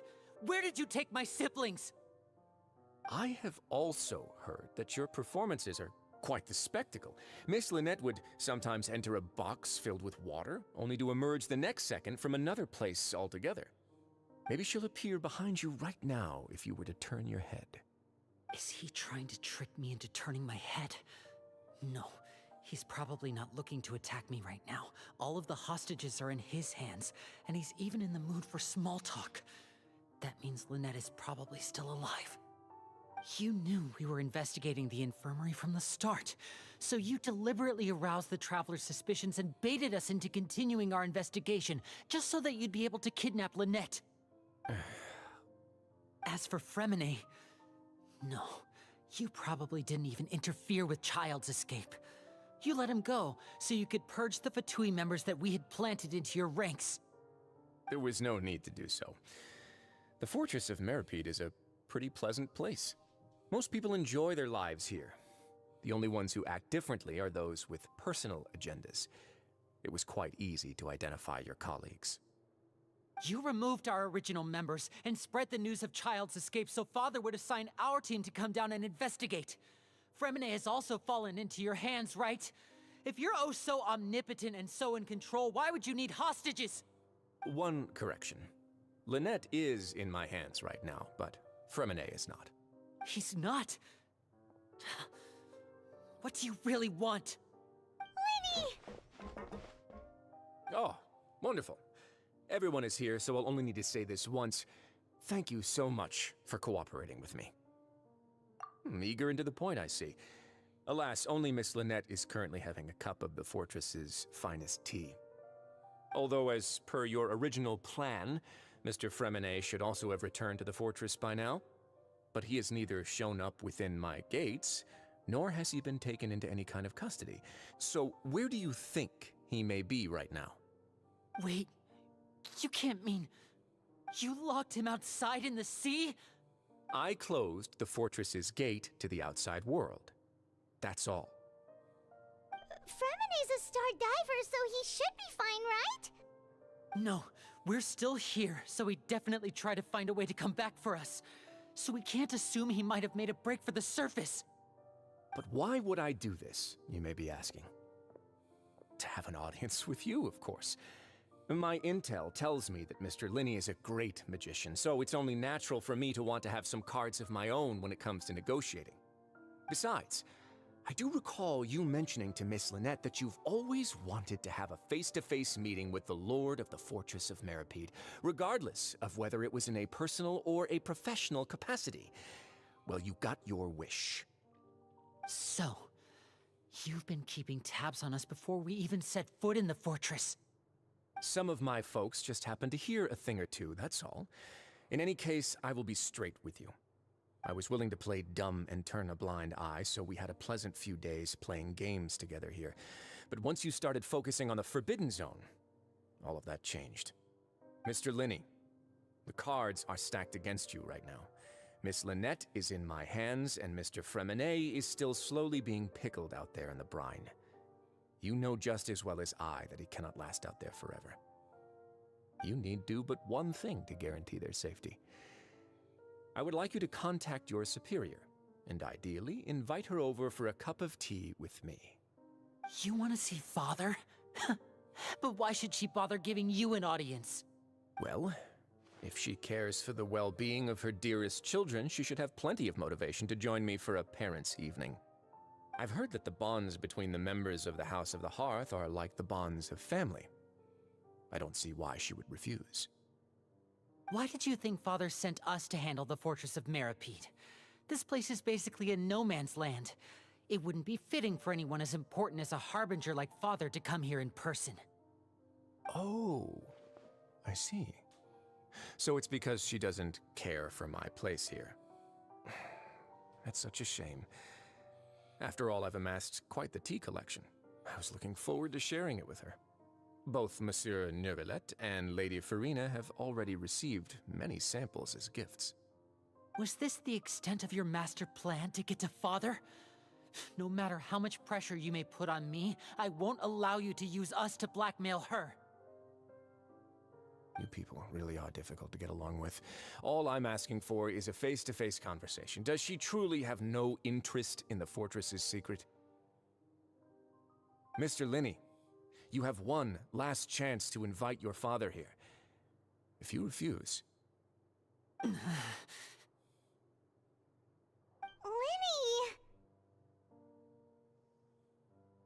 Instead of asking why I'm doing this, why don't you try to see things from my perspective for a second? From the very beginning, the Fatui has been actively infiltrating my fortress. I gave you a warning by cutting off the first few operatives I found, but that only caused you to double down. Had you given up on the fortress then and there, I'd have no reason to want to talk. Mr. Fremenet left the fortress on his own, and Miss Lynette tried to pry out my secrets right in front of me. No matter how you look at it, the responsibility for this falls on you. I shouldn't ask Father to do anything because of us. 6, 5... Wait, 2, 1. Time's up. It really is a shame, Mr. Linney. Risley! Negotiations have broken down. Please leave, ladies and gentlemen. It's time for my afternoon tea. Yeah,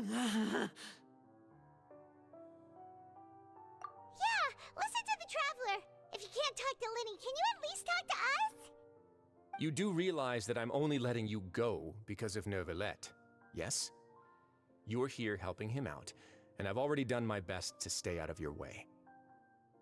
But that doesn't mean you can just do whatever you want. The fortress may be small and remote, but it still has its own set of laws.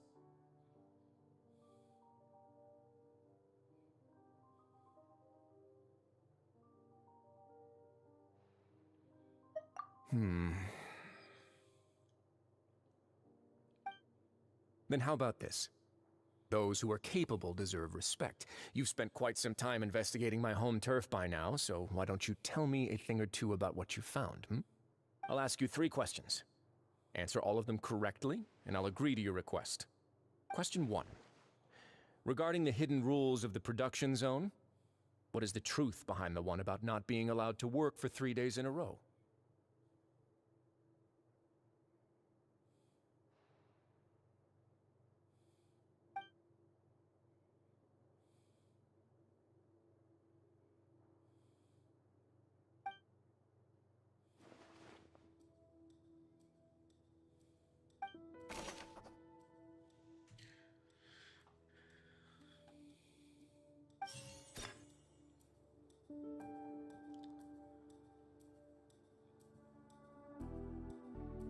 I've been told that the infirmary is always empty for the half hour just before lunch. But what could Sigewinne be doing during that time?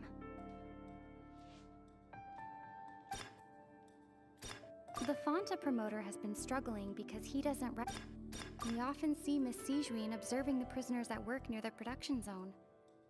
It seems like she can perceive the general state of a person's health just by looking at them.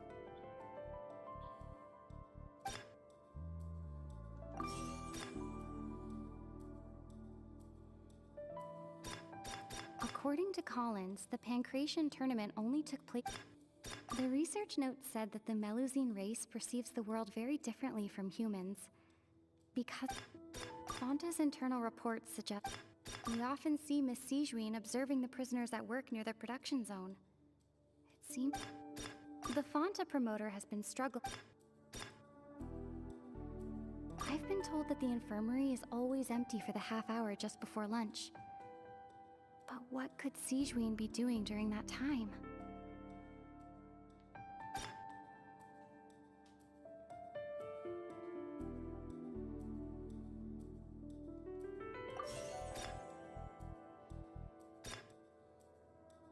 The The Fonta promoter has been struggling because he does. The research note said that the Melusine race perceives the world very differently from humans.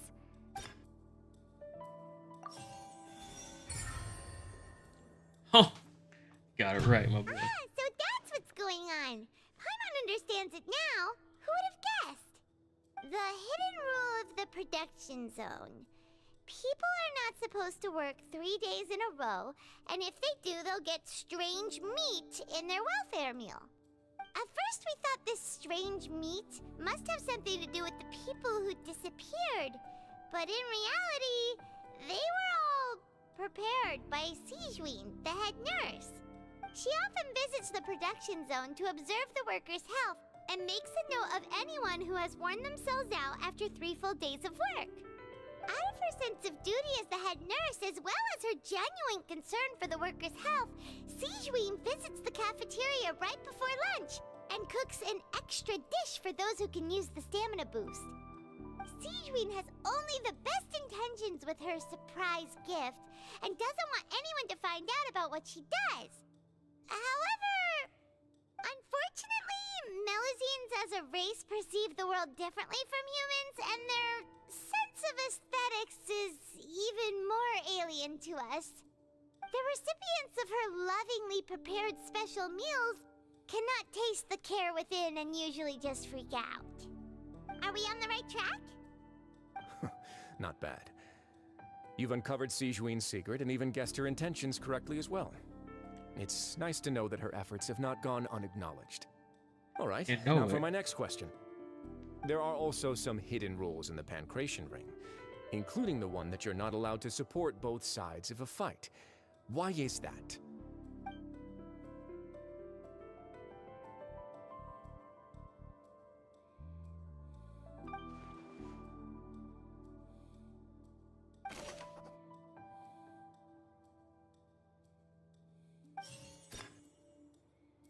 I've been told that the infirmary is always empty for the half hour just. Fonta's internal reports suggest that they're starting a new trial of an unnamed and unpackaged.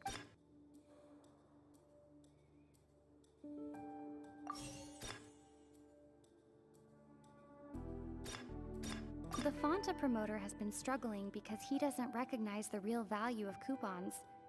Meanwhile, the Duke believes that only idiots who don't understand.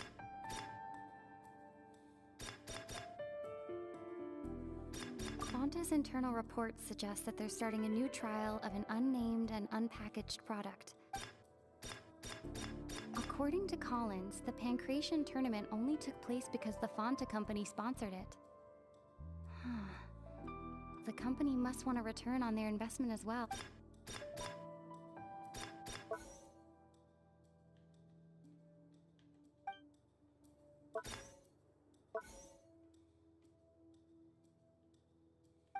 Fonta's internal reports suggest that they're starting a new trial of an unnamed.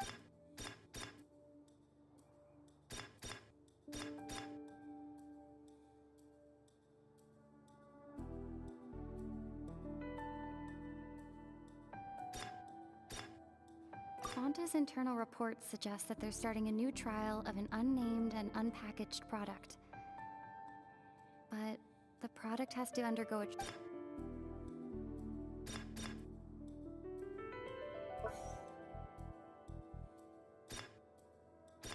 The Fonta promoter has been struggling because he doesn't recognize the real value.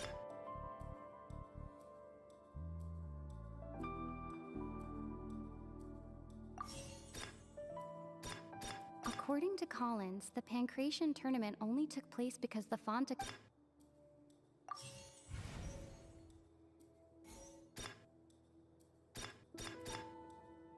According to Collins, the Pancration tournament. Fonta's internal reports suggest. Oh, it was either that way or this way. We got it. Paimon gets this rule too now, so there really was nothing to be afraid of. That hidden rule of the Pancration Ring is about how, People are not supposed to bet on both boxers at the same time. And if they do, they'll receive a package containing a strange, blood-colored liquid.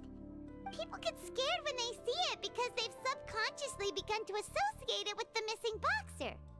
But really, it's just a bottle of the latest yet-to-be-named and packaged new Fanta trial product. A blood-red drink. It's no wonder even Fanta's own staff were questioning the company's decision-making. The company, facing backlash from its own staff, decided to try to trial the product on a smaller scale to see how it might be received by customers. They came to the Fortress of Meropide and offered to sponsor the Pancration tournament so they could push their new product. But the Duke completely refused to even entertain the idea. The Duke, knowing how valuable coupons are in the fortress, knew that only total idiots who didn't understand their true value would bother buying a Fanta product here. And so, only those who proved their stupidity by being dumb enough to bet on two opposing sides of the same match were selected to receive the drinks. I acknowledge the effort you've put into bringing the truth of this mystery to light. Although, based on your description, that Fanta promoter is a bit too careless with his words. I may just reconsider my collaboration with the company. All right, and here's the final question. What's the secret behind our head nurse and all of her patients in the infirmary?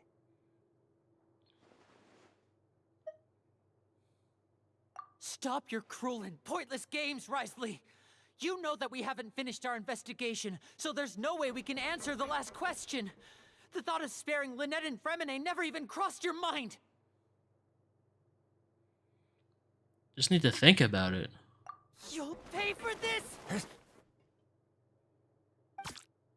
Ah!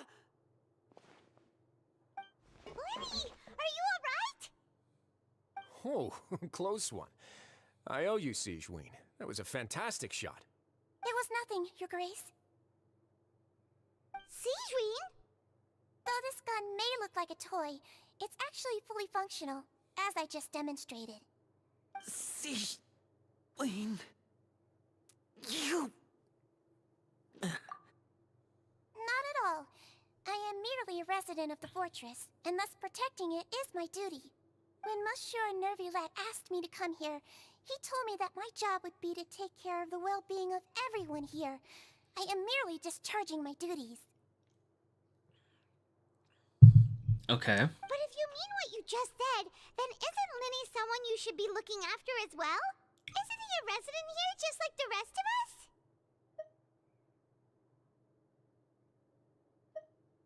But I really am just doing what Monsieur Nervulet told me to do. Everything I did, I've done to protect them. Had I not, they would be in far more dire straits right now.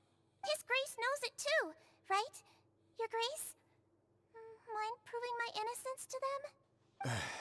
My dear Sigewinne, whatever shall I do with you? Would it have killed you to just wait another minute or two? Well, it's nearly time after all.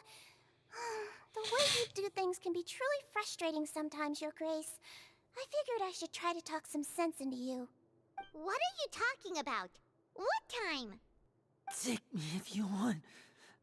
But let them go. How touching. Can you just give me one more minute? Don't be like that, Your Grace. All right, everyone, calm down. 2 more visitors will be arriving any time now. I'll go get a cup of tea. Miss Sigewinne, I leave Miss Lynette in your care. You... What are you doing? I believe I hear footsteps.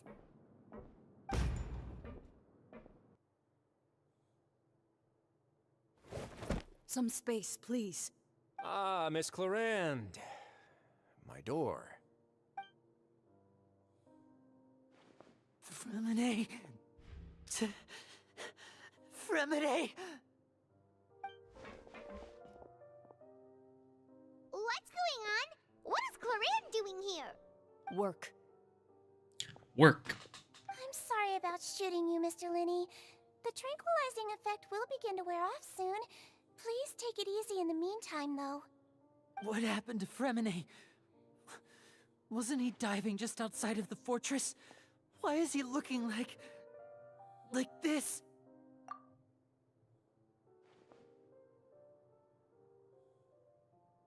flushed face, an accelerated pulse.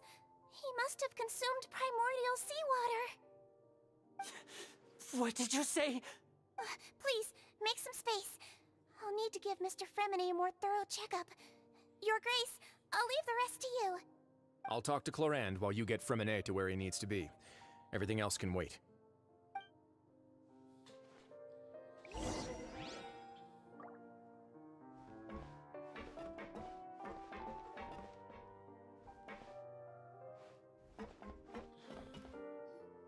What's that look on your face? I thought I made good time on the way back.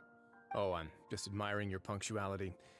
Had you arrived just a few minutes later, Sigewinne may have been forced to shoot Mr. Linney again. How's the situation out there? The water has changed. It's pretty much as expected. The concentration of primordial seawater has increased significantly. I was only out there a short time, so it wasn't too bad.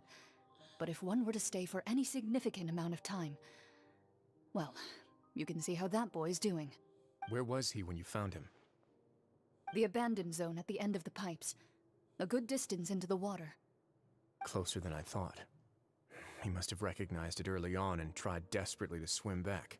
Locking the door was necessary. I don't think we could have saved two. Well, I did try to convince him that I had my reasons. Never seems to work, though. It would probably work on Neuvillette. He has a knack for picking out who had good intentions, even when the outcomes were all terrible. It's a bad sign if you're having to plead your case to Neuvillette. Want some tea? Not particularly. If you want to drink some that badly, just say so. Fine, I'd like to get some tea. Want me to get you a cup too, since I've already made it? Might as well then, I suppose. Actually, do you have a towel? I would like to dry my hair.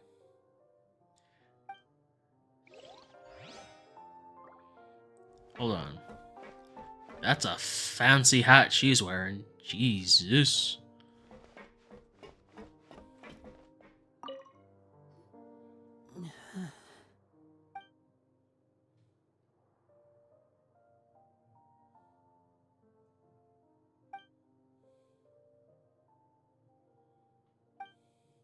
How is he?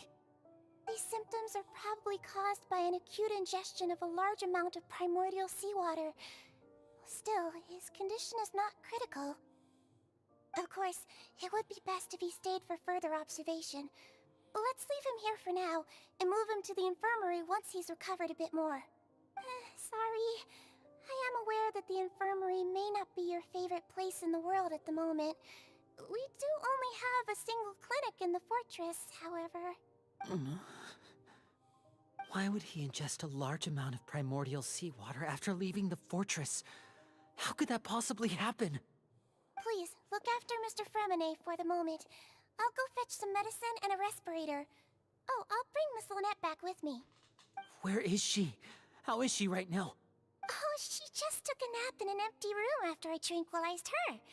If my calculations are correct, she should also be waking up right around now. You might not believe me, but His Grace and I actually made some snacks and tea for her.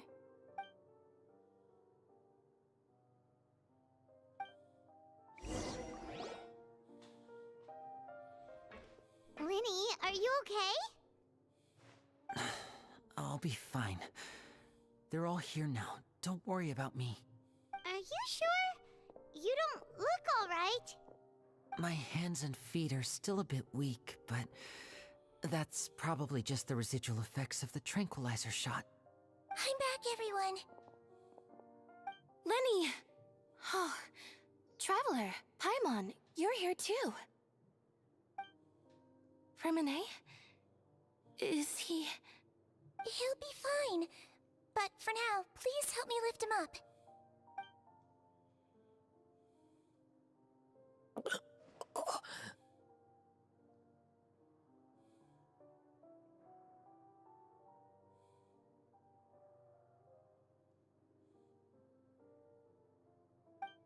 His breathing's beginning to slow down.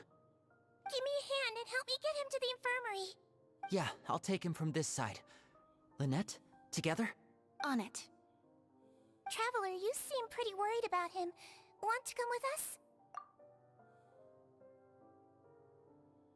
The Duke and Clorand are gone. They probably went to get some tea. The Duke will explain the truth in just a bit. Miss Cloran will need a break, since she only just returned from rescuing Fremine out of the sea.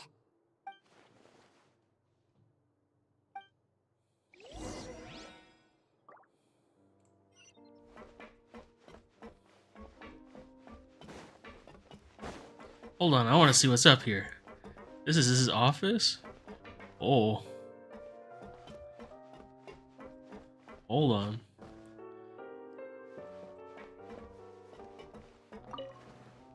Oh. This feels nice. Got music. Oh, I like this. Anyways.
Alrighty.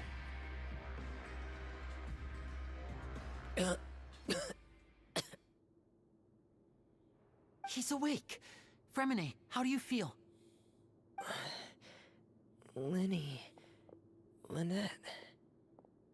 We're all here. Where am I? The infirmary, at the Fortress of Meripede, Mr. Fremine, and you are no longer in any danger. How do you feel? Don't push yourself if you're not feeling up to it. Traveler. Paimon. It's been so long. The sea. There's something wrong with the seawater. Shh, it's okay. We can talk about it after you've recovered. No, listen to me. This is really serious. There's primordial seawater mixed into the regular seawater. I don't know why it's there, but no one should touch it. Pipes. Right, the pipes. It's all coming back to me now.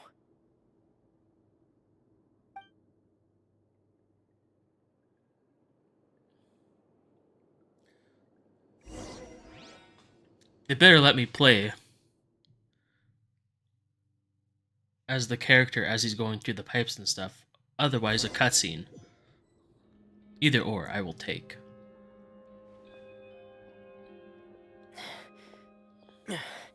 I'm in. Seems like this pipe hasn't been used in a long time. It looks abandoned.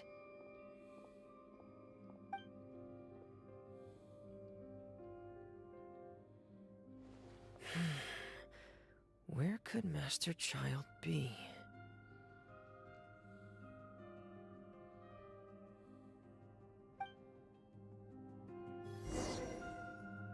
Oh. We actually get a kind of a trial with this character. That's cool.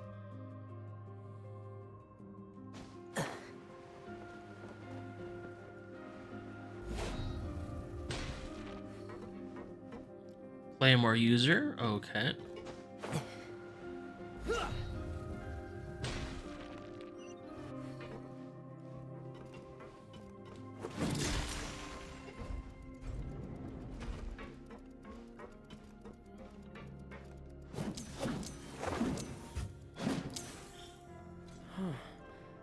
This mechanism looks like it's been tampered with.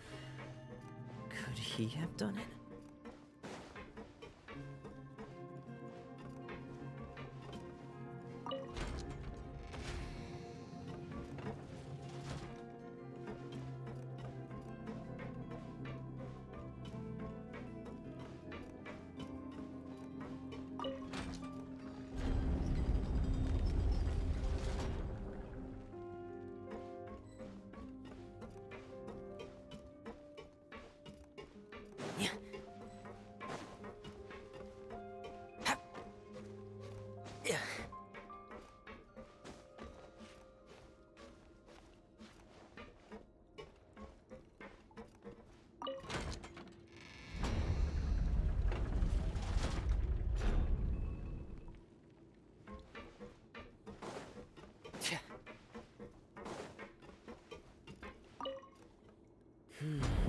It's getting stuck on something.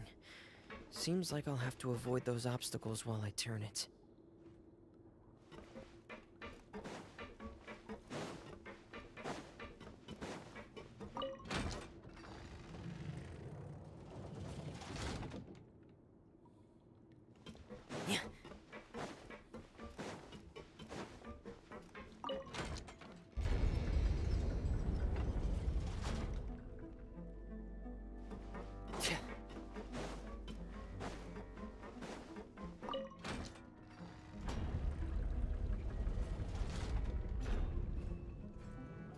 Okay.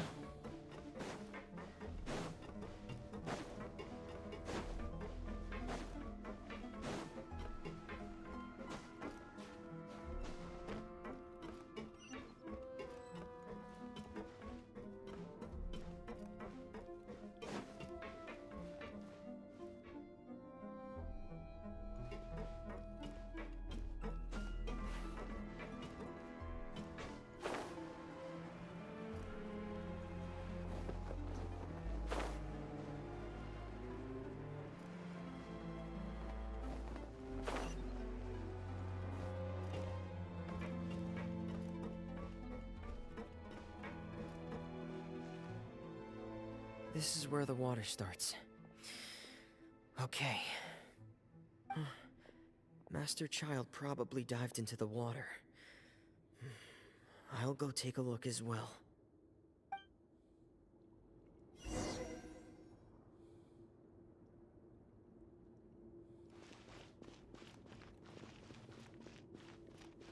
So I could just hop in the water? How does this work?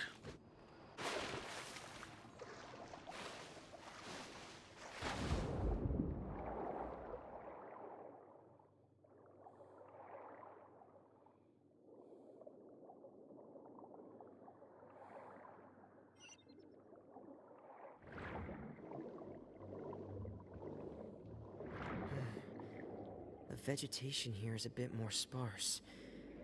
These traces aren't natural.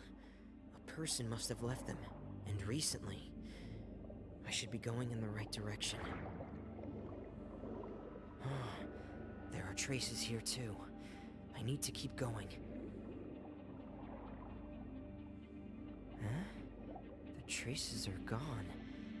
But I don't see where he could have gone from here. Wait. What the?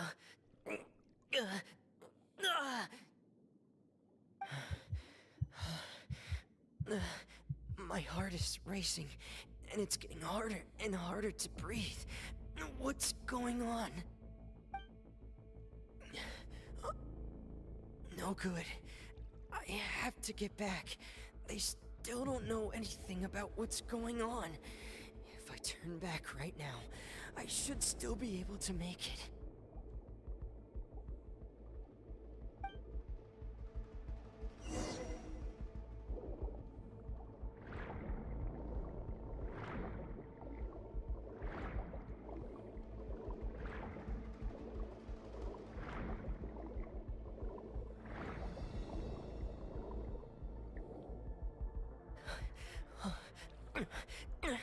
I can't die here.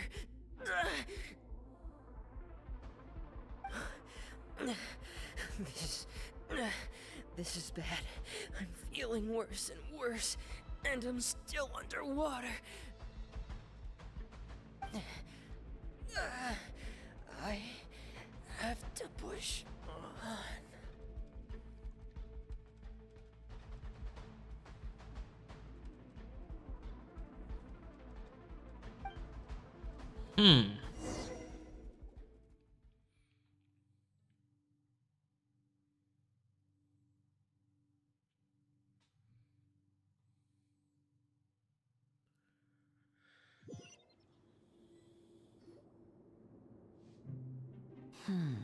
So, in other words, the trail you were following vanished, and you had no idea where Master Child could have gone. But there was also no obvious place for him to have disappeared to. That's right. I tried my best to swim back, but I had already put some distance between myself and the fortress, and I just couldn't find the strength to keep going. I probably passed out some time after that, and you know the rest.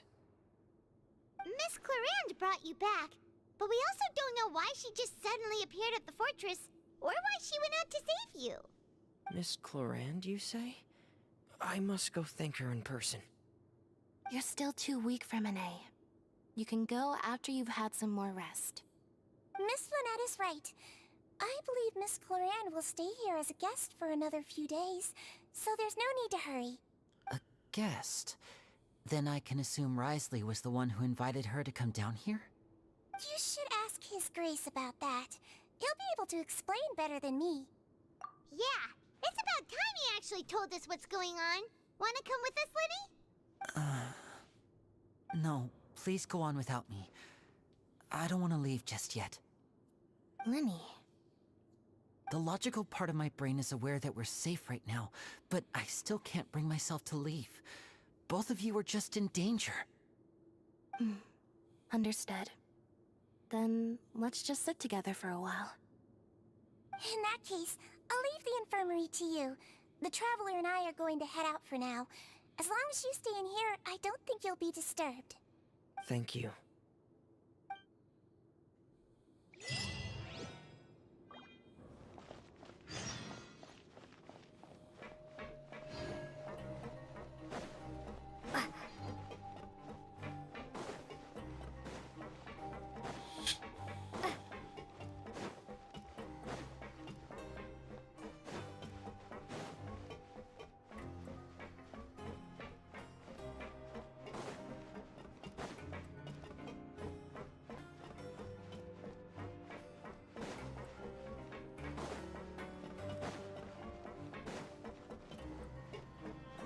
Wait, why am I going? Why am I doing this? I could just do this.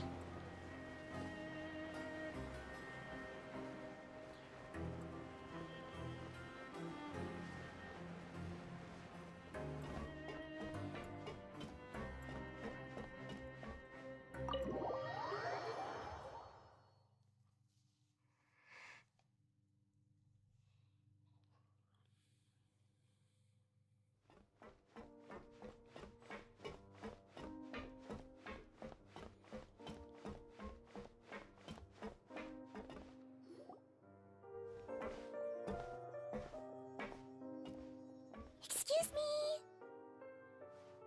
I take it Mr. Fremonet's condition has stabilized? Of course. I wouldn't have left the infirmary otherwise. I've been expecting those two, but might I inquire as to the purpose of your visit, Miss Siegewien? I wanted to check up on Miss Clarande. How are you feeling? Mostly fine, I think. If you don't mind, I'd like to perform another quick physical exam. It'll just take a few minutes. All right. Thank you for looking out for me. I'll take my leave for now, then. Well, want to explain yourself, Risley? Of course, but I'm not partial to the word choice of explain. How about enlighten? Where should I begin? How about you start by asking me any questions you have? You can start with whichever one you'd like to get answered the most. Then Paimon will begin. Did you know about Lenny's goals from the very beginning? No. I just knew they were Fatui operatives sent to the fortress by the Knave. As for their specific goals, I only figured those out as you made progress on your investigation. You managed to monitor and stay ahead of them even though you didn't know what they were trying to do? They came here with ulterior motives. I'm quite adept at discerning what that kind of behavior signals. Initially, I thought their goal was just to investigate Child's disappearance. Linny suggested that I had deliberately let him escape, but in truth, I didn't really do anything special to help or hinder him while he was here. Everything he did, from finding helpers to leaving this place, he did on his own. Of course, it's inevitable that the Knave would make a big deal out of her fellow Harbinger's unexplained disappearance. I'm also quite curious about where that Harbinger went, so I figured I might as well let the Fatui do their own investigative work. All I care about is the answer. So you were hoping Linny's group would just do your work for you! You make it sound like that's a bad thing. Unfortunately, things didn't go as planned. I assume that Fremine has told you already, the ratio of primordial seawater around the fortress of Meripede is on the rise. The Forbidden Zone has always been Linny's target, and you got roped into that investigation after running into him. I began to intervene out of concern for your safety, and also to prevent the fortress from becoming entangled in more irksome matters. Are the rumors true? That you're also a former criminal? Now, why would you put it like that? Isn't staying here all day and serving as the manager of the fortress a kind of sentence unto itself? Another form of prison? I just happen to have some support from the rest of the inmates. That's all. Oh, right! Paimon wanted to ask, who invited Cloran down here? Me, of course. I paid her good mora to come down to the fortress for some field work. As a champion duelist, Miss Cloran could be considered to be an independent party. I needed to find an exceptionally capable person to help me get through the impending crisis. And saving Fremine was part of that crisis? You can think of it like that, yes. Credit where credit is due, that boy is quite adept at diving. Had conditions not been as hostile as they were, he probably would have found the missing Harbinger already. That's not something you should be asking after. Neuvillette only asked you to investigate Child's whereabouts. All I need to prove to you is that the Forbidden Zone had nothing to do with the Harbinger's disappearance. That should be clear now that you've spoken to Fremine. But we've already uncovered that there's something wrong with the infirmary, and we've answered a bunch of questions that you threw at us. Isn't it about time that you answer our last question in return? You make a compelling case. Do you really want to know the answer that badly? Yeah, Paimon really wants to know! Even if the truth may not be pleasant? Follow me.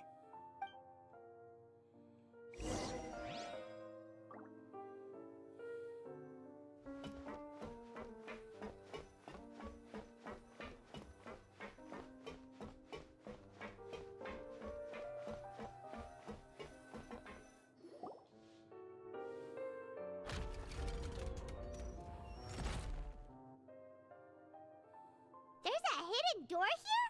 And a whole basement behind it? Huh. You're pretty good at hiding stuff, Wriothesley. It seems you've forgotten just what kind of place the Fortress of Meripede is.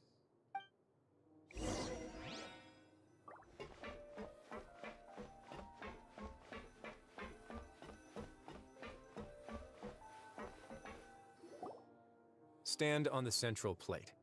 Wait, is there a secret mechanism or... Whoa!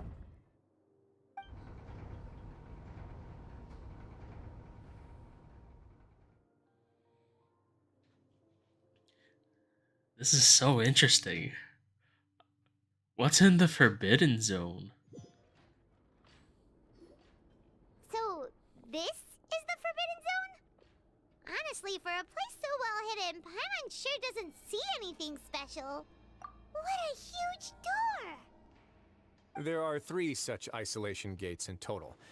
Generally speaking, I'm the only one who's allowed to go inside. Hence the name Forbidden Zone.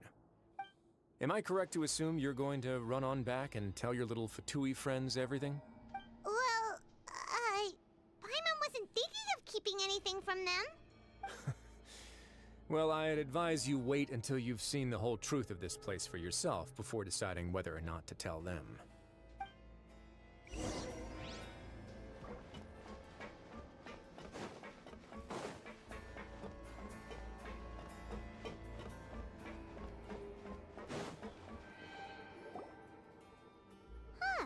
So there's a switch on the side. Stand back.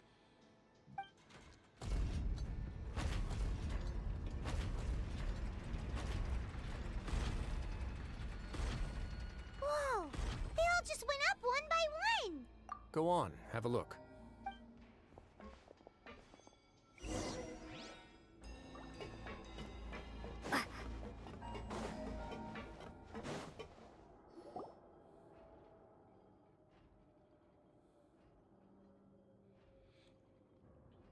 This room is really empty with nothing in here, which is quite strange on its own.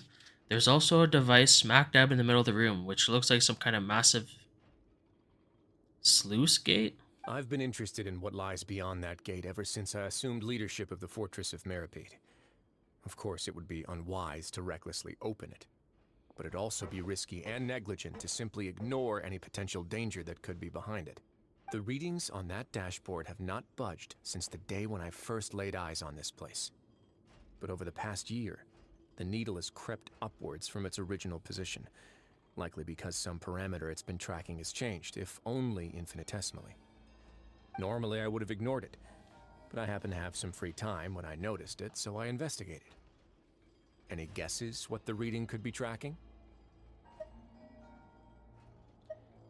Very reasonable guesses. I've considered both of those as well. Unfortunately, our dashboard is tracking something less ordinary. The temperature should vary with weather and climate changes, so for something that rarely shifts, the water pressure is more likely. We ran a few tests to increase the pressure from the outside, but the readings didn't change at all. Later on, a few more possibilities occurred to me, such as a potential connection with the primordial sea. I began to make a few preparations based on that hypothesis. Over the past few days, the needle has moved again. With that, and the symptoms that Fremine displayed after leaving the fortress, I can now confidently conclude that the readings represent the concentration of primordial seawater in the seawater nearby. The concentration of primordial seawater? But we're already under the sea! And that is precisely the problem. We're at the bottom of the sea, and now we're surrounded by toxic seawater. Somehow, primordial seawater got mixed in, and the concentration is steadily rising.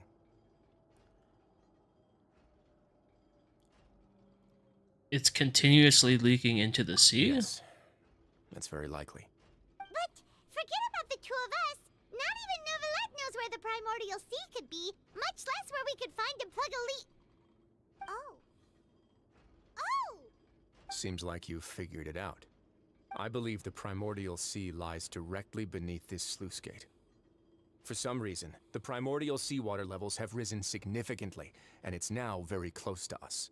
The indicators are now red. Although the gate still stands, some primordial seawater has already leaked out and mixed into the sea around us. If this continues, soon it will no longer be able to hold back the primordial sea at all. Yeah, you know what the legends say. If this place falls, then everyone in Fontaine will be turned into puddles in the span of a night. But that's just too weird! Why would the Fortress of Meripede be built right above a sluice gate for the primordial sea? Who built this place anyway? Your expression tells me you think this might be part of a vast, complicated conspiracy. To be honest, you might find the actual answer may be exceedingly boring. It's just that the secret of the Forbidden Zone had been long forgotten by the nation before I rediscovered it with my research. There's no single founder of the Fortress of Meripede in any traditional sense. What we know about its history has been left to us by the people who used to live here. When the previous Hydro Archon Egeria ruled the land, all convicted criminals from Fontaine were exiled. The people drove the criminals away like a wolf pack chasing away the banished. The criminals received no sympathy of any kind from the people. They were exiled to the desolate seaside, where they experienced only pain, struggle, and the bone-chilling cold. Some of them began to repent, and prayed to the Hydro Archon, asking if there was still anything they could do. The Hydro Archon took pity on them, and said, "You may go guard my secret, deep underneath the waves." And so, leaning on the power of the Hydro Archon, they gathered underneath the sea and began to build a fortress. They became a community down there in the deeps, and over the years helped it to grow. This is cool. As the number of exiles increased, more and more people joined the community. When the first group of exiles died, they left the yet unfinished fortress to their successors. The Hydro Archon continued to lend her support, allowing the fortress and what it stood for to continue growing ever larger. Before long, this dark underwater fortress became the Sinner's only home. And with that, the people here stopped referring to the fortress as a prison. They saw themselves as repenting sinners who would regain their freedom once they had sufficiently redeemed themselves. But as time went on, people also realized that the fortress was a lonely place. Once they had gotten used to life here, they could no longer feel comfortable living in the overworld. Once they had finished serving their sentences, some people left and some others chose to stay. They'd find some idle position and let their withered souls fade away with the ancient secrets of the past. After many, many centuries, few people still remember the reason for the fortress's founding. Now they just see it as an integral pillar of Fontainian society, as the place where criminals deserve to be sent. Now and again, researchers manage to break one law or another and live out their days in the fortress. I learned all this from an elderly historian. Everyone else just thought he'd made it all up. But now you know every part of that history is true. Indeed. It's just as the prophecy says. If this gate fails, then everyone will be dissolved into the sea. To be frank, not really. But sadly, that hasn't stopped this prophecy from proving all too accurate. Prophecies are troublesome things. Just hearing one will create the first wave of panic. Seeing signs of it will bring about the second, and actually witnessing it in real time, the third. Let's go somewhere else. I want to show you something.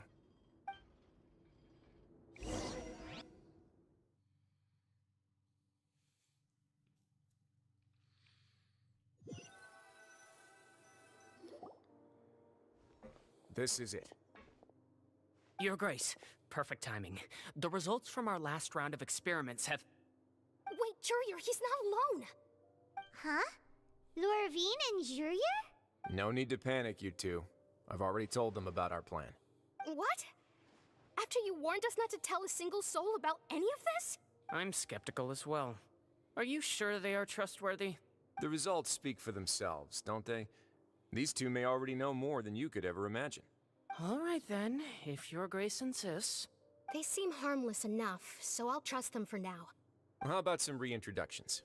This is Jurier, one of the highest-ranked researchers from the Fontaine Research Institute. He used to work under Edwin. I trust that you've heard of Edwin? Good. Saves me a bit of time explaining. Edwin's main areas of research were archaeum and gravimeters. As his assistant, Jurier is quite familiar with them as well. I hired him to be my technical consultant. You want to blow up the fortress of Meripede? Ah, what a lovely idea. I'm already imagining it in my head. Gotta admit, I'm tempted as well. Guys, focus! Focus!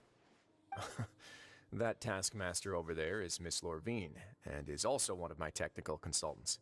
While Jurier used to be Edwin's assistant, she used to be Jurier's assistant.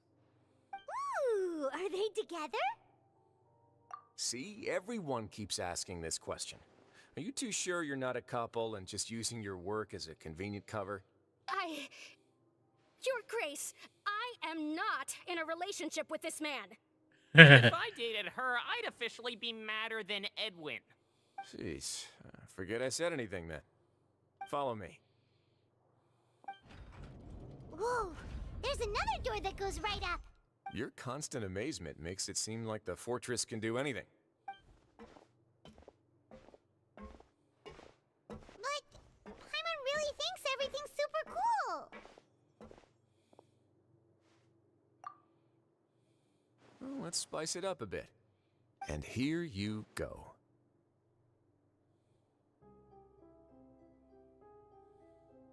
What a huge ship!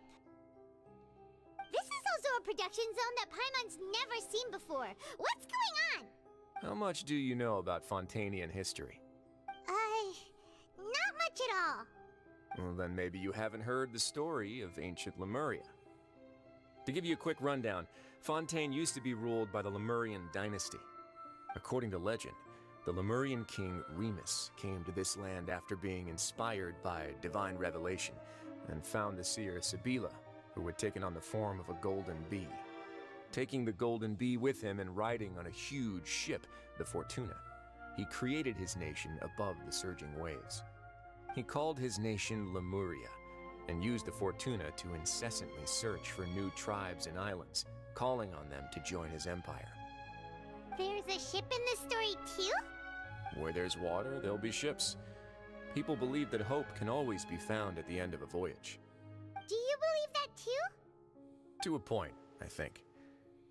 As you've already seen, I have a whole factory's worth of labor, materials, and technology at my disposal. Certainly can't hurt to give it a try. So the moment I began to speculate that the Primordial Sea might lie underneath the gate, I also began this project. Were you inspired by the legendary Fortuna? Maybe. Fontainians need something to hold on to cope with the impending disaster.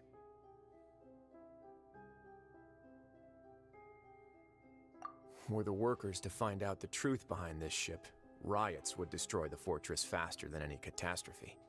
As the fortress's administrator, I'd never make such a reckless call. Alright, that's enough talking for now. I'll need another 3 cups of tea to soothe my throat. Do you have any other questions? Seems like you're good. Come on, I'll take you back. Does Neverlet know any of this?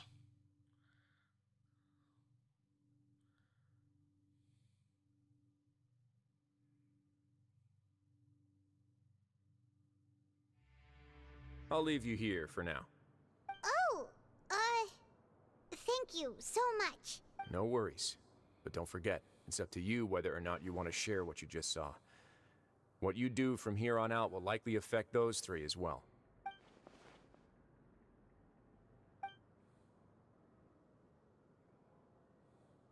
Yeah, we'll put a lot of thought into it for sure. Great. I look forward to what happens next.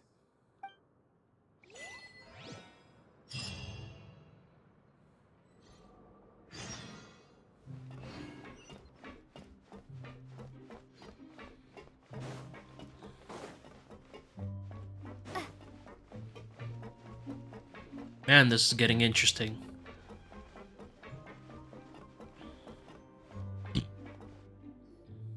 We're back! Welcome back. Do you want a cup of tea? How can you be so much like Risley, always drinking tea? Huh. Actually, now that you mention it, I just remembered something now. While I was sedated, I could still barely hear 2 people talking next to me. They were discussing everything, from the leaves, to the water, and even the teacups themselves. Must have been Risley and Sijuin. Yeah, I heard 1 male voice and 1 female, so it should have been the 2 of them. They really were just talking about brewing tea. I really can't make sense of this place. So, Traveler, Paimon, were you able to learn anything from Risley? Yeah, he explained everything. Very well. Then, would you mind checking your answers against my speculations? Yeah, I took the time to rest, so I'm feeling a lot more relaxed now. Nobody else is around, and Miss Sijuin is also busy with something or other, so let's just talk here. Alright, then I'll posit my theories. I asked myself 3 questions. Firstly, why was Fremine affected by the primordial seawater? It was because he dove into the sea. My theory is, the long-lost primordial sea is probably very close to the fortress of Meripede. Ooh, he's good. He got that right on the first try. That's our Lenny. Secondly, Risley's attitude changed dramatically during the course of our stay here. He ignored us completely at first, then suddenly roadblocked us. Why? I spent quite a long time thinking about this. If he has been monitoring the Fatui since the very beginning, he probably ignored us at first because he was hoping we could find Master Child for him. What's more, the Fortress of Meripede is not part of Fontaine's court system, nor does it report to Udex Nervulet. Risley is basically the king of a no-man's land. As long as the fortress doesn't do anything about Master Child's disappearance, Father can use it to pressure the Fontaine authorities. And while the two factions are pitted against each other, Wriothesley will be free to move between the parties of interest. If I had to guess, he probably has something that he's working on himself. It's likely related to the secret of the infirmary, but I just can't think of what it could be. You're super smart! Thanks so much. Then finally, there's the last question. If Wriothesley does have a plan, what could it be? All I know for now is that his plan probably has something to do with the changing nature of the seawater. He's even gotten Cloran to help him out. That can't be the full extent of what he's doing. There's probably a secret passageway behind the block in the infirmary, and there's something big in the fortress that most people here never get to see. He has a bargaining chip, and it could be important enough for Father to deal with him directly. I don't have enough information, so I have no idea what his chip might be. But let me guess. You have the last piece of the puzzle.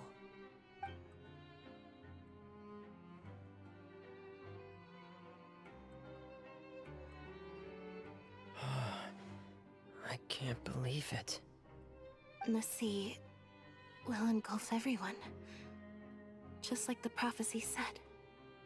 Could Wriothesley have wanted to meet Father to figure out a way to deal with this crisis? If you remember, I once mentioned that Father sees the House of the Hearth as her base of operations, and she truly wants to resolve the crisis. But how could Wriothesley have known that? Or perhaps he didn't know, and just wanted to bring Father over to his side? Which could be why he said he just wanted to negotiate. Yeah, that makes sense to me. I understand your concerns as well, Traveler. I'll figure out a way to pass this on to our father. No matter what, we're on your side. The two of you have already aided us far too much. We probably wouldn't be standing here right now if not for you. If you ever need anything else going forward, please come to the House of the Hearth at any time. Though you may not share the sentiment, after all that we've gone through together, the three of us basically see you as family now. You have my gratitude.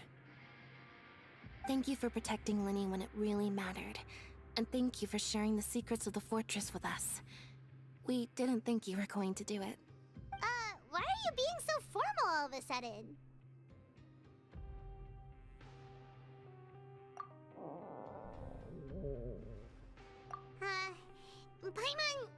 Paimon's hungry. Oh, you've done so much already. Go get some food. Alright, then we'll catch you guys another time. Is this quest over now?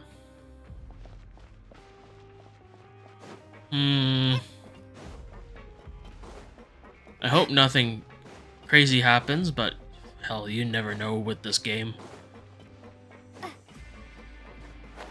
But then again, it's not as bad as some others. It's time for dinner. Welfare meals now being served at the coupon cafeteria. Come on, let's go pick up ours as well. Traveler and Paimon, over here. Are you here for dinner too, Miss Sijween? And I'm taking the opportunity to prepare Miss Cloran's dinner as well. Huh. You're right. She's actually sitting in the fortress cafeteria. What would you like to eat? Yep, you can. I've already talked to our chef, Mr. Wolsey. It's all on me today, so you can get whatever you'd like.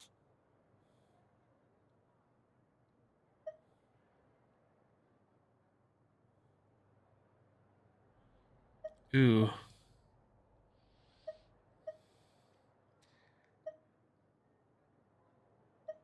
Me too! Don't forget Paimon! No problem. Just leave it to me.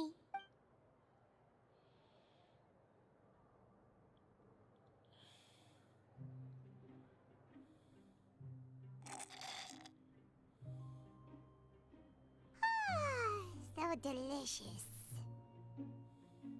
Paimon's so happy. Paimon wants to feast like this every day. Feeling full yet? How's the food? Delicious. I'm so glad to see you all so happy. Oh, see, the expression expression on your face just now, but the muscle here just moved, which suggests that you're feeling quite relaxed at the moment. Sijuin, do you do this to help your patients or to better understand human beings?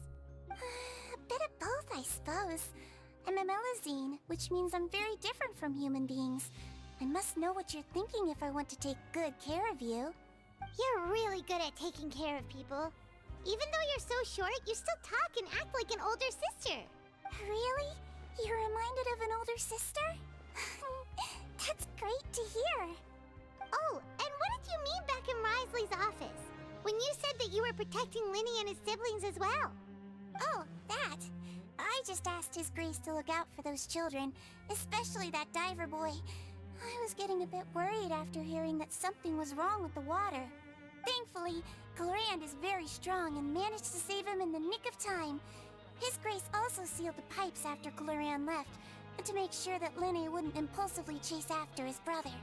Although the path was blocked, we still stationed some guards there to stop anyone from approaching. They were instructed to only open the door once Miss Glorand had returned. Oh, and I was keeping an eye on Mr. Linny as well. We had to press him, but we couldn't allow him to be in any real danger. You were all super considerate and really thought everything through. It's just what we do down here at the fortress. At least this has been His Grace's style for as long as he's been the leader. Oh, I really wish Monsieur Nervula would come down here more often too. I feel like he'd like it here, with all the darkness and chaos. Get a good night's rest, you two. You've both worked very hard.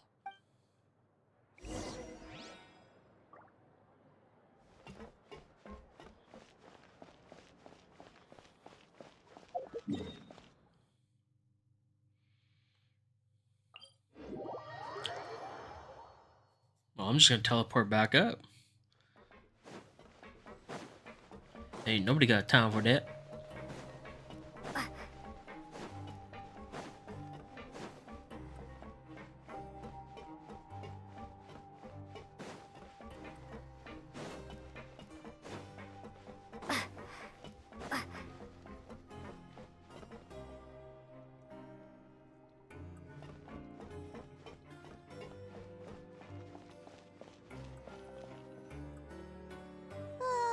So much has happened. Paimon just feels absolutely exhausted now that she's finally relaxed.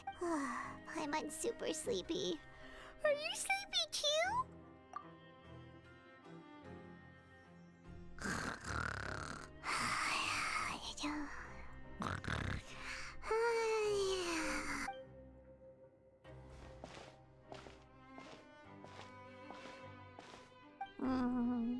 Delicious.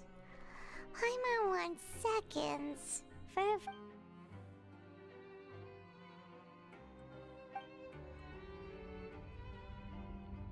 Let me guess, another. Get out of my way! What happened? Why is everyone running? No idea, but something must have happened. Stop asking! Huh? Who's yelling? Paimon still wants to sleep.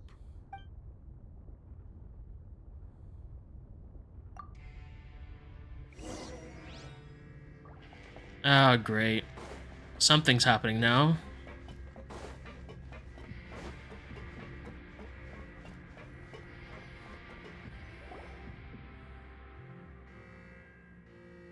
What happened?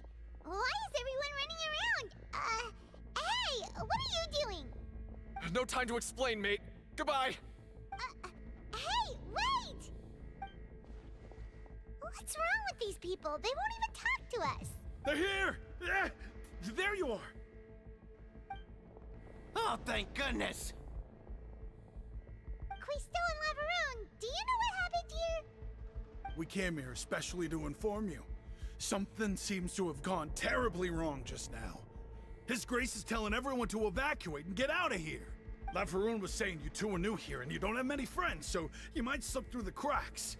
Haven't you heard all the stories like that? An evacuation is successfully completed, yet you only find out once you do a head count that 1 or 2 people are missing. Wait, weren't you the one who brought that up? Why is it suddenly my idea? Hey, shut up! Okay, whatever. The point is, you should come with us. Yeah, he said to get as far away as possible, upwards and outwards. Oh no, it can't be that thing! Whoa, wait, what? What? Hey, where are you going? We have to go find the Duke! You two just go and get out! Go on without us! Hey, hey! Be careful! Oh. Attention! Please evacuate upwards and outwards, upwards and outwards. If you're already at the topmost layer, then try to move as far outwards as possible. Look at all them people leaving. Attention! Please evacuate upwards and outwards, upwards and outwards. If you're already at the topmost layer, then try to move as far outwards as possible.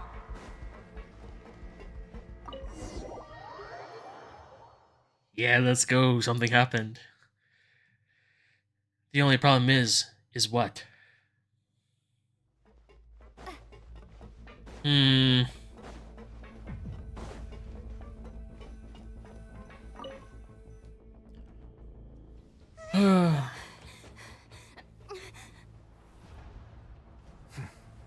They're here. Just like I said. What happened?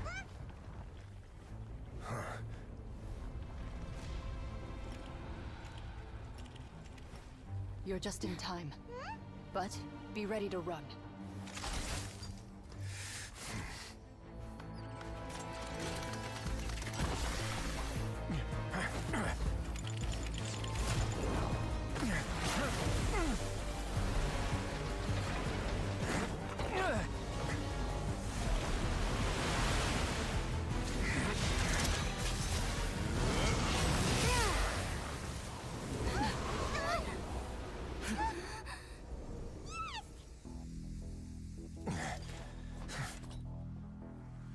That's a cool ass weapon.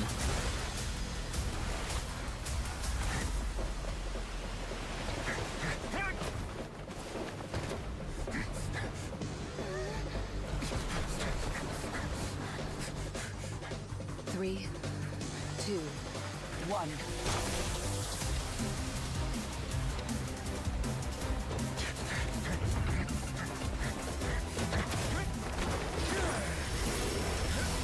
Oh.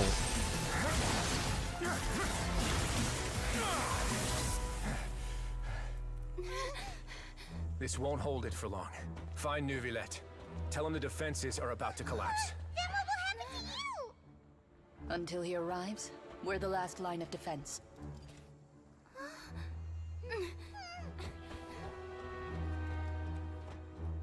The gate. How long do you think it'll hold? That depends on us.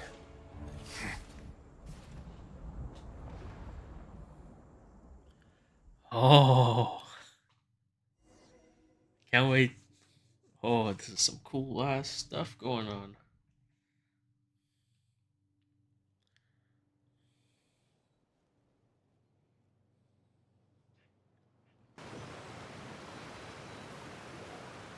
Neuvillette? Why are you here? Traveler, I need you to head to the Opera House immediately. Farina will soon be meeting with the Knave there. You must protect Farina, and make sure she doesn't spend too much time alone with her. Will do. You have my sincerest gratitude.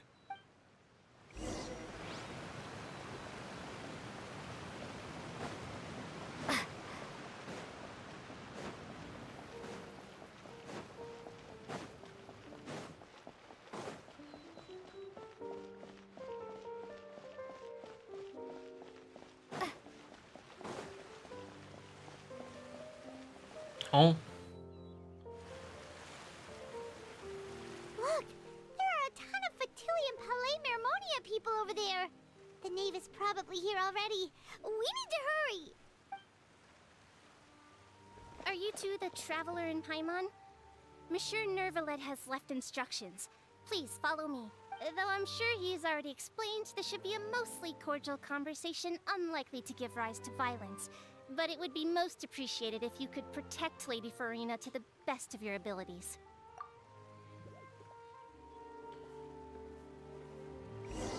Let's go.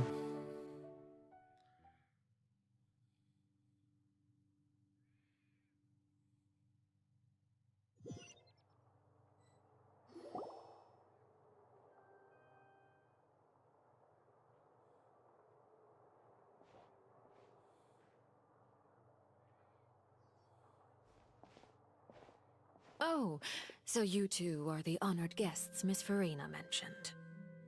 Of course, of course! How could they not attend a meeting such as this?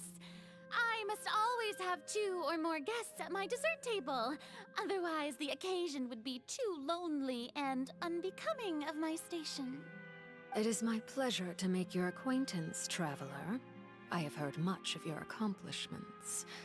I am the Knave, one of the 11 Fatui Harbingers.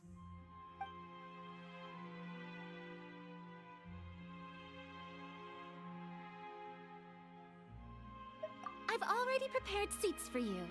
Come, sit beside me. Perhaps you two are unaware of how Miss Farina and I do things. You see, we actually recently agreed to get together for tea when we had the time. See this? This is a limited type of confectionery that Miss Farina simply adores. There are only 16 slices sold every day. Here, why don't you and Paimon have a taste?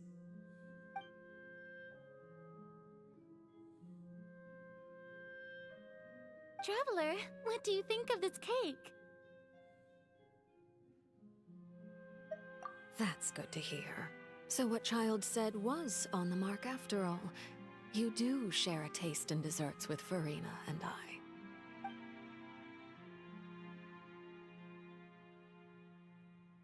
I wonder how he's doing nowadays. You must have heard, right? He's suddenly gone missing. I'm really worried about his safety, you know. Here's to hoping that he's an excellent swimmer. Since we're talking about him, I feel like I should add something. His martial prowess really looked certainly pretty impressive, yeah.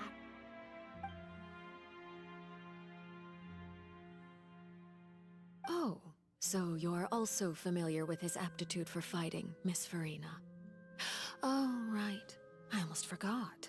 Child was subdued by Udex Nuvillette right in front of you. Against ordinary people, my colleague would never be on the back foot. But alas, he just never imagined he'd run into such a person. I must express my admiration for Monsieur Nuvillette.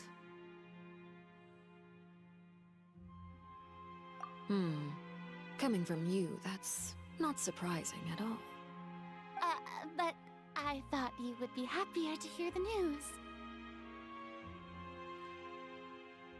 That's some big utensils there. Jeez. Of course, but it's still a bit of a shame. You see, I would have been far happier had I received this news somewhat earlier. As you well know, a long time has passed since Child disappeared. Well, in any case, there's no need to worry. We know for sure that Child is still alive. Oh, and just how do you know that? Because we found evidence that proved he left the Fortress of Mirapede. And where did he go after leaving the fortress? Well... The Fortress of Mirapede lies deep beneath the waves. Unless he pranced right out of the main gate, he must have had to swim for it. Do you have any proof that he surfaced safely?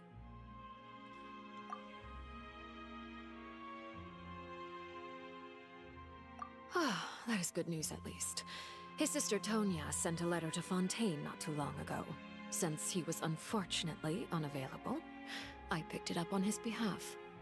Do you have any idea how he usually writes back to his family? Dear Tonya, your letter made me feel like we were still enjoying our time in Snezhnaya together. I'm currently admiring the scenery on the streets in front of the Opera House. Is it something like that?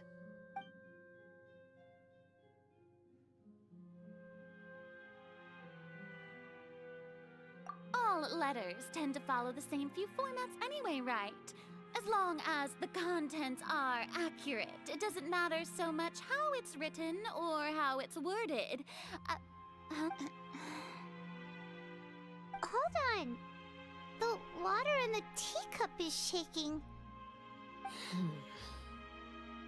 I suppose this is also a sign of things to come. Miss Farina. Huh? I don't quite understand what you're trying to say.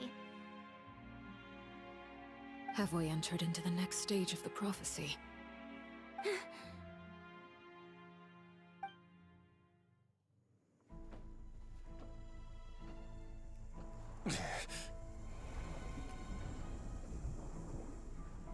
My thanks to you both. I will take it from here.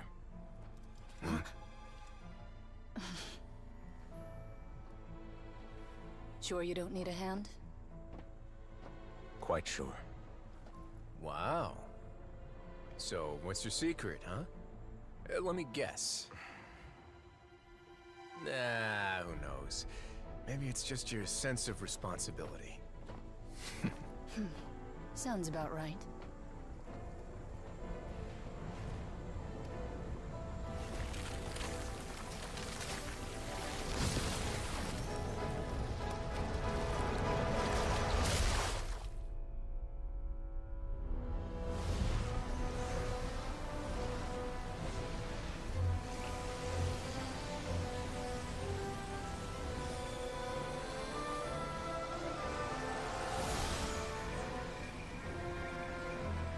A day may come when the prophecy is fulfilled, and the waters burst forth. But it is not this day! This ancient power could easily obliterate an entire race. A tsunami of fury would unleash endless catastrophe.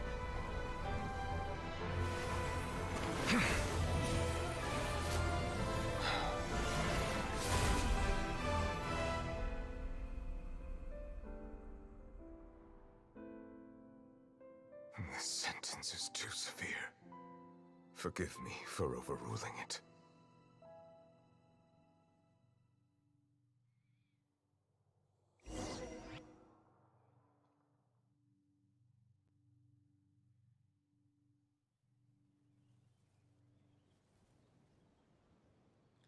Oh. That was kind of cool. All right. Seems like the problem inside has been suppressed. Let me guess. We're safe for now. Indeed. But only for now. I win this bet. You owe me a present. Very well. It was indeed just as you said. You made a bet? We made a bet on the size of your entourage. Cloran thought you wouldn't come down by yourself. I figured you would have at least brought a few people along for appearance's sake. It appears I underestimated just how confidential the mission was. Shouldn't you have gotten used to confidential missions by now? That's just how the courts operate. So what gift must the loser give? Tea? He already has tons of tea in his office. I'm thinking about a set of legal codices. That wouldn't happen to be a dig at my lack of legal awareness, would it? Well, I'm sure His Grace doesn't consider the fortress to be outside the law.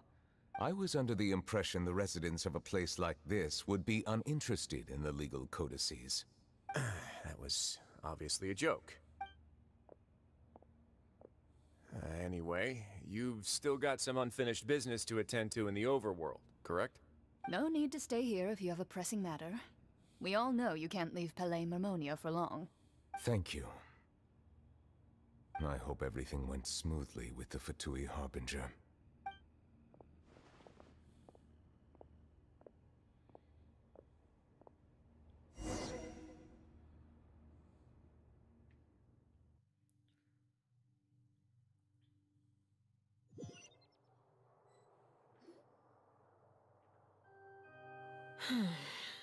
I must say, we've spent long enough playing house. Miss Farina, as the Hydro Archon, I am sure you understand the exact meaning of the phenomenon we just witnessed. Or should I say, that's what I originally thought. But looking at your expression, was I wrong? And you haven't a clue? What are you trying to say? At this point, I don't think there's any more need to speak as diplomatic representatives. Allow me to speak to you now as just a Fontanian. You know the prophecy by heart, and also that every part of it is being proven true. Yet, here you are, relaxing, drinking tea, and eating desserts as if it's all nothing more than a few stray bugs in your garden. Do you really think that's acceptable? The prophecy's hanging above our necks like a guillotine. Every faction is looking for a way to either avert the disaster or save their own. Even the orphans of the House of the Hearth have devoted everything to saving their homeland. But you? It beggars belief just how nonchalant and carefree you have been. From the very beginning, you, the god Focalor, you have utterly failed to take action. You're wrong. I've never ignored the prophecy, nor have I just been passing the time in self-indulgence. Retract your accusation and stop doubting the wisdom of the gods with such absurd conjectures! I am not alone in my doubts, you know. All the children of Fontaine may be harboring the exact same thoughts right now. Oh, great Hydro Archon. How are you going to save them? Save us? How are the people you've sworn to protect supposed to survive in a land that will soon disappear beneath the waves? I have my ways, and I've been working on them for all this time. Even if you look down upon me, you have no right to judge me! Fontaine will be saved. Even if I still cannot see the true future right now, as long as I continue on as I am, I will be able to hold my head up high!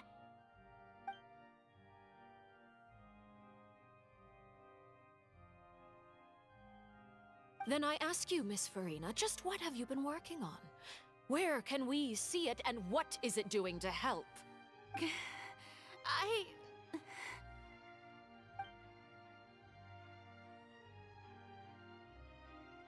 My machinations are just like the prophecy itself. They will only reveal themselves at the fated time. It is just that beings like yourselves are unable to perceive them as of yet. I see. As a god, the proof of your labor always lies beyond prying mortal eyes. Allow me to be so bold as to ask another way. Would it be possible for you to tell us the parts of your plan that are not confidential? Such as your emergency response plan for the impending disaster? An emergency response plan? Oh, that look in your eyes. Have you not even prepared one of those? The emergency response plan is also strictly confidential. Then allow me to jog your memory. Miss Farina, what is the purpose of your Oratrice Mécanique d'Analyse Cardinal? And what do you plan to do with the massive amounts of indemnitium that has accumulated over the years? The Oratrice? It's just like it appears to be. So you also have no idea. If I'm not mistaken, someone's using it to prepare for something. But unfortunately, it would seem that someone is not you, Miss Farina. I first caught wind of this when Linny tried to investigate the Oratrice in the Opera House. You see, even just getting close to the core contaminated him with an extremely large amount of indemnitium. But even if that had nothing to do with you, then what could you possibly be working on, oh great Hydro Archon? Oh, right. I almost forgot. Udex Neuvillette is not at the tea party with us today. Miss Farina, I suppose you must have ordered him away to take care of some troublesome business. Yeah, yes, that's exactly right. Please keep it a secret for me. Of course I will. Although, I must say, Miss Farina, you seem quite insecure without the Udex by your side. Oh, very well. Let's stop that conversation here. There are still a few slices of cake left, so please, help yourselves, everyone.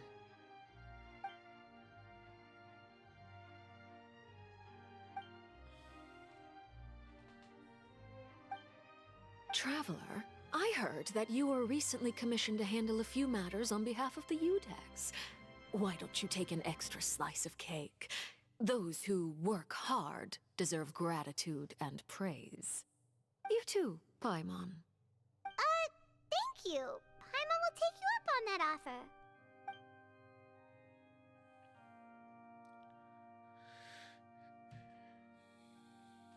Oh, Paimon's super full. That cake was great. If it's on my tea table, it must be of the highest quality. Yes, and we must thank the knave for bringing these over as well. You're welcome. I'm sure the cake also felt greatly honored to be featured at Miss Farina's table. And I was merely catering to Miss Farina's tastes, seeking a chance to chat over tea. It is getting late. Why don't we call it a day? There are still a few matters that I need to take care of, so I must take my leave now. Very well. We'll end it here. Mind seeing me off, Traveler? We could use the opportunity to discuss Child before I must be on my way. Paimon's coming too!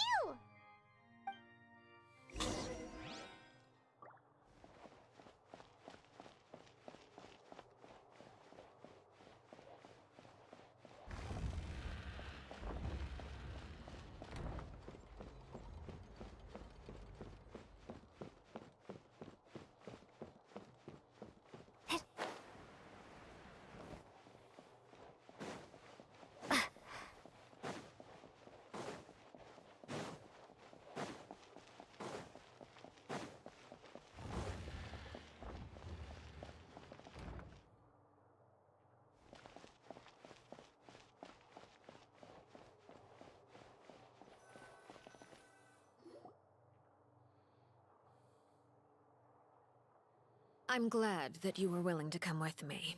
Of course, Child was just an excuse. I have no interest in your dealings with him. That's what Paimon thought. You lent your aid to the children of the House of the Hearth.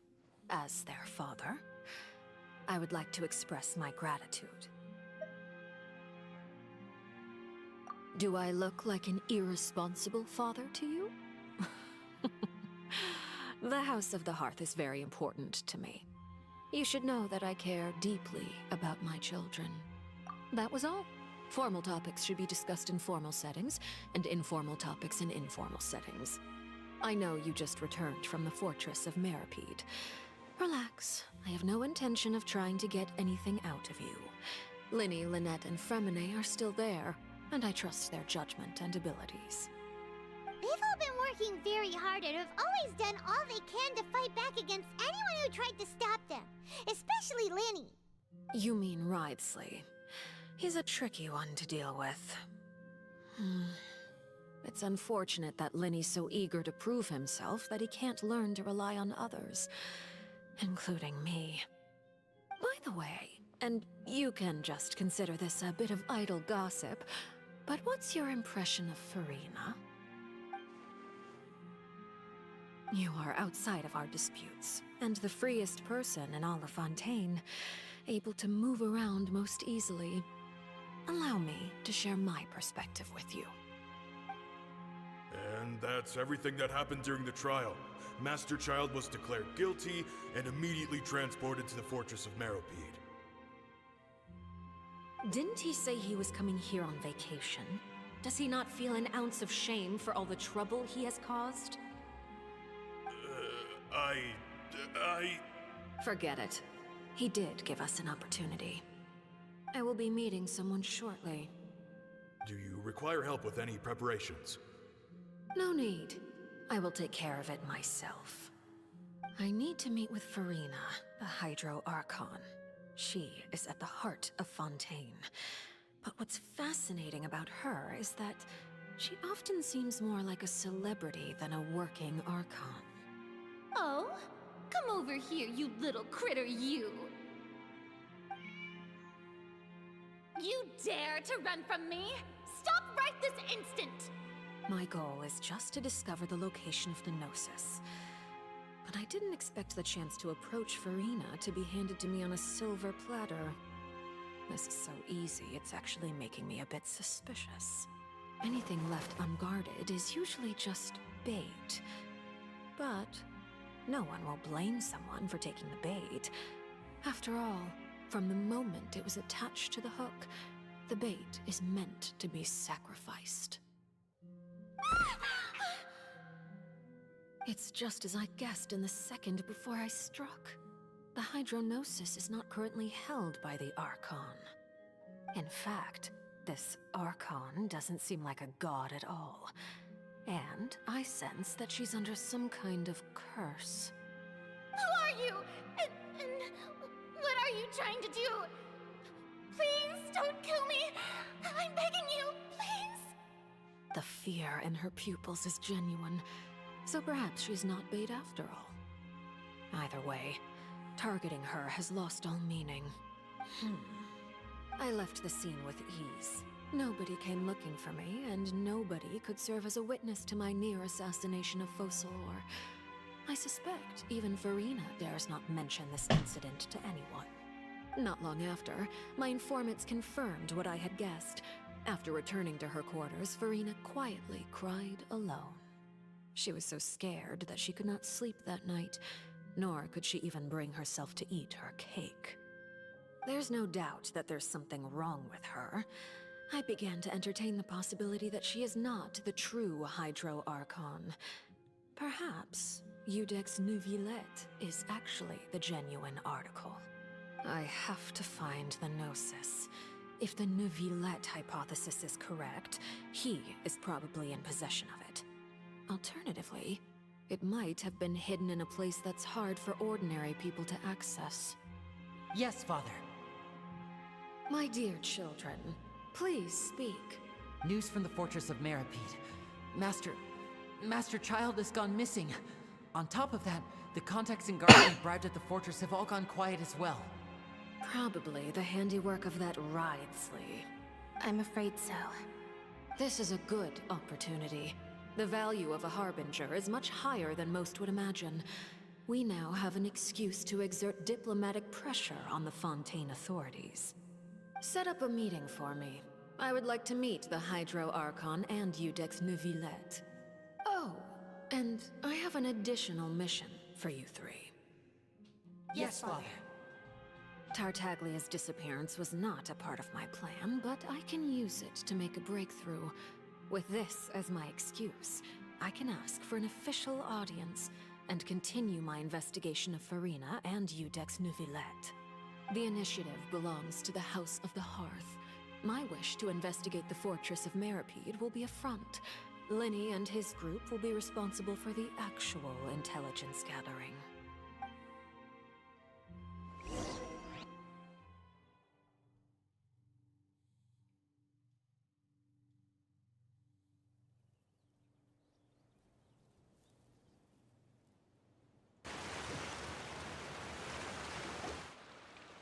You should know the rest.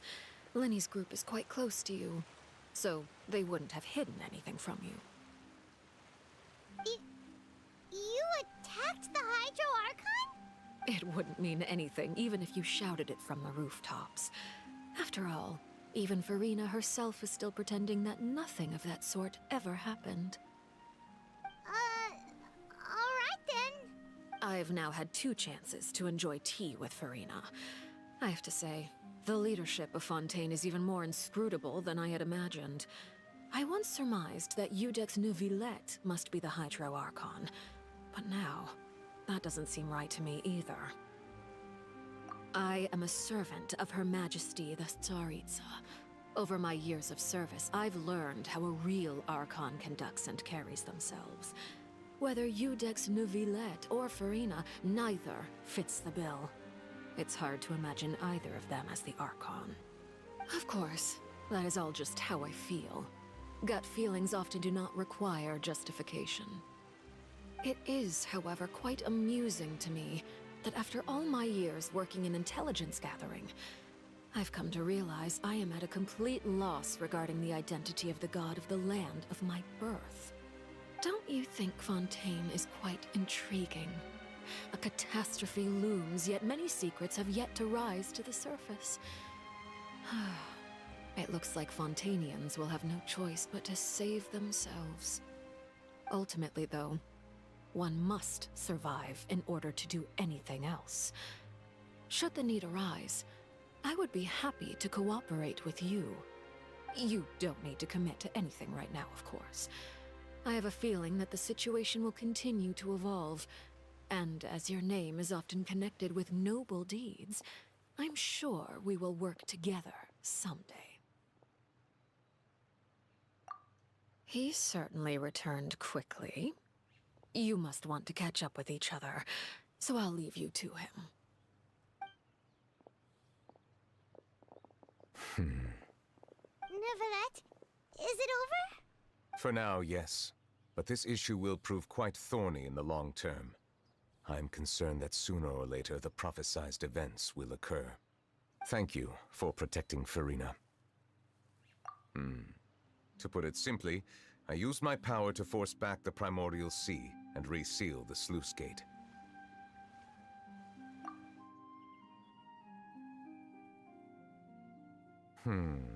So as expected, the Knave has turned up the pressure on Farina. She's trying to feel her out, though I'm still unsure as to her motives. Permission granted.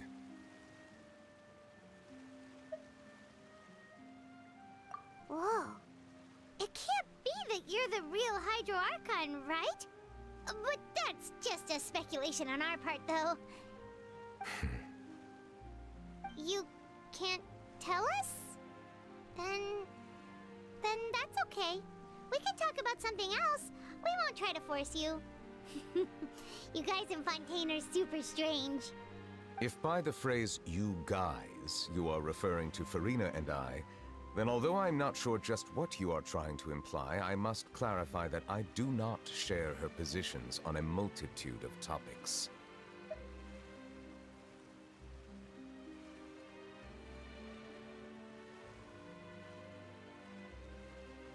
I believe so. The fortress has a long and complex history. It has seen much grief and suffering. And now, another catastrophe will soon be upon us. I mourn this turn of events. Huh? Why is it raining all of a sudden?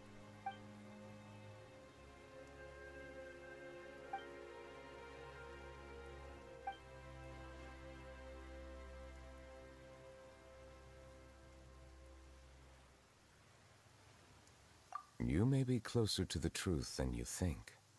Oh? And what are you thinking? The dragon of... what? Huh? Please do not be so surprised. Farina?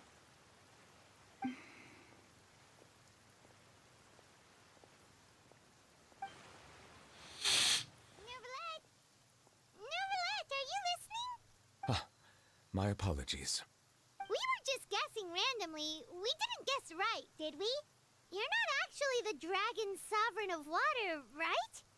Well, if you don't want to confirm or deny... You guessed correctly.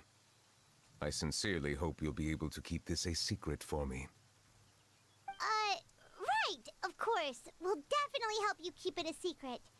There's still something Paimon wants to ask you, though. Please, go ahead.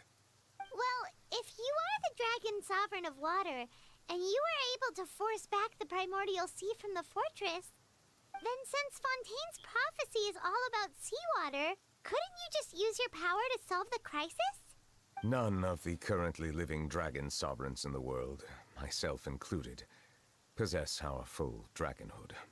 They say that when the first usurper arrived on Tivat, they seized a part of the dragon's power. Today, that stolen power is the basis of the Archon's authorities. There are 7 elemental Archons and 7 matching dragon sovereigns. The dragon sovereign of water who lived through that era perished a long time ago. As their successor, I know far less of that part of our ancient history. In any case, I believe I will not be able to do much unless the Archon disappears and returns their elemental authority to me. Given the status quo, however, I would recommend finding another way to deal with the prophecy. Oh, so even you can't solve it. I still have some urgent matters to attend to at my office. If you have any more questions regarding ancient history, you are welcome to discuss them with me at a later time. Ah, please go right ahead. There's a place that Paimon wants to go too. Traveler, why don't we pay another visit to the Fortress of Meripede? Paimon is a little worried. We'll see you another time. Take care.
I guess I must go through this way then?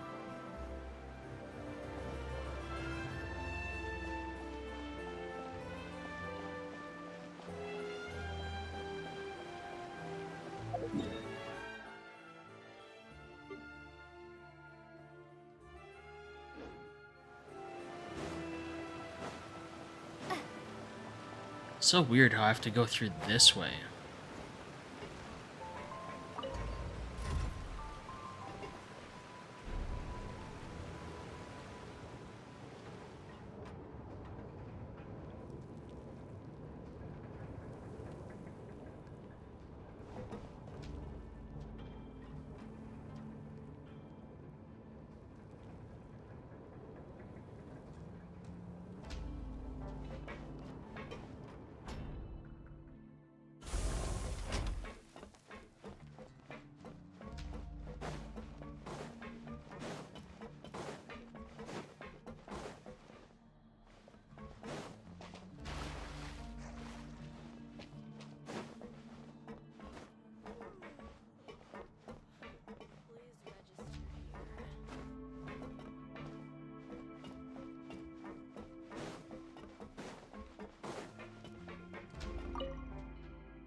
Yeah, but how do I get in? Do I just hit the door? Am I just being stupid?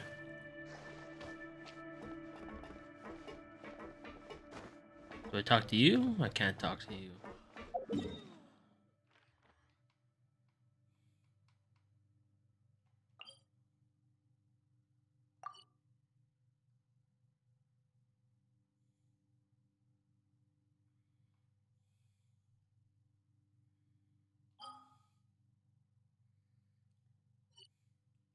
It's not a separate map.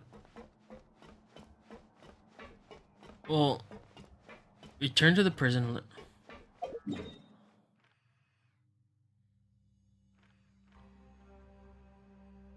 Oh, somehow it's way out here. Hold on a minute.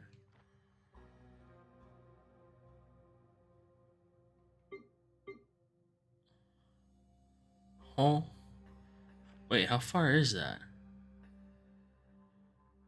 So from there all the way to here?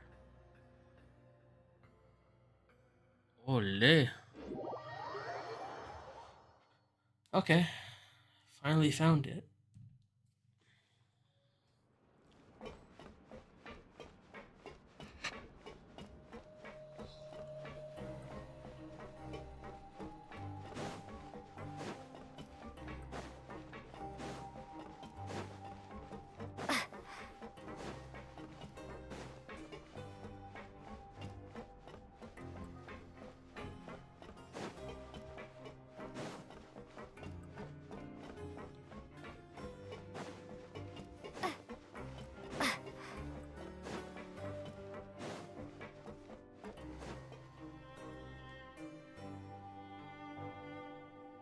Now guess, what suit will this next card be?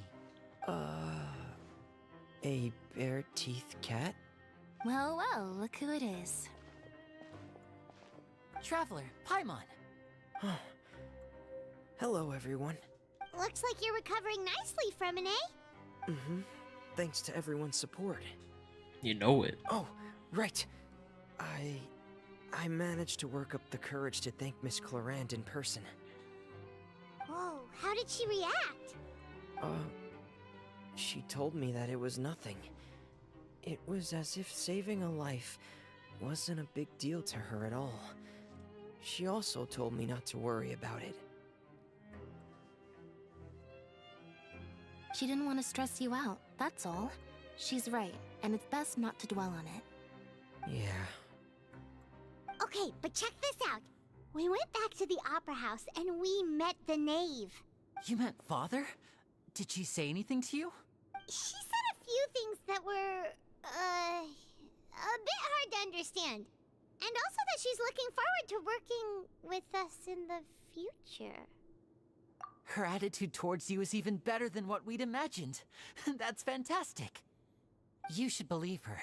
She has her own way of doing things, and she'll do everything in her power to help those she considers close, which now might also include you. Mm-hmm. Father is very capable, and also trustworthy. Oh, Paimon just remembered that she thought Linny was a bit too proud as well. She said that you should learn how to rely on others sometimes. Got it. Huh. That does sound like something that Father would say. Hey! Are you going to stay here for the next few days? Looks like it, yeah. Excellent. I will host a tea party. For real? Then Paimon wants another serving of cake. Another implies that you were already served some delicious cake while you were up there. How lovely. Well, next time, you're going to have tea and snacks with us.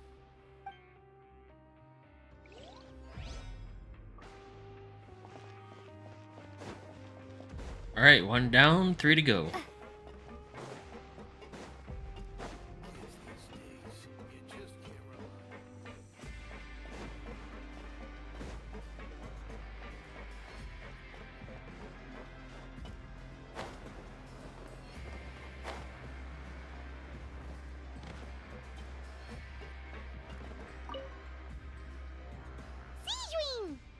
Traveler, Paimon, you're back! Are you still doing alright? Did either of you get hurt? We're fine, but what about you guys? It was such a huge mess. How bad was it?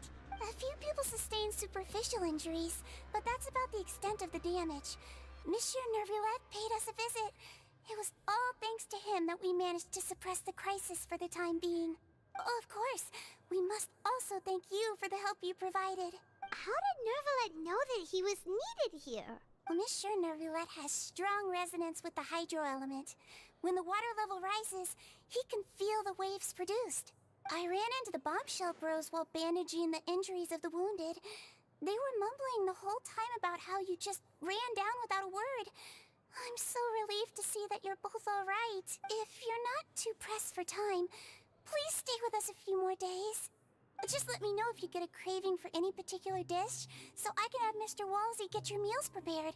Oh, and please feel free to visit the infirmary for a break at any time. I'd like to take the opportunity to spend some more time observing your facial muscles as well. Your happy smiles are quite contagious, you know. They're so memorable, and I've missed them immensely while you were gone.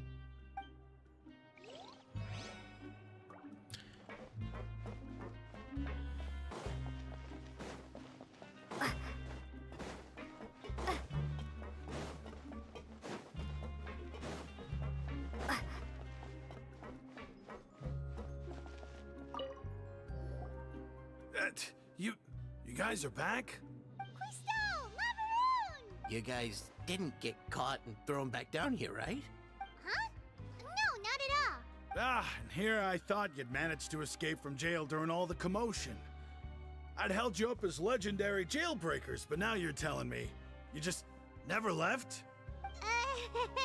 We're sorry, but we just had some business to take care of. All right. There's no need to get caught up in the details. We're just relieved to see you. He was super worried about you, you know. Hey, it wasn't just me. Weren't you super worried as well? Something like that, yeah. I was also transferred to work in the kitchen a few days ago. I can still hear Quisto mumbling to the carrots. Are those two all right? Do you think they made it out alive? Whenever he'd say that, I'd tell him I'm sure they're fine. Wherever they are, they're kicking back with drinks in hand, enjoying the lovely scenery. Hey, there's nothing wrong with worrying about your prison pals. Is there? I mean, considering how they always love listening to all my gossip. These two. They sure are a lot warmer and friendlier than when Paimon first met them.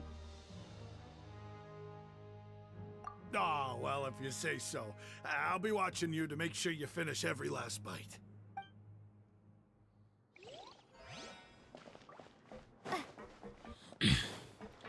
Time to visit the big man himself.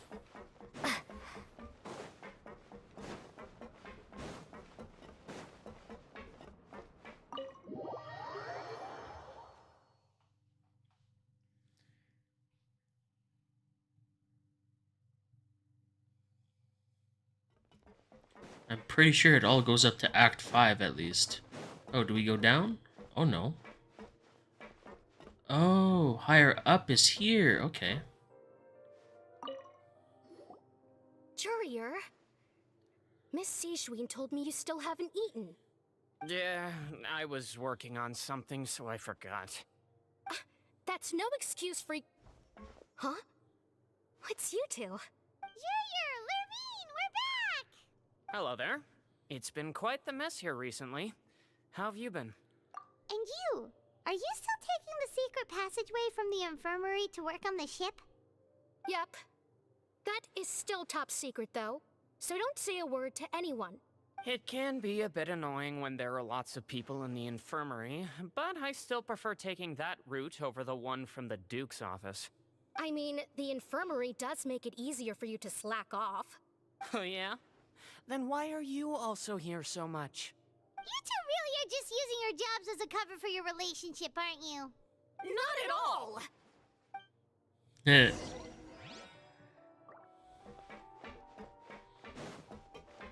Yeah, that's the man I wanted to talk to. To the surface. Yeah.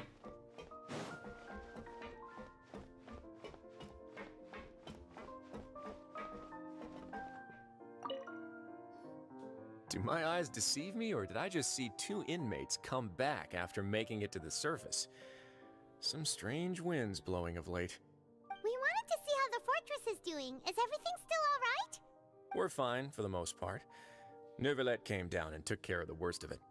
If that's the case, why don't you just ask him to stay here? Oh, yeah, what a brilliant plan. Let's go convince the Udex himself to exchange the Courts of Fontaine for a puddle of water in the middle of nowhere. He came here in a hurry and left without even stopping for a cup of tea. He did remember to take Miss Sijween's gift with him, though. He sure sounds super busy. Miss Cloran has left as well. She also took her gift from Miss Sijween. Were the gifts milkshakes? Neuvillette got the milkshake. Clorand received lipstick instead. Those aren't even remotely alike. Well, it's Neuvillette's own fault for making Sijween worried about his health by working so much. But besides that, our head nurse is still pretty fond of picking out beauty products for the ladies. Oh, and I have some gifts here for you as well. Are these from Sijween too? Nope, they're from yours truly. You've already wrapped up your work at the fortress, so you can return to the surface at any time.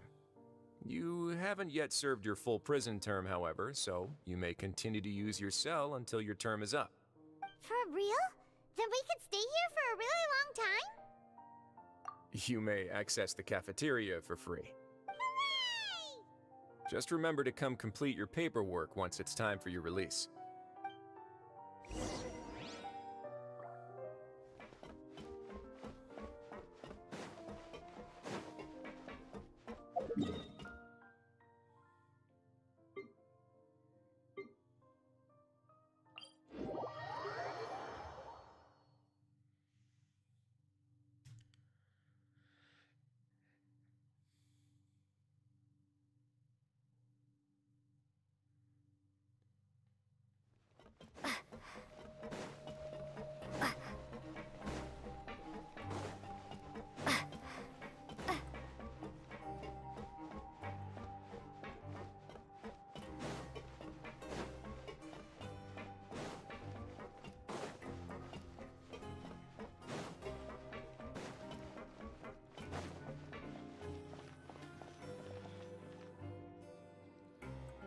back in our cell again. We're no longer prisoners, though, so it really doesn't feel the same. Sure feels that way. But the truth is, we never did anything bad to begin with, so I'm not sure why we put so much pressure on ourselves. Huh? How did you know? Hey, that's not true! All right. Okay, Paimon just wanted to say that we really are an amazing duo after all. Okay. We've now gone to so many places together and become friends with so many people. We've never stopped traveling or stopped meeting new friends. There are so many bad things in the world, and we're just two people, but we've still been solving problems no matter where we go. Isn't that pretty cool?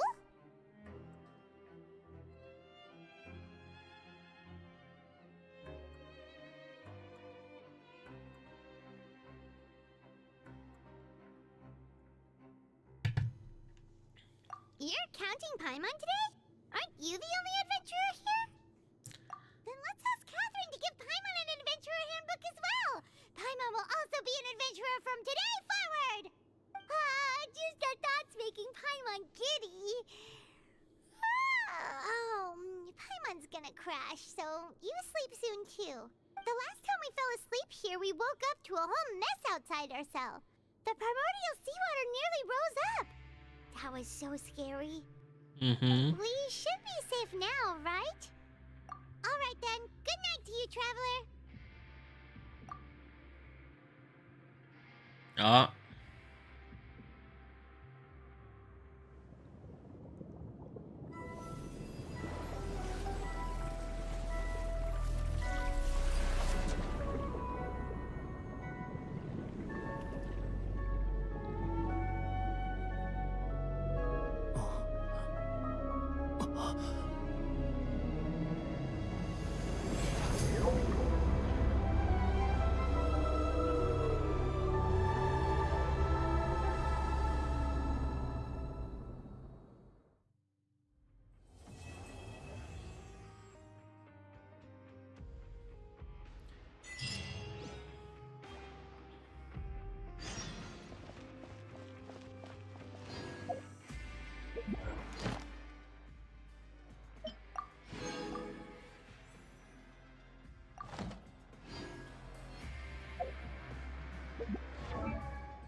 Grab yourself a welfare meal.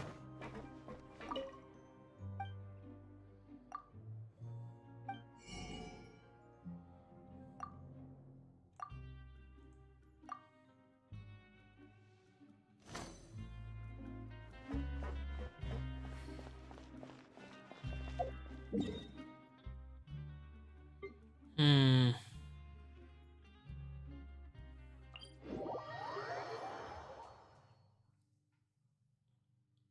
Let's see now.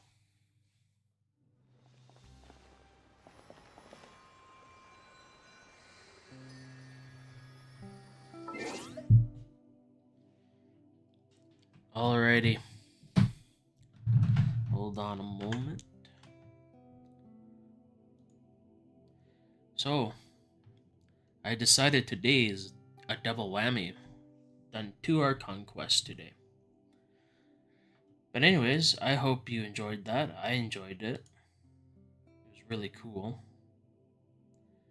But yeah, that'll be everything for today, and until next time, I will catch you all later. Farewell.